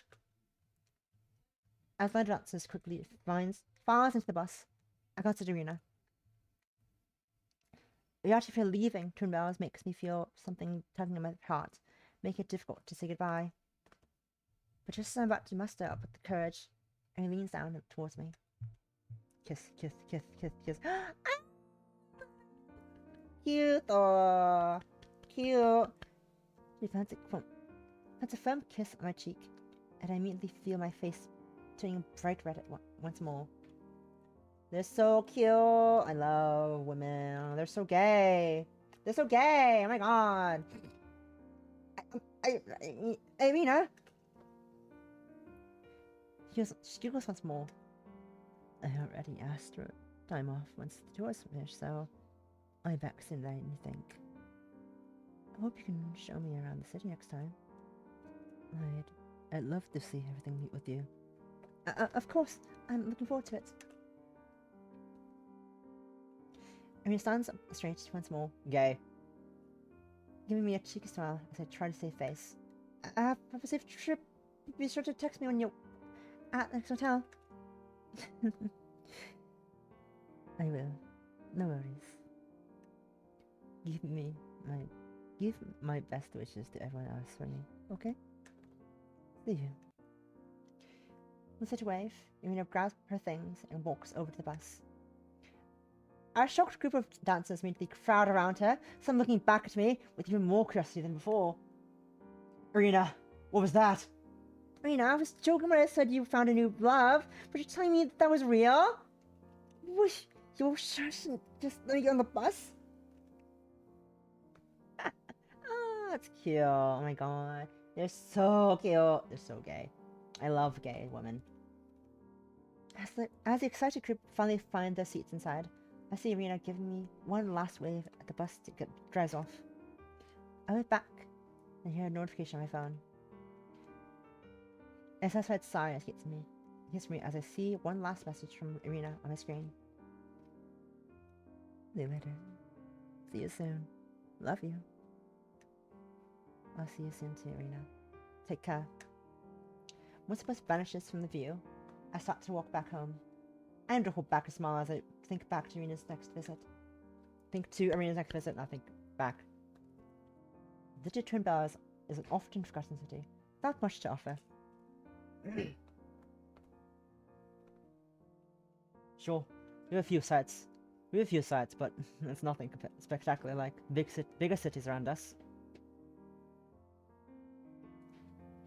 Despite all that, the people will manage to find ways to enjoy themselves here, making the city lively as a result. And everyone has some kind of story to tell too, no matter how small it may be. But even without that, there's always someone that ends up rich in everyone's lives in the strangest way. Strangest way, even I can't read English words. Letting that hurts and leaving this lasting impact.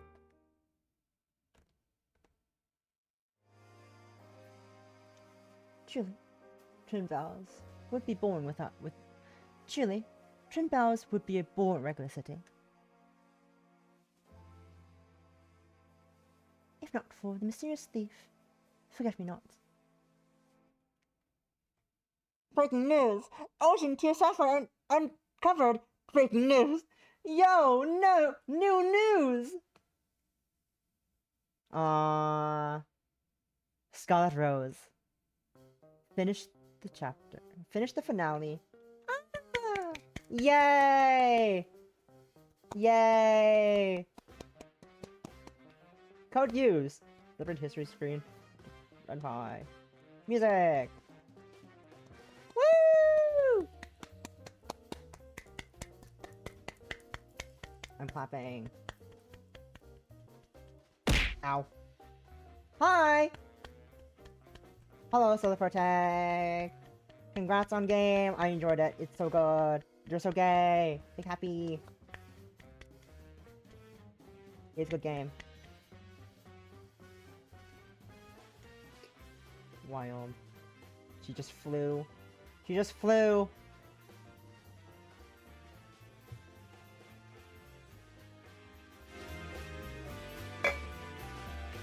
Gay.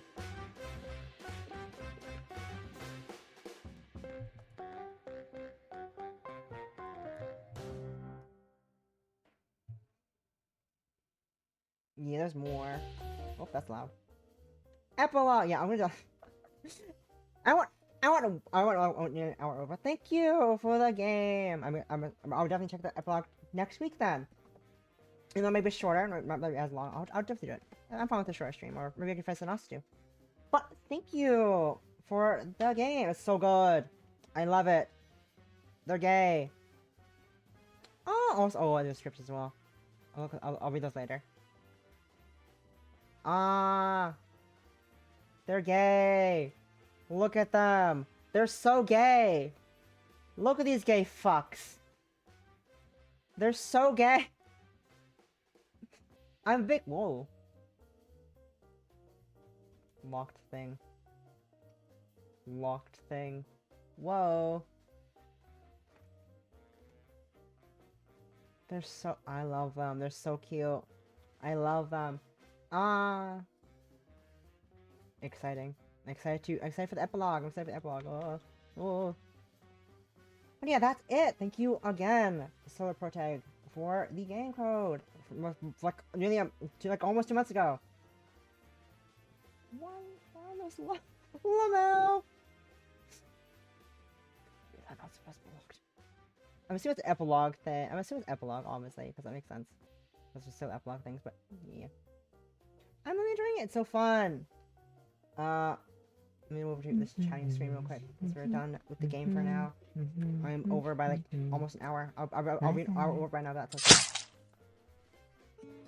But yeah, thank you. I'm really enjoying it. I'm excited to see epilogue next week, and I'm not sure what I'm doing after that. But I'm excited to check the epilogue as well.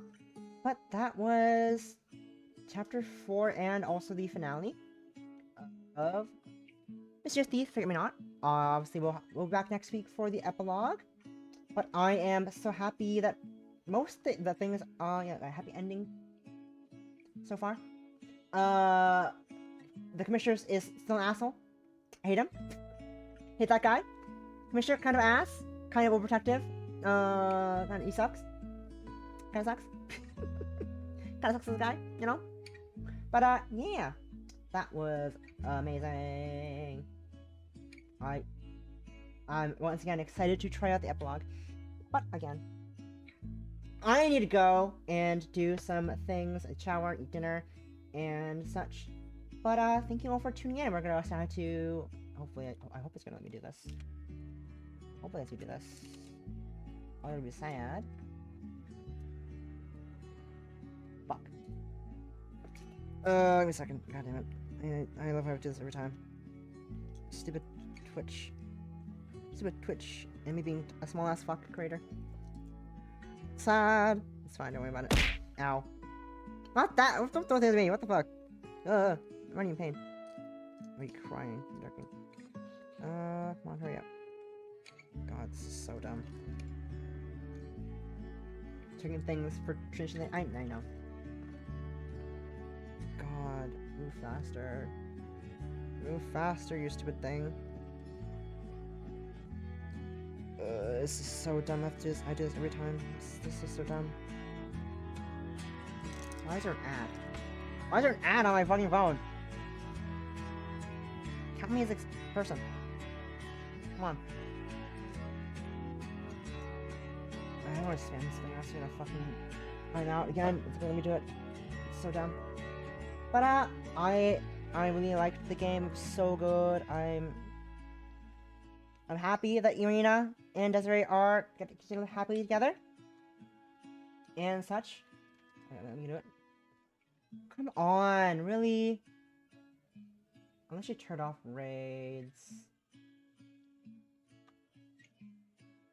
Unless you try to change the ending soon, maybe that's why.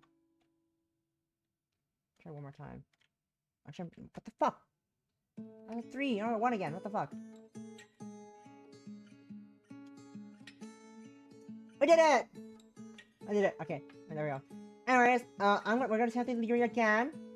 She's once again playing more Blueprints. I love bringing Leary, she's an amazing creator. She is a big fan of women as well. Big woman lover. Oh, the solarProtag art! You drew that solarProtag, look at that, it's your art! Wow! There it is! In the background. It's gone now. But thank you all for hanging out. I need to go have a shower, have dinner, and rest up. Next stream will be on Thursday, 9 p.m. EST. I'll be doing some other Pokemon or starting a new game. I'll see how I feel when that time comes. But thank you all for hanging out. Thank you once again, solarProtag, for the lovely game. I will be back next week to get the epilogue finished up and such. And yeah, check out the game. Link in the description of YouTube VOD and also in the pinned in chat. But you know, we're joining out. It doesn't matter. That part's admissible. Both Steam and itch link will be in the YouTube VOD description. And yeah, hope to see you guys next stream. Until then.